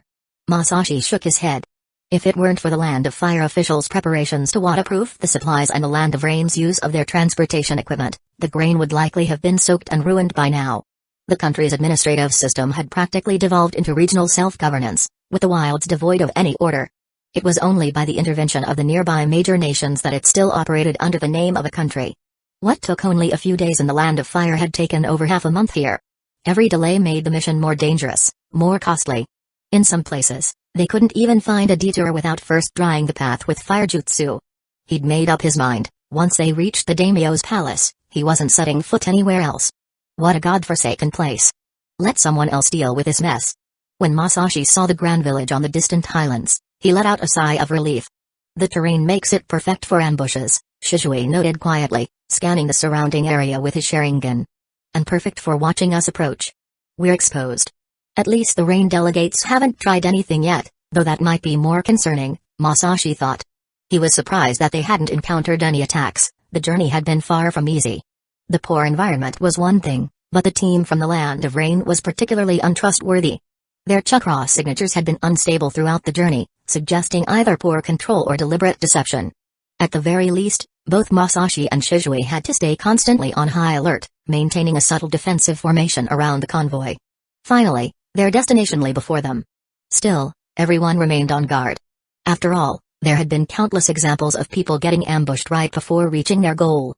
As the group neared the gates, they swung open, and an armed squad poured out in single file. The newcomers were all armed, samurai from the Land of Rain. Their armor was poorly maintained, patches of rust visible even from a distance. "Welcome to the Land of Rain. The daimyo awaits," the lead samurai announced. In today's shinobi nations, samurai were lower-ranking nobles without lands, often with respectable family backgrounds and higher education. They worked various jobs, with town samurai serving as land surveyors, tax assessors, and law enforcement officers, while village samurai took on roles in police security and administration. The elite among them could become officials or trusted aides to daimyos and local lords. They were known for both martial and scholarly skills, and many trained in ninjutsu. Some even chose to become shinobi. The envoy from the daimyo's palace whom Masashi and Shishui had met earlier was a samurai in an administrative role. Though they were also called samurai, they were completely different from the purely combative samurai of the Land of Iron. Compared to their counterparts in the Land of Fire, the samurai of the Land of Rain seemed a bit shabby. Their spirits appeared low, and many looked visibly malnourished. Masashi doubted whether they could even perform their role in maintaining law and order in the village. This was the current state of the Land of Rain. The ninjas lacked the power to fulfill their military duties to protect and support society, and the nobility failed to organize production activities and maintain social order. The mutual support mechanism between them had completely collapsed, creating a vicious cycle. Kusutsu went ahead to meet the lead samurai from the Land of Rain. Under the samurai's guidance, the convoy slowly entered the village. Upon entering, Masashi noted that the village wasn't as desolate as he'd imagined. But lacking rural economic support, it wasn't particularly thriving, either. At the very least, it faced a shortage of essentials, especially food. A samurai soon approached to convey an order from the daimyo, inviting their guests from the Land of Fire to his palace. Called a palace, it was actually a fortress in the village. Unlike the Land of Fire, buildings in the Land of Rain were mainly stone, with metal drainage pipes both inside and outside, making it far less aesthetically pleasing than the wooden architecture in the Land of Fire. The daimyo also looked different from what Masashi had imagined. He'd thought the daimyo would look like a frightened, nervous man. But that wasn't the case. The man was rotund, his face shining with oil, and didn't seem uncomfortable at all, which contrasted completely with the atmosphere of the village. Masashi had assumed the samurai would resemble the ragged men he'd seen at the gate, but he was wrong again. The samurai around the daimyo were in robust health. True to form for the daimyo, despite the widespread hunger in his nation, he managed to maintain his dignified upper-class image. Compared to the 5 great daimyos, he made them look humble by comparison. "Oh, the daimyo laughed awkwardly. "The journey must have been difficult for you. Please take your time and rest in my palace. Daimyo-sama, we will protect your safety for the next 3 months," Masashi replied, seeing that Shishui wasn't planning to speak. "Could you tell us more about the village's situation?" "Oh. Thank you both for your trouble." The daimyo nodded graciously. "After all, those ninjas from Hidden Rain Village are completely unreliable. I also don't like how they talk to me. They show no respect for me as the daimyo. Best to assume he wasn't just pretending." "I understand. Then, if we may, we'd like to explore the layout of the palace," Masashi said. "No problem. Please, go ahead." He took a step forward and vanished, wasting no time. The daimyo was bound to be one of those difficult types to work with. Behind him, Shishui caught up. "Masashi not in a great mood? He's definitely going to be a challenging client." Masashi sighed. "Yeah, even though he looks easygoing, he clearly doesn't trust us. It doesn't really matter, our mission is just to protect his life. I'll go check out the village. You can examine the palace. Be careful, Masashi. Something feels off about this place. That's precisely why I want to investigate personally." After splitting up, Masashi left the fortress and returned to the village, familiarizing himself with its streets and alleys. The village had a fair number of beggars, making it easy for enemies to sneak in. However, his ninja attire seemed to have a certain deterrent effect, as no one dared to bother him. The village's buildings were mostly high-rise, while the streets were wide, but manhole covers were everywhere. Masashi created a few shadow clones, each of which lifted a manhole cover and jumped inside. By evening, his clones reported back. The results weren't promising. The village's drainage system was extensive, with overly spacious sewage pipes that spread out like an underground maze. Apparently, Hidden Rain Village was the same way. In any case, there were far too many factors unfavorable to his mission. Moreover, the anomaly on the hill had continued to bother him. After running it through his mind multiple times, he was now certain he hadn't seen wrong. He mentally made a list of people who could threaten his mission in the Land of Rain. Wait, could it be Obito? Hadn't he gone to the Land of Water yet? As a reincarnator, Masashi naturally wanted to change Obito's fate. They actually had a pretty good relationship, their houses were close, and they practically saw each other every day. But no matter how he looked at it, Obito had no reason to interfere in the Land of Fire's operations. The guy was entirely focused on collecting tailed beasts, and at this stage, Akatsuki was still a dream-filled organization. If he was genuinely interested in the daimyo's head, though, it would be troublesome. His Mangekyō ability was outrageously powerful. Masashi couldn't afford to fail his first S-rank mission, he needed the money for food. If Obito shows up, standard tactics won't work. I'll need something unexpected. I'll just have to use that technique as a precaution. After all, I already know water-style techniques, so it's perfectly normal to know a few others, right? Chapter 15, The Cookie That Fooled No One. After finishing his tasks, Masashi returned to the palace just in time to see Shishui walking out of the palace gates. Let's get this verification over with. The two looked at each other with their Sharingan activated. Even among clan members, protocol had to be followed. When members of a team separated, there was always a risk of an enemy using a transformation jutsu to sneak in, so for the Uchiha and Hyuga clans, it was convenient to just use their eye techniques to check. Once they were both sure the other wasn't an imposter, they deactivated their Sharingan. Waiting for me? No. I just got here myself, but it's the last stop anyway. Shishui glanced back at the palace gate and sighed. Even though I was mentally prepared, the daimyo's palace is just way too complicated. It's certainly complex. Masashi looked up. Though he came from a world filled with skyscrapers, the architecture still surprised him. Like the buildings, this palace fortress also has a spire structure on its top floor. The palace towers were especially large, tall, and numerous. These tall towers were the daimyo family's ancestral mausoleum. The nobility of the Land of Rain didn't practice burial. Instead, they prepared the bodies of their family members and placed them in these towers. It was said that Hidden Rain Village did the same. Efficient use of vertical space, at least. Let's go see the daimyo. We can compare notes about the issues we found afterward.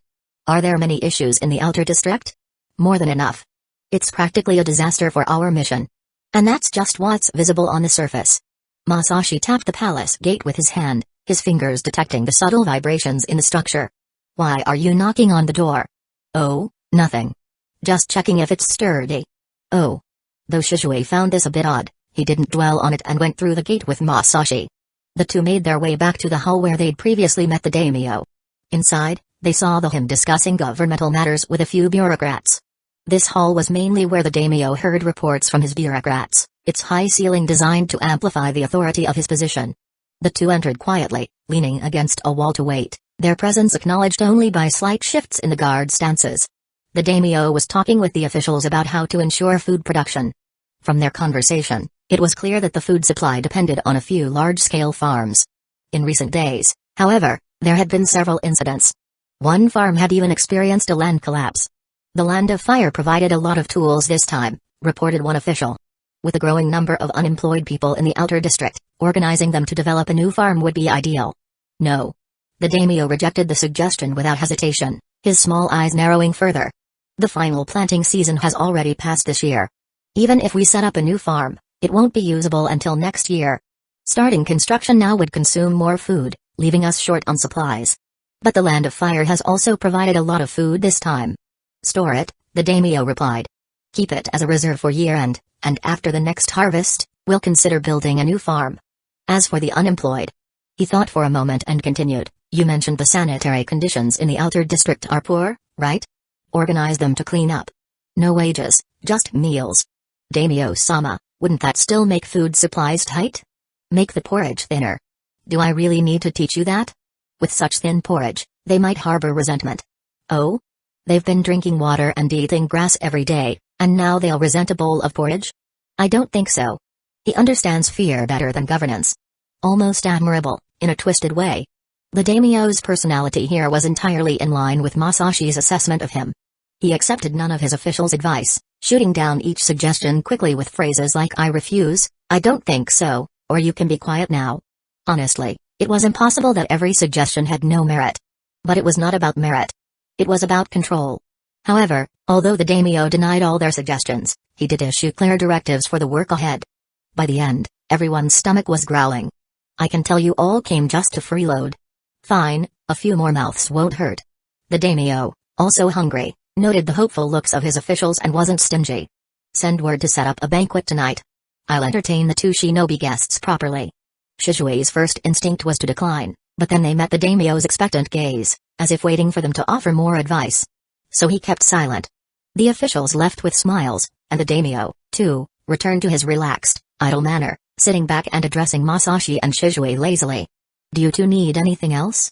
Oh, right, choose any room you like, and if you're looking for female company, there are still some around the palace, though married ones are off limits. This boss was much more impressive while working. Dealing with clients like this was truly exhausting. Daimyo-sama, may I check your body? Masashi interrupted him before he could resume checking. Huh? The daimyo was confused, visibly trying to open his small eyes a bit wider to show it. You are not allowed to approach the daimyo. One of the daimyo's bodyguards spoke stiffly, stepping forward. It is my duty to protect the daimyo. Although I apologize, I must ask that you focus only on your assigned task. But Masashi wasn't so courteous with him. He used a ganjutsu, his red eyes briefly intensifying. The guard's resistance crumbled as his consciousness fell into an illusion of duty fulfilled. He obediently moved aside, crouching awkwardly in the corner.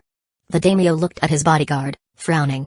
It wasn't that he minded Masashi's behavior, he just wondered if his bodyguard's mind was broken. If you were competent, would I have needed to ask for ninja protection? Unaware of the daimyo's thoughts, Masashi, after incapacitating the guard, didn't immediately approach. Instead, he explained, Daimyo-sama, this is for your safety.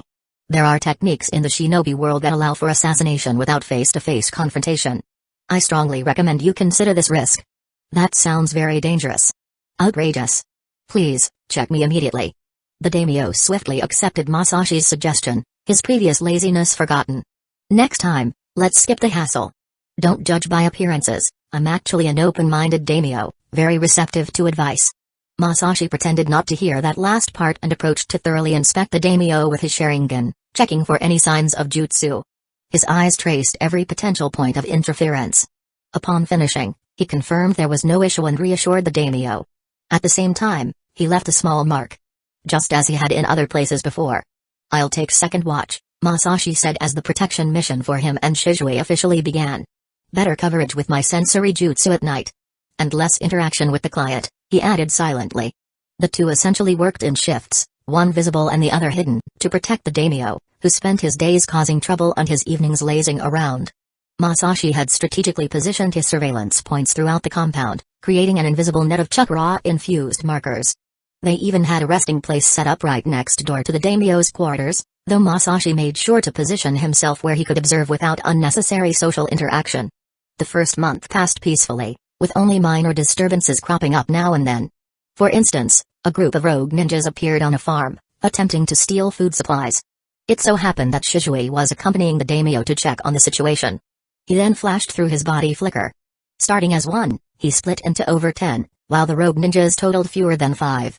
Unsurprisingly, they were wiped out in one go. It all happened so fast that the daimyo didn't even have time to finish yawning. Is it always this quick with you shinobi? The daimyo asked, stifling another yawn. Hidden Leaf Village values efficiency, daimyo-sama, Shishui replied with a polite bow. Another time, an actual ninja managed to sneak into the village, a rogue ninja from Hidden Rain Village. Unluckily for him, he bumped into Masashi, who was on a patrol. The poor soul was promptly immobilized by his ganjutsu. Let's see what information you're carrying, Masashi thought as he methodically began his interrogation. Where are your companions? He asked, adjusting the ganjutsu's pressure. And no one. I'm alone. The ninja gasped. Your supply routes? Contact points? After extracting all the information, which confirmed he was just a small fry who had snuck in looking for food. Masashi killed him. Considering that he died still under Genjutsu, it could even be counted as a merciful death. And so the first month passed in relative peace. In the second month, Shishui's messenger crow arrived with a letter from Itachi, informing him that Mikoto was pregnant. Shishui happily shared the news with Masashi, who took a moment to process it. Isn't it wonderful? Another addition to the clan. Shishui beamed. Your enthusiasm for other people's family matters is puzzling, Masashi replied flatly. You really need to work on your social skills, Masashi. Shishui chuckled. He couldn't understand why Shishui was so excited about someone else's wife being pregnant, when they could be spending their time eating delicious food at the daimyo's expense. But such leisurely days didn't last forever. Toward the end of the second month, a large portion of the sensory markers Masashi had set around the outer district were suddenly destroyed, not triggered, but obliterated. These markers were actually a type of water jutsu Masashi had developed, inspired by both Kiri's techniques and the Rainmaker jutsu of Nagato. This jutsu was a high-level application of shape transformation, creating tiny, biting water sharks hidden within the flowing water. When an opponent struck the water pillar, the small sharks dispersed with the water and attacked them. Each shark carried a trace of his chakra, allowing him to sense disturbances across vast distances. Using this principle, Masashi had developed a sensory jutsu. It seemed the intruder had used a powerful fire-style technique to evaporate the chakra-infused water. Not just any fire technique could manage this, Masashi noted. This is someone who knows what they're doing. Clearly, the intruder not only sensed his jutsu but expressed hostility as well. Masashi, who was in the middle of escorting the daimyo during a meal along with Shishui, stopped mid-step. Is something wrong? There is a powerful chakra presence, Masashi replied, deciding to investigate. Shishui, keep an eye on the daimyo. Want me to check it out instead? No. Stay with the daimyo. With that, he left the palace and headed toward the disturbance. While environmental factors weren't absolute, they could often influence the chakra nature local shinobi excel at. Among the 5 great nations, earth, lightning, and water all exhibit this. In the land of rain, most native shinobi have water-based chakra, with very few wielding fire chakra. Which made the visitor even more interesting. And based on the chakra Masashi sensed, the intruder was at least a Jonin. As he leapt between the towers, his Sharingan locked onto the target, a cloaked figure. Something about it seems familiar. The figure turned away the moment he sensed Masashi's gaze, quickly sprinting toward the village outskirts. It wasn't just hostility, this was a direct provocation. Masashi pursued him, mapping out possible intercept points as they moved. After 2 months here, the entire village was practically mapped in his mind. There was no way to ambush him here, just as in Hidden Leaf Village, where no one could set a trap for him. Well, except for that one bug in Hidden Leaf Village. Despite his self-assured demeanor, he wasn't exactly careless. At least, in his view, he was never reckless. However, after the experience of being beaten to death in his first run, he now preferred to leave himself with multiple escape routes in this second run through.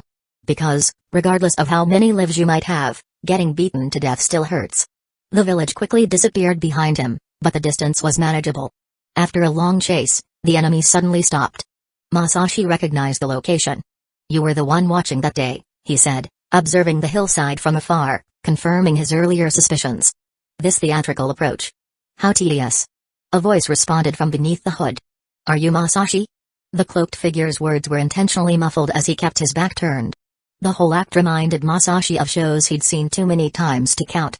Had it been anyone else, he would have fired off a water jutsu already. But not this time. Because this voice. The figure finally turned, and his suspicions were confirmed. With such an ugly mask, it had to be Obito, the same mask he had stubbornly worn for over 10 years. Just as Masashi was about to speak, another figure with a black and white face emerged from the ground beside Obito. Madara-sama, is there something special about this kid? Masashi stared at Zetsu unblinkingly. When someone you've dreamed of confronting suddenly appears, how would a connoisseur of food approach it? It was a tough question. What are you looking at, kid? Oh, nothing much. I just thought you looked like a half-moon cookie that went wrong, Masashi said, raising an eyebrow. You know, the black and white ones? Though usually they're split more evenly. Zetsu was taken aback. In his memory, this was not a typical Uchiha reaction. After all, hadn't he just mentioned that name? Where was the shocked response? Puzzled, he glanced at the other Uchiha beside him. To be honest, this one didn't feel very Uchiha-like either. Could it be that this generation of Uchiha had shifted somehow? Don't play dumb, kid. Obito finally turned, still hiding his hands behind his back, striking another pose. I am Madara Uchiha. You should know that name. He activated his Mangekyō Sharingan for emphasis. Through the mask's eye hole, Masashi saw the distinct pattern of Obito's Sharingan. Then he couldn't help but laugh. It was hard not to. Anyone who'd read even a little should know better, he thought. Amateur theatrics. At least put some effort into the research. He should be able to see through Obito's ruse, especially being from the Uchiha clan. Enough with the nonsense. Madara's eyes didn't look like that at all, it's recorded in the clan archives, Masashi said.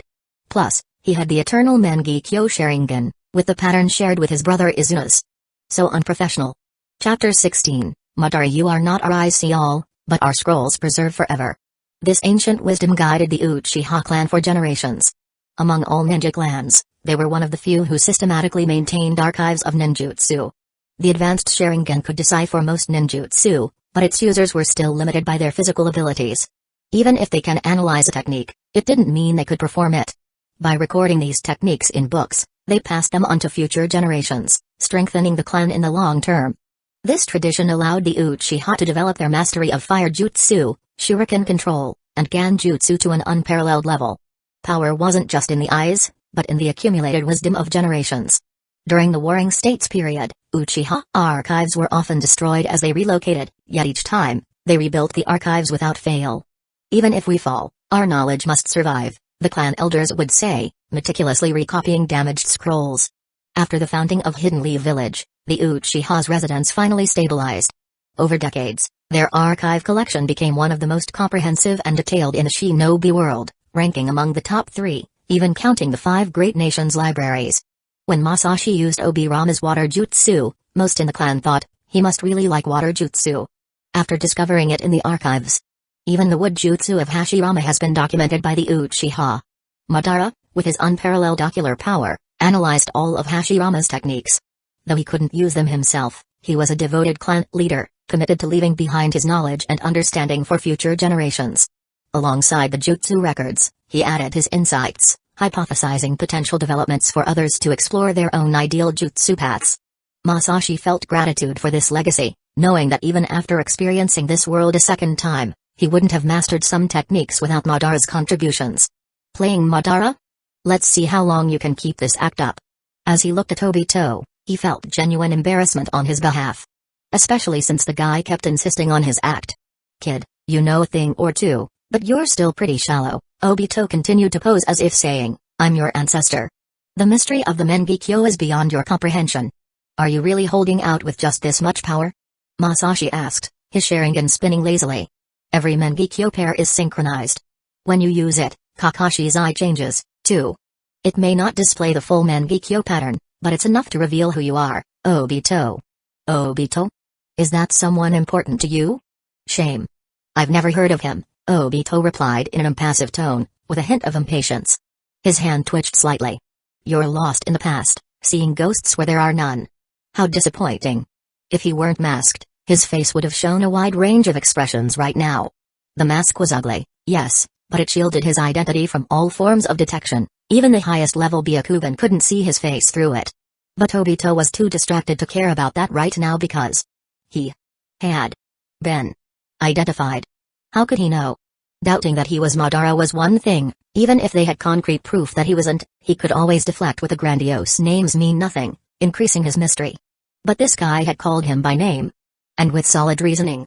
How could he have read all those dusty clan records in our archives? All our family history? And what about the ninjutsu scrolls? No. I need to stay calm. I'm not that person anymore.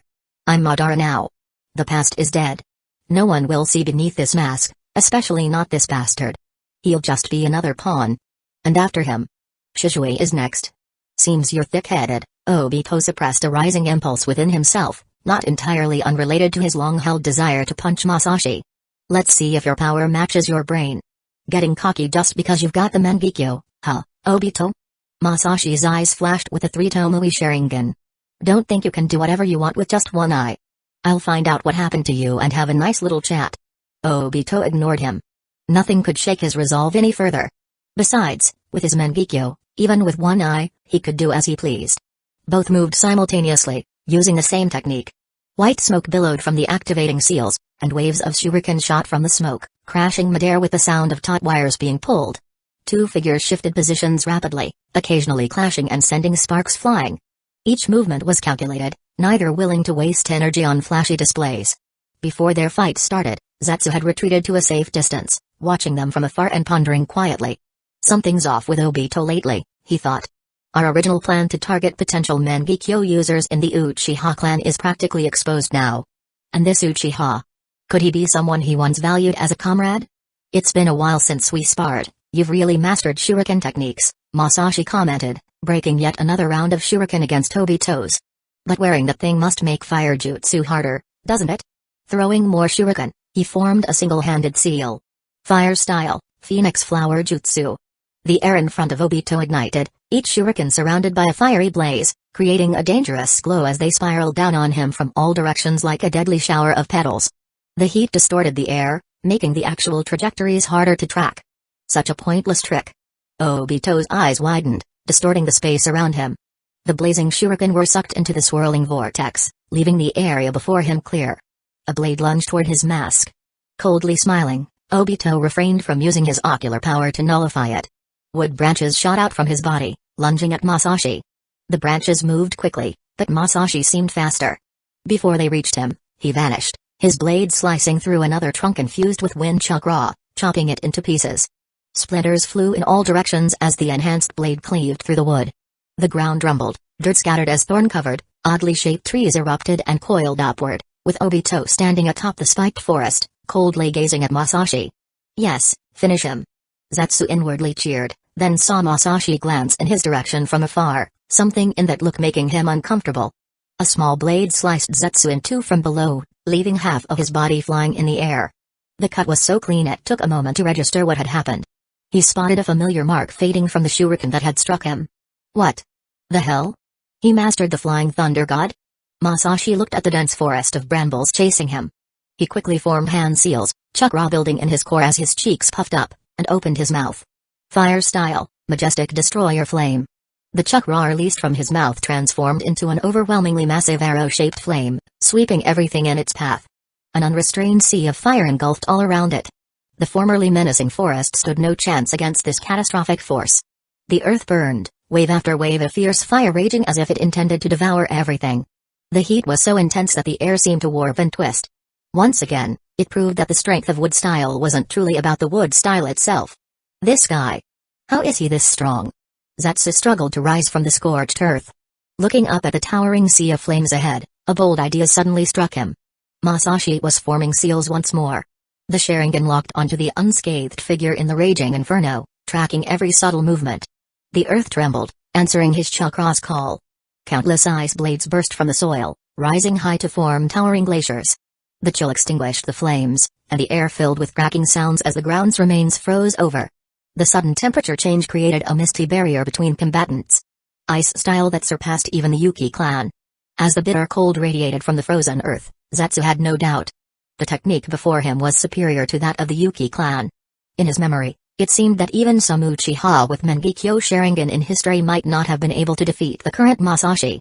Another Tobirama, perhaps?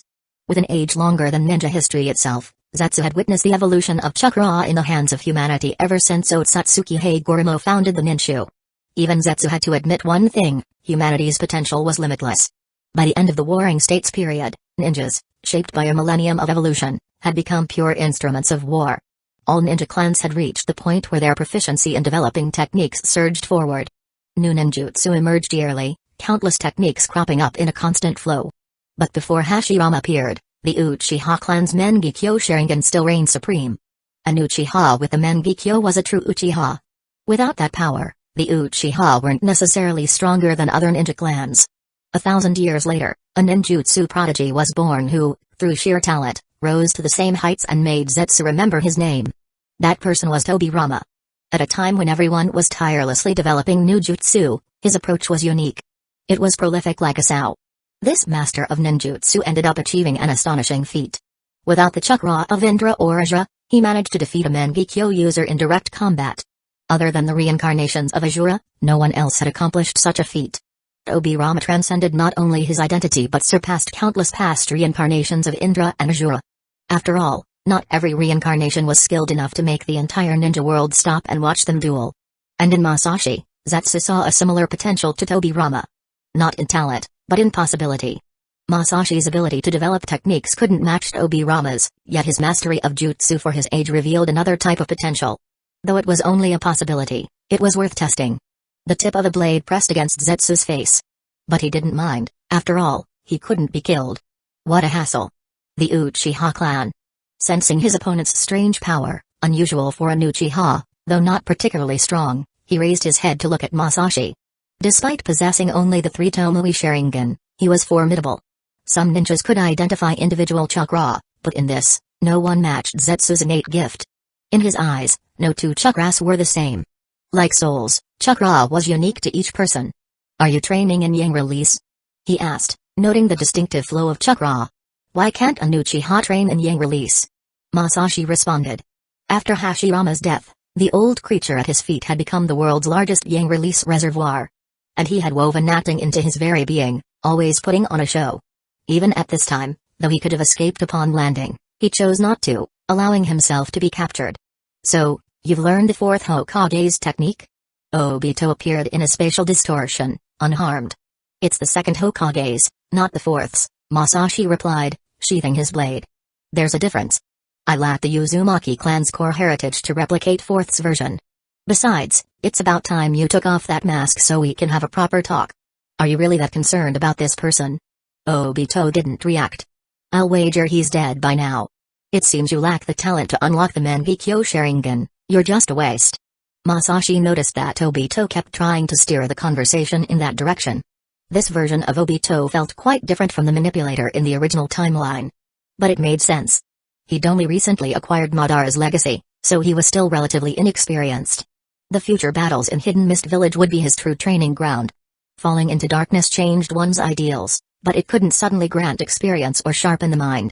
However, Masashi still had a trick up his sleeve. After all, they'd grown up together, who didn't know each other's tricks. As if struck by a sudden thought, he said, "Oh, by the way, before coming to the Land of Rain, I stopped by your home. Your grandmother made me some strawberry daifuku. Would you like to go back and eat some?" "You're lying."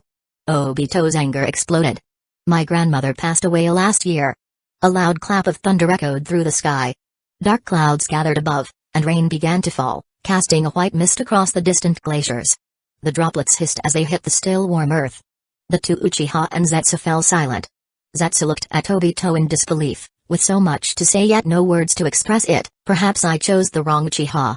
Was it too late to switch sides now?" After a moment, thunder rolled through the sky once again. The rain poured harder, washing away the last traces of ash and steam from their battle. Chapter 17, Tea with Your Grandmother. The rain kept pouring harder, accompanied by flashes of lightning and rolls of thunder. It fell like a dense waterfall, blown by the wind into mist and fog, with raindrops the size of marbles pelting down on the 3 of them. "Hey, Obito," Masashi wiped his face and urged, visibly annoyed, "hurry up and use an earth jutsu to shield us." Without replying, Obito performed a jutsu, raising an earthen wall that combined into a large dome, blocking the rain from above. Then, he removed his mask. Though he had braced himself for it, Masashi had to admit the makeshift biotech did little for looks. "How'd you get like this?" Masashi asked, casting a skeptical glance Zetsu's way. "You did this, didn't you? Even got the patterns almost right." "Without it, Obito would have died," Zetsu said in a somber tone. "You should be able to sense it. This body is far stronger than if you trained yourself." "Maybe, but I only trust my own power," Masashi said dismissively, waving his hand and turning his gaze back to Obito. "Hey." Obito scoffed, turning his head away. Masashi's expression shifted. "What's this, craving sweets again?" Obito glared back at him. "Idiot. I'll kill you." "Yeah, good luck with that," Masashi replied, wagging his middle finger. "We both have space-time jutsu, neither of us is catching the other." "For now," Obito retorted. "You're seriously annoying." "Your grandmother didn't think so. You didn't have to visit her. She made good tea and cake. And someone had to check on her after you abandoned the village." "I didn't abandon, no. What would you call it then?" Obito fell silent, forced to concede. Back when he occasionally returned to the village, he'd seen Masashi visiting his grandmother often, keeping her company. When she passed, Masashi's family had handled the funeral. After he left, his grandmother had been alone. After a pause, He said, "Thank you for helping with her. We were neighbors, and she was good to me." After this brief exchange, the two returned to glaring at each other. Zetsu, watching from the side, grew impatient. Humans were always caught up in strange trivialities. "Obito, you should get to the main point. Call me that again, and I'll kill you." Obito snapped, the response now second nature. "So, what's the main point?" Masashi asked. "Since you asked, just say it in plain language. Have you been training for 3 years on how to be stubborn and talk like shit?" "I was just about to," Obito said, frowning at Masashi's attitude. "Masashi, what do you think of this world?" "It's fine," Masashi replied seriously. "Earning money as a ninja is a breeze. And I like eating delicious food." Really, the second time around was far better than the first. The founder of the one country, one village system may have taken a hands-off approach, but he truly did something great. "You always said emotions make weak ninja. Look at me now," Obito gestured to himself. "I said uncontrolled emotions make weak ninja. You've just swapped one extreme for another. TCH. Still so shallow," Obito sneered at him. "If money and food were all you cared about, you could leave Hidden Leaf Village and come with me." "Nope," Masashi refused without hesitation. "No tea, no deal. Hidden Leaf Village has the best selection and quality. I'm not going anywhere." Zetsu couldn't understand. Couldn't a missing ninja buy tea? "Let's talk business. Why don't you come back to Hidden Leaf Village, Obito?" Masashi asked. "You don't seem like someone hiding in the shadows." "I can't go back," Obito's gaze turned dark. "Listen, Masashi. This world is built to create failures. Someday, you'll become one too. I'm done with it. With my grandmother gone, I don't need to hold back anymore." "Such a grim perspective doesn't sound like it came from you," Masashi said confidently. "You were always the optimistic idiot." "I was, and you told me to stop being so passionate. Isn't my change now what we used to call a true ninja? I'd give you a full score for reading comprehension, but as I see it." Masashi finally cut to the chase. "You met the real Madara, and he trained you into what you are now." Obito was briefly taken aback, but Masashi had already pointed to Zetsu. "So, what's that thing? Doesn't look human." "I am Madara-sama's will," Zetsu grinned. "Standing before you isn't your former comrade, but Madara himself, and you could be, too. Unless I become Hokage, no one's using me as a vessel," Masashi replied with a wave of his hand. "You claim to be the clan head's will, but words aren't enough, I need proof." "Huh?" Zetsu was puzzled. What was this guy trying to pull? Did he also want to be Hokage? "Tell me, what was Madara's first comment in the Flying Thunder God Scroll?" "Is that all?" Zetsu's eyes swirled in thought. Madara-sama said, "This technique borrows from the Uzumaki clan's knowledge. If you view the target as a sealed object, it's easier to understand." "Is that what you wanted?" "Oh?" Masashi stroked his chin. "Did you sneak into our archives to check that?" Zetsu suddenly felt Obito was far easier to deal with. "Enough games," Obito interrupted coldly, ending the exchange between them. "Masashi, don't waste your life on meaningless pursuits. Join me, and I'll show you the true power of the Uchiha clan." "Isn't that something you want? The village provides structure." "You confuse restriction with foundation," Masashi answered, then grinned. "Are you talking about the Rinnegan? You even know about the Rinnegan?" Obito now took his old neighbor seriously. Across the shinobi world, the Rinnegan, Sharingan, and Byakugan reigned as the three great dojutsu. Even the Uchiha clan generally didn't question this belief. This confirmed the Uchiha didn't realize the Rinnegan evolved from the Sharingan. Without meeting Madara, Obito wouldn't have believed the Sharingan held such power. So, how did Masashi know? Simple deduction. We Uchiha are the Sage of Six Paths descendants.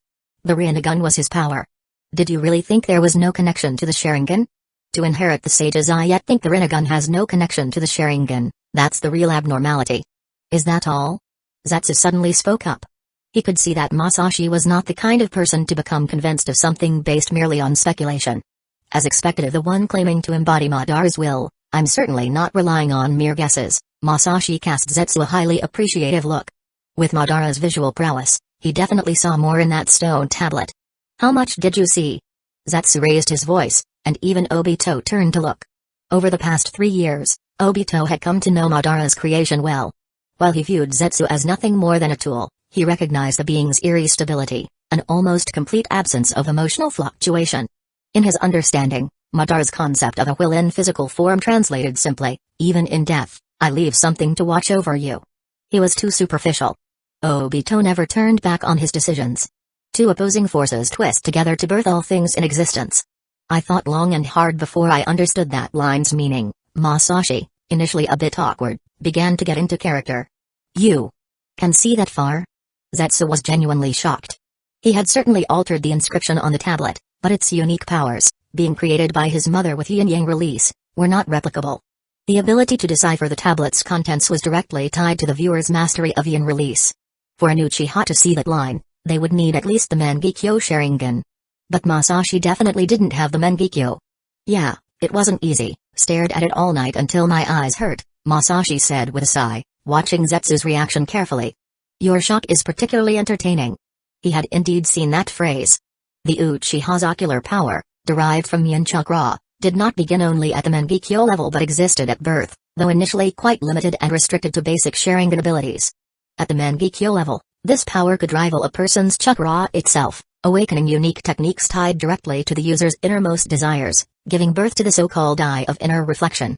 Although Masashi's visual power had not reached the Mangekyō level, it far exceeded the typical power of a three-Tomoe Sharingan. In recent years, it seemed his yang release had interacted with his Sharingan, sparking a sort of chemical reaction. Zetsu was truly shocked. The last time he had felt this surprised was when he found out that Madara had survived his battle with Hashirama and even managed to bite a chunk of flesh off him. It wasn't easy to startle him. Could this guy really have managed it? Zetsu understood better than anyone that the current Uchiha clan's Mangekyō Sharingan was incomplete. The line, two opposing forces twist together to birth all things in existence, was left unaltered, though the context was changed. A good lie was 90% truth. When Zetsu modified the tablet's content, it left most of the essential parts intact. It seems I might have underestimated him. Masashi was likely to become the second Indra rather than another Tobirama. His potential is even greater than Madara's. Though doubt remained, Zetsu decided to try implementing a bold new idea. Whether it was Madara or Obito, Zetsu couldn't control them directly, he could only influence them through careful manipulation, mostly truth, with just enough lies mixed in. But he was still prudent to have a backup plan. Zetsu didn't want to wait another 1,000 years. Deciding to proceed, he put on a show. You mentioned the eternal Mangekyō, so it's clear you know its secret, but that's still not the truth. Oh? Let's see what bait you're offering. From the beginning, eternity never existed. The Mangekyō Sharingan had no such weakness. Indra's original Mangekyō could summon the perfect Susanoo right away. The perfect Susanoo. This technique harnessed the power of yin release's creation from nothing to its fullest, extending the user's physical form. Exactly, and there's Izanagi, as well. The Sharingan is an imperfect eye, which is why it consumes one's visual power. So, how does one make it perfect? Masashi's gaze was fixed on Zetsu. That's precisely the serious matter we need to discuss. Zetsu turned to Obito. Madara-sama, what do you think? Being a manipulator, he knew never to steal the spotlight. Upon's sense of control depended on their belief that they were the master. Each reincarnation of Indra and Asura thought this way. Obito thought this way. It would treat Masashi similarly. Zetsu was never the master, he was simply a diligent servant for each of his masters, answering questions and unveiling truths. And all of this was to restore greatness to the world once again.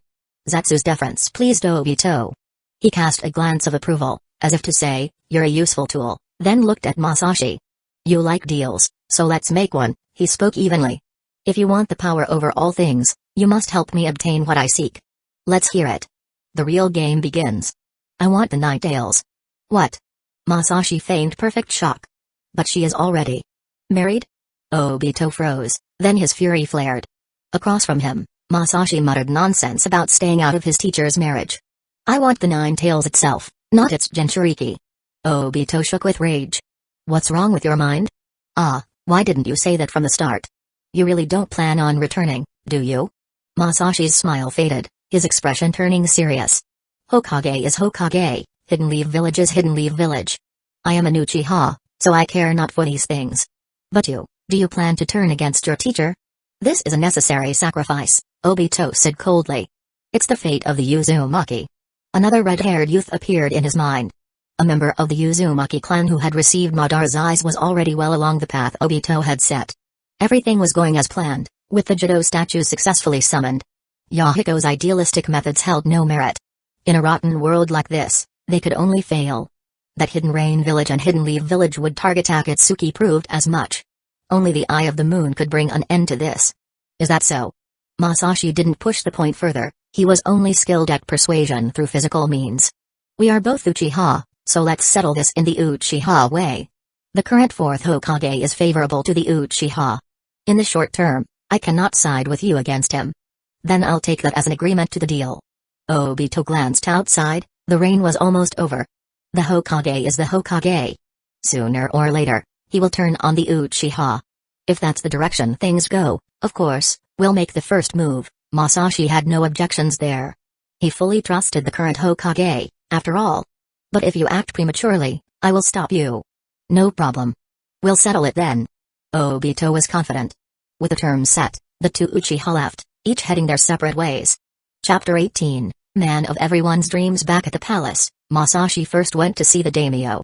He stood before the daimyo and his council to explain his recent absence. The recent situation required implementing layered chakra detection barriers, he explained. Our sensor array picked up fluctuating chakra frequencies in the 800 to 1200 range, typical of long-range reconnaissance techniques. To counter this, we had to recalibrate our chakra dampening field to create interference patterns at matching wavelengths while maintaining a stable baseline for our own defensive jutsu. Additionally, Masashi continued, we detected attempts at chakra resonance mapping, likely trying to identify gaps in our security grid. This required us to temporarily suspend all active chakra circulation and switch to passive detection methods using natural energy readings. The palace officials exchanged knowing glances, nodding with impressed expressions. One elderly advisor stroked his beard. Most thorough, as expected of an Uchiha. Amazing how easily people accept what they expect to hear, especially when it comes with a touch of technical jargon, even when all of it was complete bullshit, Masashi noted as the palace officials nodded along. If only they knew the real reason, he'd simply been delayed by an empty stomach. As time passed, the mission to protect the daimyo was coming to an end. The final security review showed no gaps in their defenses, exactly as expected. Throughout the mission, the daimyo had been well protected, dining comfortably and sleeping soundly. The presence of two Hidden Leaf Village Jonin was enough to deter almost all ninja organizations outside the 5 great nations, and the other 4 great ninja villages wouldn't risk assassinating a daimyo. When it came to a country's daimyo, the major villages would only take on protection missions, not assassination jobs. It was an unspoken rule that kept the balance of power stable.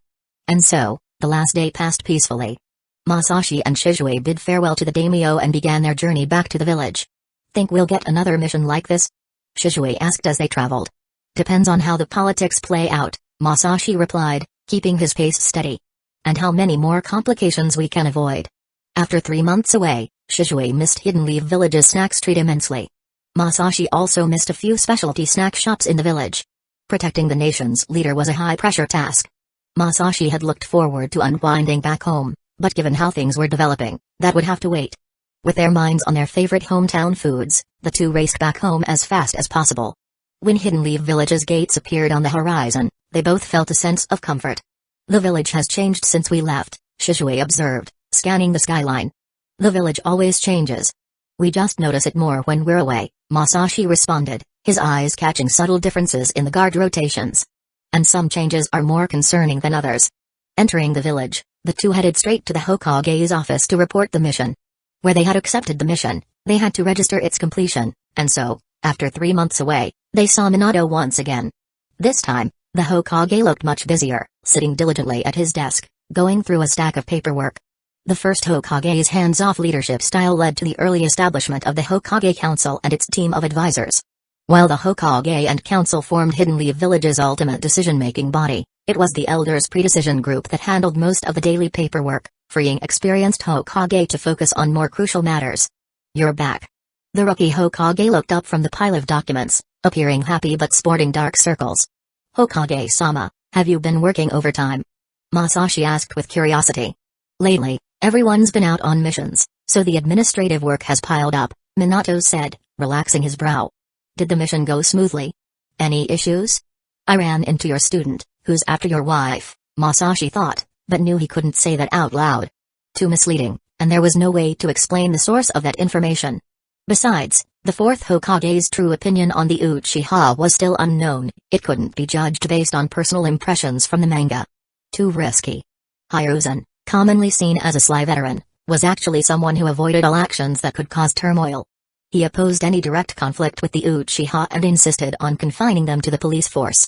Danzo seemed outwardly hostile toward the Uchiha but was actually opposed to anyone outside Hiruzen being Hokage or trying to become Hokage.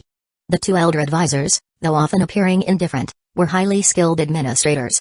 They could generally resolve conflicts among departments through systemic adjustments. They were more guarded than trusting toward the Uchiha but held no significant malice, aiming for a balanced middle ground. Minato, while appearing the most friendly to the Uchiha, was in fact the most ruthless among them. Like the first Hokage, the village was his utmost priority. If anyone, even close family, threatened the village, he would not hesitate to act. If it weren't for the deep attachment I felt to Hidden Leaf Village, I might have long ago quit my position to travel the world, Masashi mused. The mission went smoothly, with no interference, he said to Minato. Yes, it went smoothly, Shishui agreed, adding, the daimyo of the Land of Rain has quite a personality. Oh, that's good to hear, Minato said, quite pleased. This meant another successful protection mission for Hidden Leaf Village, which was something to celebrate. Although he wanted to chat longer with them, the paperwork awaited him. After a few encouraging words, he sent the two off to rest, and he returned to his work.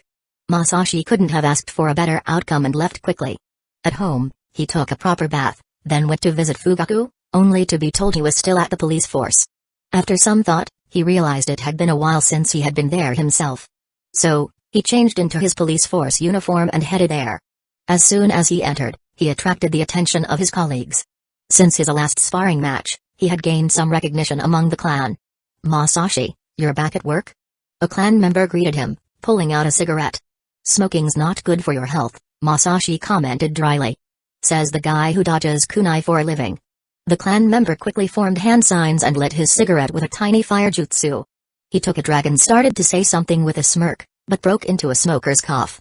His next cigarette lighting attempt ended with a fire sputtering out pathetically. Being a shinobi is way more, another cough interrupted his defense. Masashi suppressed a smile. The legendary fire techniques of the Uchiha, reduced to lighting cigarettes, and failing at even that. I just finished my mission, just dropping by, he said, glancing around.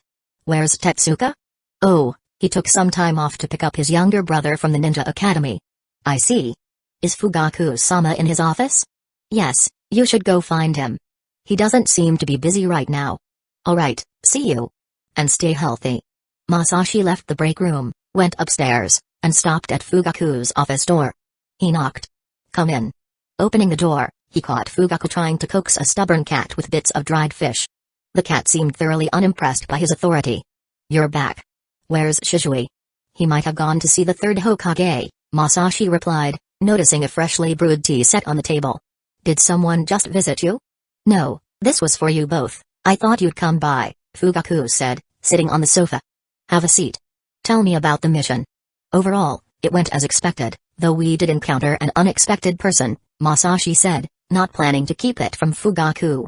In the original timeline, Obito had been fixated on eliminating the Uchiha, but now that Masashi had exposed his identity, he would likely abandon that approach. However, he might have other plans. That sounds intriguing, Fugaku said, sipping his tea. Knowing your nature, if you're bringing this to me directly, I assume this person has ties to our clan? Yes, I encountered Obito. I see. Fugaku said. He put down his tea and stroked the cat, which had settled in his lap. Does he bear a grudge against the clan? No, he doesn't. That sounds promising, then. But why hasn't he returned? It seems he holds a grudge against the entire shinobi world. As the clan leader, Fugaku had an obligation to be fully informed about the circumstances of every clan member who had awakened the Sharingan. When the news of Obito's sacrifice first came back, he did his research. But after mulling it over for a long time, Fugaku still couldn't figure out what unrequited love had to do with hating the entire ninja world. Why does the Uchiha clan keep producing these strange individuals? Fugaku thought to himself irritably. Did you try talking some sense into him? He asked the person in question. He remembered that the two had been close. I did. At first, he even tried pretending to be Madara. Oh? That's quite a piece of information. Fugaku nearly lost control of his usual stoic expression. How did you respond? You know, the clan has its difficulties too. After all, at that time, he hadn't awakened his Sharingan. Your understanding of clan policy among your peers is exceptional. Did you explain that to him? I just told him his act wasn't very convincing, and he got mad.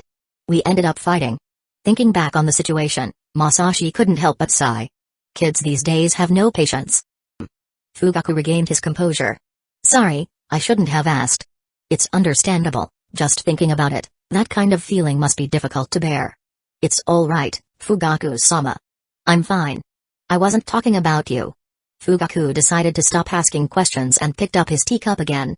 No point hoping, if he were in Obito's place, he wouldn't come back either. Do you have any idea what Obito's planning? He's after the Nine Tails. Fugaku put down his teacup again. Are you certain? Is the information reliable? Extremely reliable.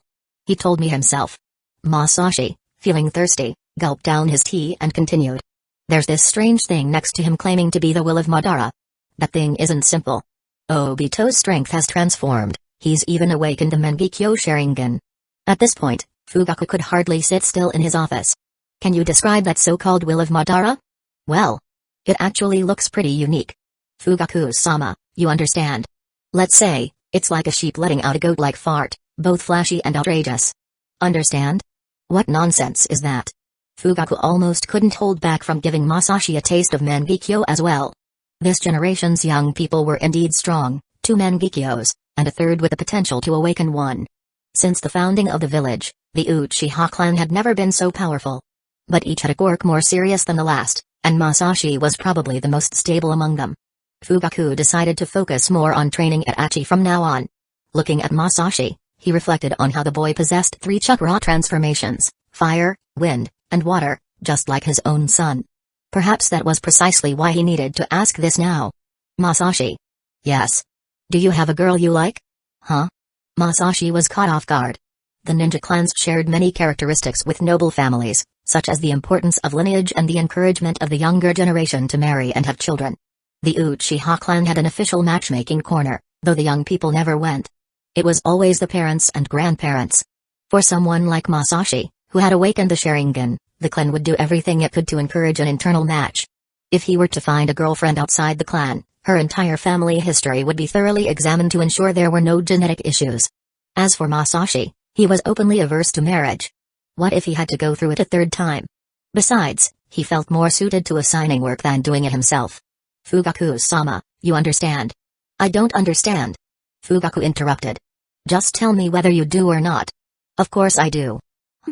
Fugaku was shocked, but then he really did understand. Looks like this guy needs a match. He lacks discipline. Thinking about how his wife had changed after marriage, he smirked internally. You think you understand women? No, kid, you have no clue. Alright, I get it.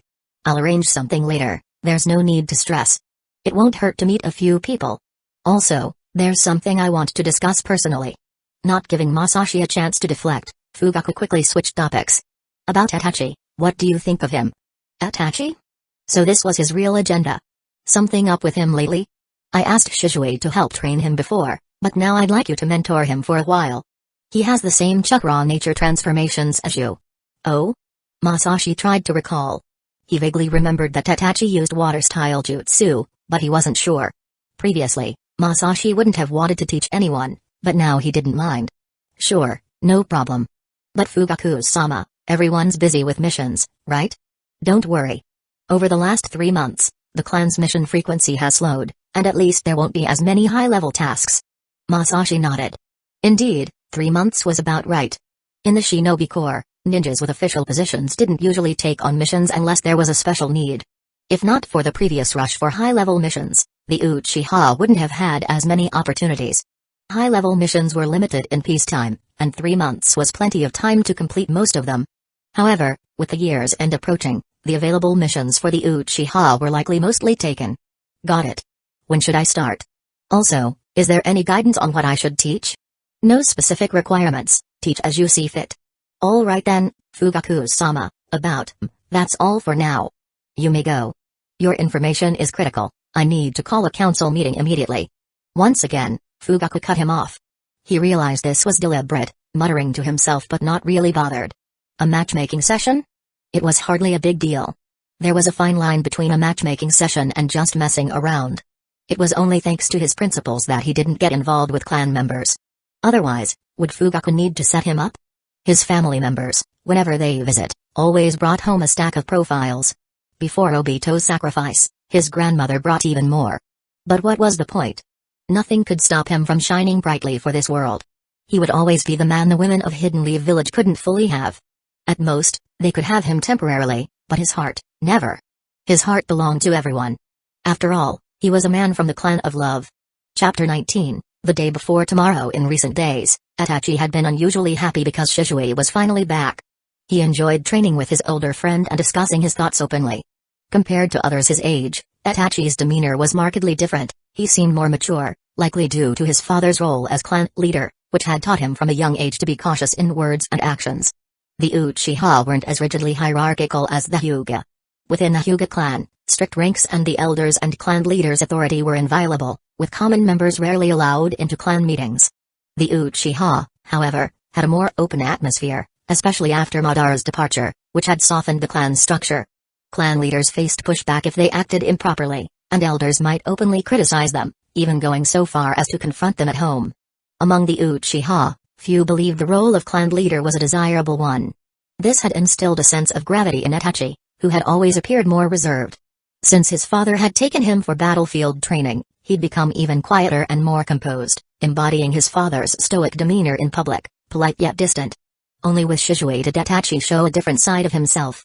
"Try it again," Shishui instructed, his eyes focused on Itachi's chakra flow. "Focus on integrating the illusion. The target shouldn't feel anything unusual."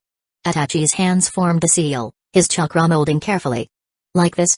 The training ground shifted subtly, leaves reversed their fall, shadows bent wrong angles. But there was still a noticeable flutter in the chakra flow. After finishing the Genjutsu training session under Shishui's guidance, he sat down to rest, visibly fatigued. "Itachi, your Genjutsu still leaves some traces," Shishui said gently. "Remember, if the target senses anything, half of the illusion's power is lost. You need to adapt based on the situation. The strongest Genjutsu isn't about power, it's about understanding the human mind." "Like how the will of fire connects all villagers?" Itachi asked. "Exactly. That's why it's so important to understand different perspectives." "Your Genjutsu seems effortless," Itachi said. "How did someone like Masashi ever defeat you? Was he truly that strong?" "It was my own doing," Shishui admitted, embarrassed. "I tried to use Genjutsu to expand his loyalty to the clan into a love for the entire village. And then?" Shishui's expression turned strange. "I realized his love for the village was even stronger than mine." "What?" Itachi was shocked. "More devoted than you? But he barely even attends clan meetings and constantly opposes the Hokage administration." "Sometimes, Itachi, the strongest devotion isn't shown through obvious displays," Shishui said thoughtfully. "Indeed. I think he might just be the most devoted to the village out of anyone." He recalled the vivid dream that had resulted from his Genjutsu backfiring. During his mission, Shishui had hoped to discuss these feelings with Masashi but hadn't had the chance. Itachi fell silent, his brow furrowing as he processed these words. Was he simply too young to understand the complex ways adults express their devotion? Or maybe Masashi wasn't exactly an adult either? "Alright, you can find out about him on your own, Itachi," Shishui advised. "Consider my failure as a lesson. The risks of a Genjutsu lie in the target's mental resistance. If they resist successfully, the backlash can be more harmful to the caster." With that, they resumed their training, pushing themselves until they were thoroughly exhausted. Finally, Itachi headed home. When he arrived, his mother, Mikoto, was busy in the kitchen, while his father sat at the dining table with a small bottle of sake by his side. "I'm back. How did your training go today? You didn't cause any trouble for Shishui, did you?" Fugaku asked, visibly pleased with his son. He firmly believed his son had the makings of a Hokage. "No, I always listen to Shishui," Itachi replied earnestly. "Good. Wash up and join us for dinner, I have something to discuss with you." Itachi quickly freshened up, then returned to help his mother with the final preparations before sitting at the table. "Father, what's this about? Masashi will be training you for a while." This surprised Itachi, but he remembered Shishui's earlier words encouraging him to find out for himself. It seemed Shishui had already known. Still, he wasn't entirely enthusiastic. He was far more interested in the will of fire than in ninjutsu. Learning techniques came naturally to him, but the philosophy behind the will of fire offered new insights each time he discussed it with Shishui. He genuinely enjoyed the exchange of ideas. "You're not thrilled?" Fugaku asked, frowning. While he approved of their close bond, he had mixed feelings about Shishui's ideas. Great ambitions didn't always translate into practical solutions. Many with grand visions failed to accomplish their goals, often making matters worse. If the Uchiha's issues with the Hokage administration were easy to solve, they would have been resolved long ago. Not at all, I'm honored, Itachi said dutifully. Good. Remember, as you grow into a ninja, the most deceiving thing can be your own eyes. Masashi is more complex than he appears, and there are still unresolved questions about him within the clan. Having him as your teacher for a time will give us some insight. Yes, father, Itachi responded, though inwardly, he wasn't fond of this. But he was a dutiful son. The conversation shifted to family matters, Mikoto skillfully steering the discussion away from heavier topics, and after a few more words, they finished dinner. The next morning, Itachi rose early, following his father's instructions. When he reached Masashi's home, he was about to knock when the door opened, revealing Masashi's cousin, Hideo. Looking for Masashi? He asked cheerfully. Good morning, Uncle Hideo, Itachi said politely. Hideo wasn't a ninja but operated a weapons store, which made no difference in terms of clan standing. He's already at the training grounds.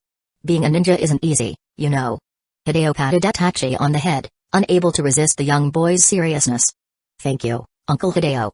I'll go look for Masashi, Itachi said, tidying his hair after Hideo's affectionate but messy pat, before hurrying off. At the training grounds, Masashi was practicing shuriken techniques at the target range. Shuriken were lodged in the targets and scattered on the ground, though more were on the ground. This indicated yet another failed attempt to use wind in place of wire to control the shuriken.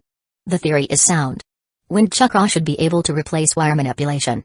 But the control required is on another level entirely. He certainly wasn't the first to try this, nor would he be the last. In his first and second lives, Masashi lacked the exceptional talent of Tobirama. Creating brand new, practical ninjutsu from scratch was simply beyond him, though his Sharingan could copy techniques. Understanding made techniques truly one's own. However, he did possess the ability to improve upon existing techniques, making modifications and refinements. His solid theoretical knowledge served as a foundation. As a reincarnated soul, his memories of past lives gave him unique insight, allowing him to recognize and select techniques that had proven most suitable for him before. But some techniques were difficult to modify, especially mature ones developed by traditional clans like the Uchiha and Senju. These are the result of rigorous research and refinements over generations. Geniuses like Minato and Orochimaru, who perfected techniques pioneered by Tobirama, were exceedingly rare. Though Masashi was not at that level, he did not look down on himself nor get discouraged. Comparing one's weaknesses to another's strengths and feeling inadequate was simply self-defeating. He walked forward to pick up the shuriken scattered across the ground, mentally noting the pattern of their dispersion for later analysis. A shadow stretched across the sunlit ground, reaching right in front of him. He looked up and saw a small figure watching him. Oh, Itachi, you're up early, he said as he placed the shuriken he'd already collected into a bag beside him. Good timing, lend me a hand. Okay, replied Itachi obediently, bending down to help.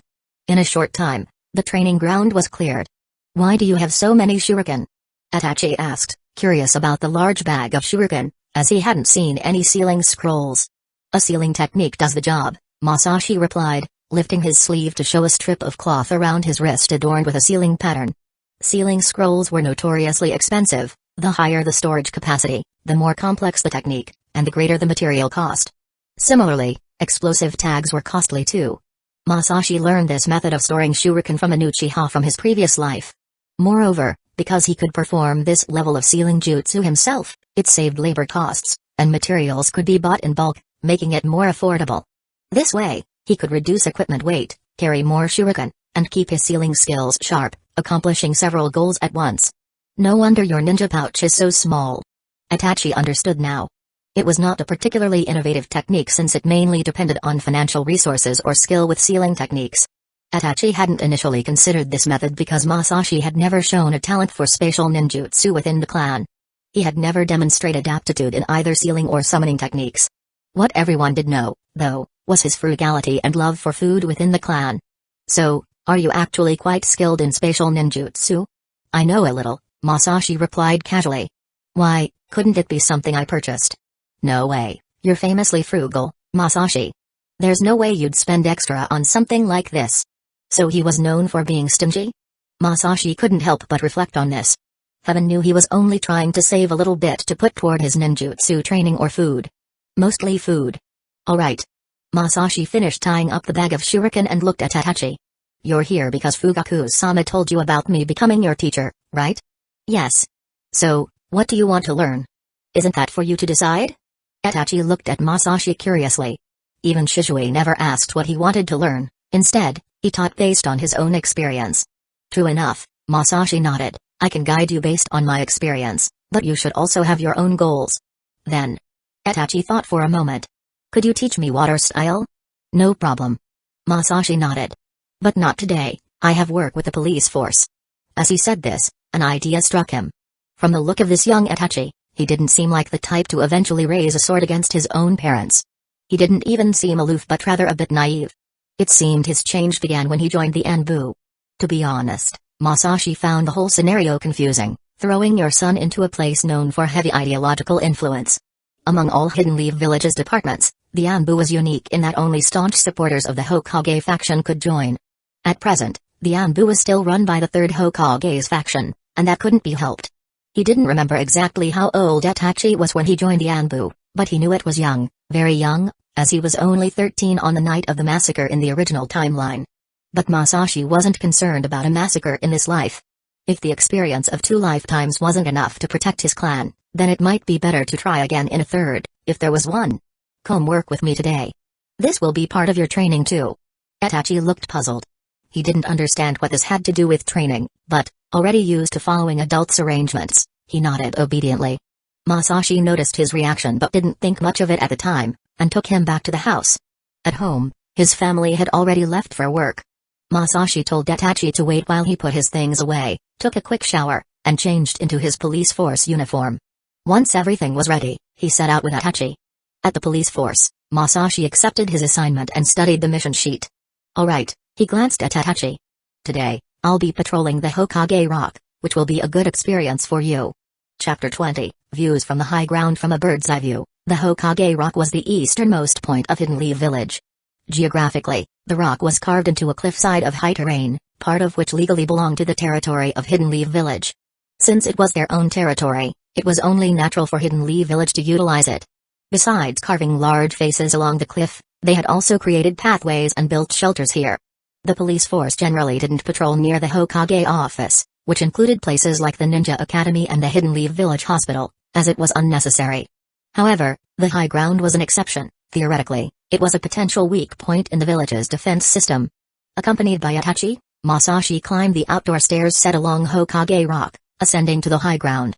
Masashi, how often do you patrol up here? Often enough. The high ground requires constant vigilance. This was Itachi's first time on the high ground, and he felt a bit excited, having never been here before, unlike the other kids in the village. From up here, overlooking Hidden Leaf Village felt different. This was the true highest point of the village's territory, offering an unobstructed view. The high ground was vast and flat. To satisfy Itachi's desire to admire the village's scenery, Masashi guided him along the boundary. They encountered other Hidden Leaf Village shinobi on their way. Amusingly, since the area was so flat with a great view, many shinobi like to come here with their families during off hours for picnics or a bit of leisure. Or other things at night. Identification, please. An Anbu appeared before them. Police Force, Section 3, Masashi Uchiha. Accompanied by Itachi Uchiha. They also encountered more masked Anbu agents patrolling the area. After mutually confirming identities, they were allowed to proceed. Though Anbu agents seemed mysterious with their masks, infiltrators actually like to disguise themselves as Anbu, since with a mask and cloak, who could tell who was really under there? The Anbu agents were well aware of this and have a process for coordinating with the police force to prevent such slip-ups. After going through the identity verification process for the 5th time, Masashi noticed his temporary student curiously watching him. What's up? Are those really Anbu shinobi? Yeah. Won't stopping them affect their mission? Itachi looked back several times, though the agents had already vanished. Maybe they're on an important mission. They're public officials, so of course, they're going to follow regulations, Masashi replied. When you become a shinobi, you'll do the same. As a public official, you work by the rules. If someone starts complaining without a direct order from the Hokage, you just arrest them. They're either spies or abusing their authority. Isn't that a bit too rigid? Itachi, seemingly imagining all sorts of scenarios, asked. Anbu handle special tasks for the village, and they're all strong shinobi. If we had a dispute with them over an urgent mission, it could strain the relationship between the clan and the Hokage. Masashi didn't reply, just looked at Itachi. What do you think the police force's primary duty is? He asked carefully. To protect the village and uphold clan honor? Itachi's response came quickly. That's where you're wrong. We're public servants first, clan members second. As both the clan leader and head of the police force, Fugaku's approach to educating his son was rather difficult to understand. Age wasn't an excuse in the shinobi world. Those with the potential to become shinobi developed wisdom early. Their maturity advanced far faster than people from Earth. But Itachi didn't seem to understand that the Uchiha clan and the police force were two distinct entities. Nor did he grasp how Hidden Leaf Village's organizational structure functioned. This kid, who liked to think from the village's perspective, in reality, knew little about the village. On the contrary, he was deeply bound by his family's own ideology. The responsibility for this rested on Fugaku. As his father, he was the first person accountable. Masashi thought he might have figured out why this future dutiful son would turn out so peculiar. "I know what to teach you," he said, reaching out to ruffle Itachi's hair. "You're not ready to learn ninjutsu just yet. Instead, observe and listen carefully." "Officer, where should we dispose of?" A civilian approached them, holding a small bag.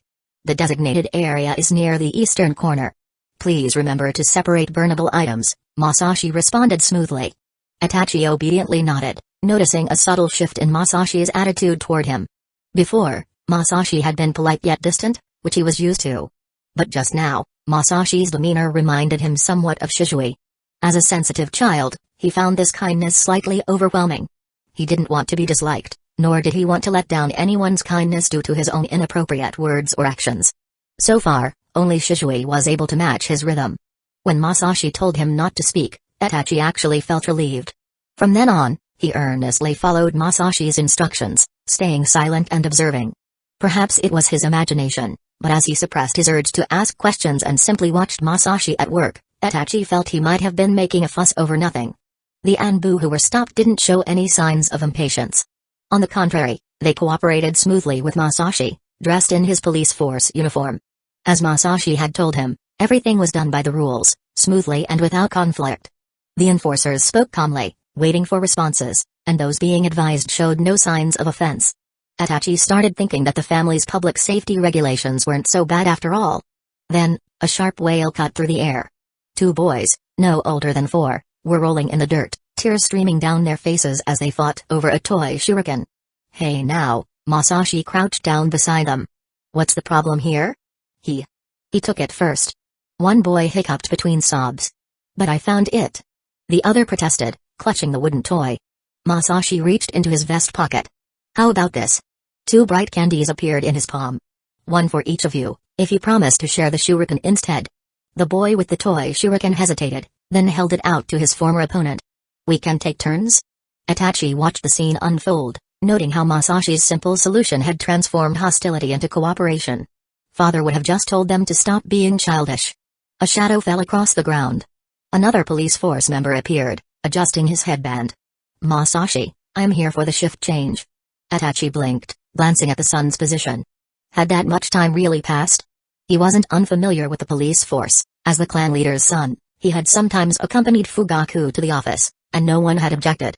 He had walked the streets of Hidden Leaf Village with others, and was familiar with how the guards enforced the law. Fugaku had even taken him to observe the police force apprehending spies from other villages. But he'd always been an onlooker, never involved, and today's experience felt different. When Masashi finished handing over the patrol to the next shinobi, he turned to Itachi, gesturing for him to follow. Itachi quickly fell in step, closely following behind. When Masashi finally stopped, they stood above the cliff, right at the top of the first Hokage's face on Hokage Rock. Standing on the edge of the cliff, Itachi gazed out at the view. Hidden Leaf Village, surrounded by lush green forests beneath the blue sky and white clouds, looked entirely different from how he usually saw it. From this height, the village appeared peaceful, with rows of buildings sprawling out across the land. In the distance, the farmlands stretched like a network, and a winding river sparkled in the sunlight as it ran through the green fields. Masashi looked at him. This little kid finally showed an age-appropriate, goofy smile. He's still a child after all. "Isn't the view great from here?" he asked with a smile. Taki nodded. "From a higher vantage point, you can see things more clearly," Masashi said. "But if you only look far away and forget what's right underfoot, you'll end up shattered to pieces." Itachi instinctively looked down at the sheer cliff below. He wanted to ask a question but remembered that Masashi had told him to observe and listen more. He closed his mouth instead. Masashi took note of this. Good. He's learning to think before speaking. "Do you know the significance of where you're standing now, Itachi? Higher than the first Hokage?" Itachi attempted an answer. Obviously, that couldn't be right. Seeing Itachi's expectant gaze, Masashi didn't keep him guessing. This is the origin point of Hidden Leaf Village. It was here, as children, that Hashirama and Madara shared their ideals with each other.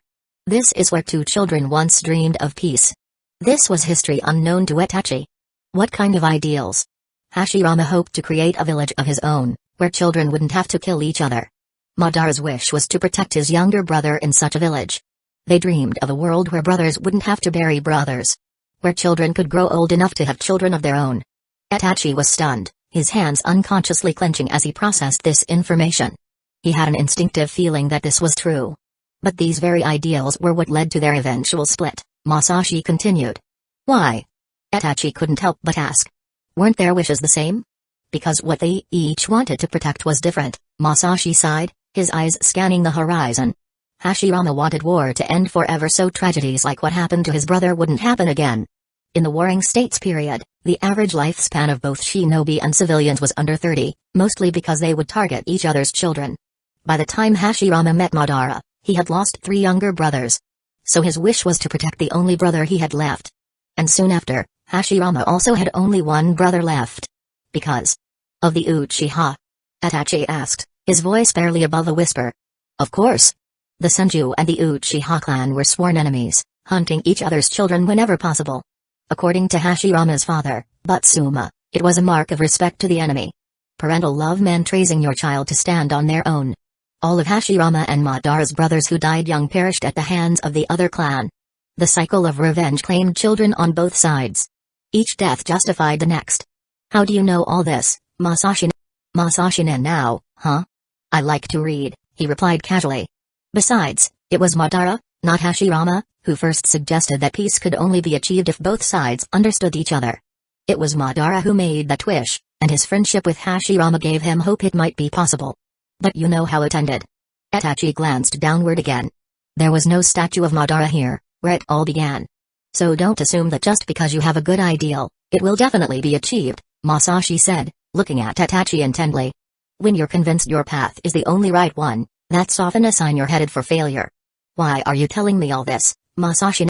As I said, what you need most right now isn't ninjutsu. Masashi placed a hand on Itachi's shoulder, but an understanding of history, of the Uchiha, the Senju, and Hidden Leaf Village itself. Before he finished speaking, Itachi felt a sudden dizziness, as if everything around him had lost color. The world seemed to shift and blur.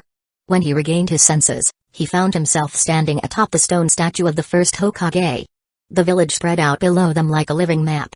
Look at this village, Masashi gestured to the streets below. Hidden Leaf Villages, first and foremost, a military base, built to serve the needs of its shinobi forces.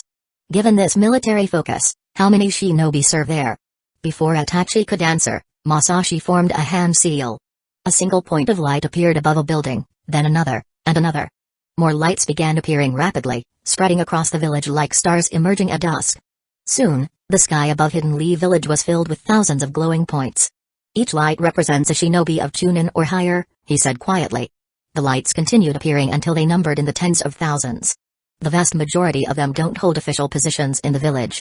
Compared to this number, both the Anbu and the police force are insignificant. He lowered his hand, letting the lights fade. Every department in Hidden Leaf Village, even the Hokage himself, exists to serve this military group. But the Anbu is a special unit that carries out missions for the village without dealing with regular shinobi, Itachi protested slightly. Itachi, in an organization, no department can be more important than the organization itself, Masashi said. Departments exist to ensure the survival of the organization. Hidden Leaf Village exists to empower the shinobi forces. If the Hokage cannot fulfill this purpose, then he'll find himself without allies. He placed his hand on Itachi's shoulder once more.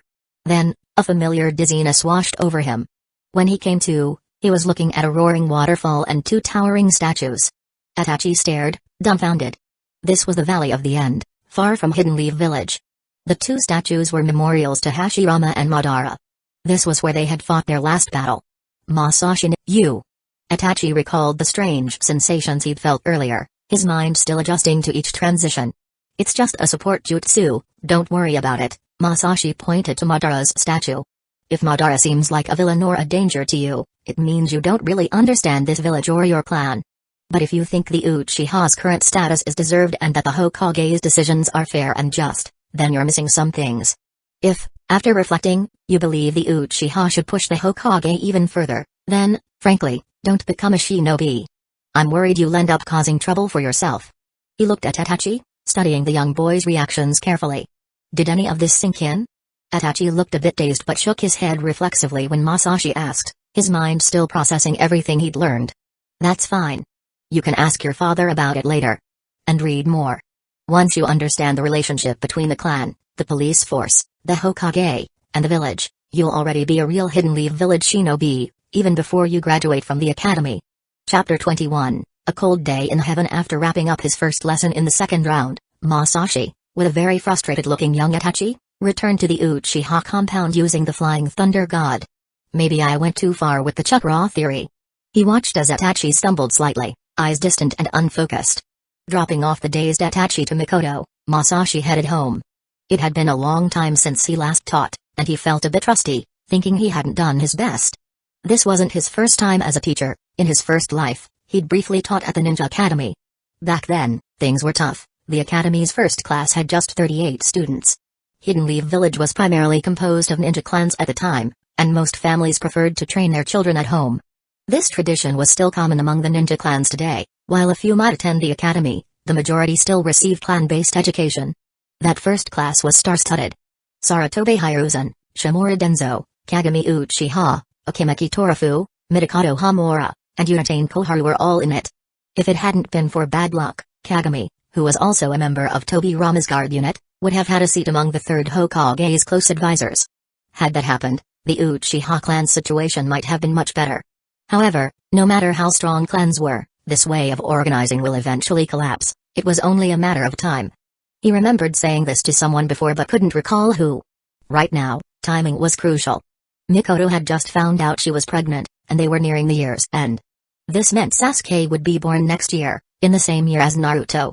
This also meant that Tobito would likely attack Hidden Leaf Village and release the Nine Tails next year. Masashi wasn't too worried about the Nine Tails being released. He was more concerned that, as in the original timeline, Minato would sacrifice himself. If he died, it wouldn't be a good thing for the Uchiha clan. If only he knew the core sealing techniques of the Uzumaki clan, he would apply multiple seals to Kushina. People said seals can't be stacked, but if buffs could stack, then so could debuffs, right? It might impact stability, but wasn't keeping the Nine Tails locked the priority? Kushina truly embodied the technical precision of the Uzumaki clan, growing up immersed in it. In his first life, Masashi had a brief relationship with an Uzumaki girl. After that experience, he wouldn't go through the trouble of dating an Uzumaki woman again. He decided to rely on his skills to change the fate of a certain husband. In the weeks that followed, he settled into a fulfilling routine of 8-hour workdays with weekends off. The Hokage's office had stopped assigning missions to the Uchiha clan. During one busy quarter, the Uchiha and Hyuga clans had even teamed up for missions, leaving the other clans to complain. While it was initially just a manpower issue, it became clear that the Uchiha clan's involvement wasn't appropriate. The missions have dried up, a clan member mentioned during a patrol. Expected. The village fears our strength, Masashi replied calmly. In his view, this was only natural. He received a decent salary, based on the earnings from missions of a similar level. As a jonin, his base salary matched the minimum payout for an A-rank mission, with additional bonuses. On top of this, the Uchiha clan also provided extra allowances and bonuses to clan members. Although this didn't compare to the earnings from S-rank missions, it was still significant over the course of a year. Content with this, he wasn't the type to look down on his income just because he'd completed S-rank missions in the past. His earnings were already more than most jonin in Hidden Leaf Village. Every day, he happily went to work, diligently trained, and occasionally took Itachi out for field practice, offering him history lessons and guidance on his techniques. Life was comfortable, though he still had one minor frustration: his yang release was still as sluggish as ever. Oh well, he thought, you can't force things. To prove he wasn't a selfish person and to show that he wasn't stingy, Masashi even invited someone over for tea. He rarely did this but had recently invited Shishui for a drink. The tea from that batch was especially potent, and the others had a great time with its unique, energizing effect. Even Shishui's hands turned red as he stayed reserved, like a quail, while the others laughed and drank without restraint. For Masashi, it was a little disappointing that even such an exciting time didn't awaken his Mangekyō Sharingan. He'd missed yet another chance to become an important figure in the clan, unable to prove that awakening with joy was the right path for the Uchiha. Honestly, He unlocked his 3 Tomoe Sharingan during tea drinking, and the feeling was pure bliss. The days passed, and winter finally arrived. Heavy frost settled on rooftops. The streets grew quiet, with fewer and fewer people about. The winters in the Land of Fire weren't particularly harsh, but the people of Hidden Leaf Village were so used to the warm sun that they didn't care for this cold season and preferred to stay indoors. This was especially true in the Western District, which looked a bit more run down without the lush greenery to hide it. Mornings were desolate, with few people out, though by noon some locals would gather in sunlit spots. Masashi, however, liked this weather. He'd learned his ice style in a world of snow and ice. One clear morning, he left his home and walked across the snow, leaving a trail of footprints until he reached the training ground. There, he began practicing his jutsu, forming various hand seals and producing ice sculptures that rose up only to melt away like water. Through repeated practice and adjustments to his chakra, Masashi finally started to grasp the finer details of ice style. With a loud clap, he struck the snow, and a massive hand rose from the ground, its middle finger extended defiantly toward the sky. "Took a little long," he muttered, dispersing it back into the snow. But precision matters more than speed. Whether it was shape manipulation or chakra nature transformation, he felt the technique was now at the level he'd aimed for. The next step was figuring out how to incorporate sealing techniques into his ice style. Both the full-body Susanoo and wood style techniques have a similar quality: they could carry the essence of the user's ninjutsu.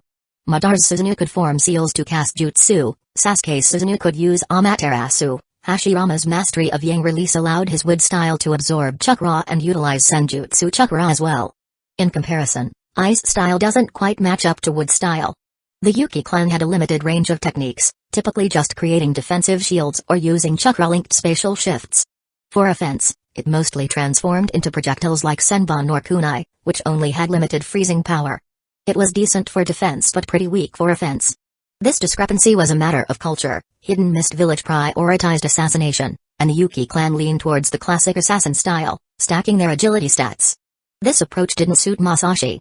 He didn't see any value in copying the Yuki clan's jutsus into the Uchiha library, it would just be a waste of his Sharingan's power. Spatial shifts. Flying Thunder God was far superior for that. Hitting a target from behind with an ice block and a flurry of senbon? Jutsus like Flying Thunder God / were far more effective.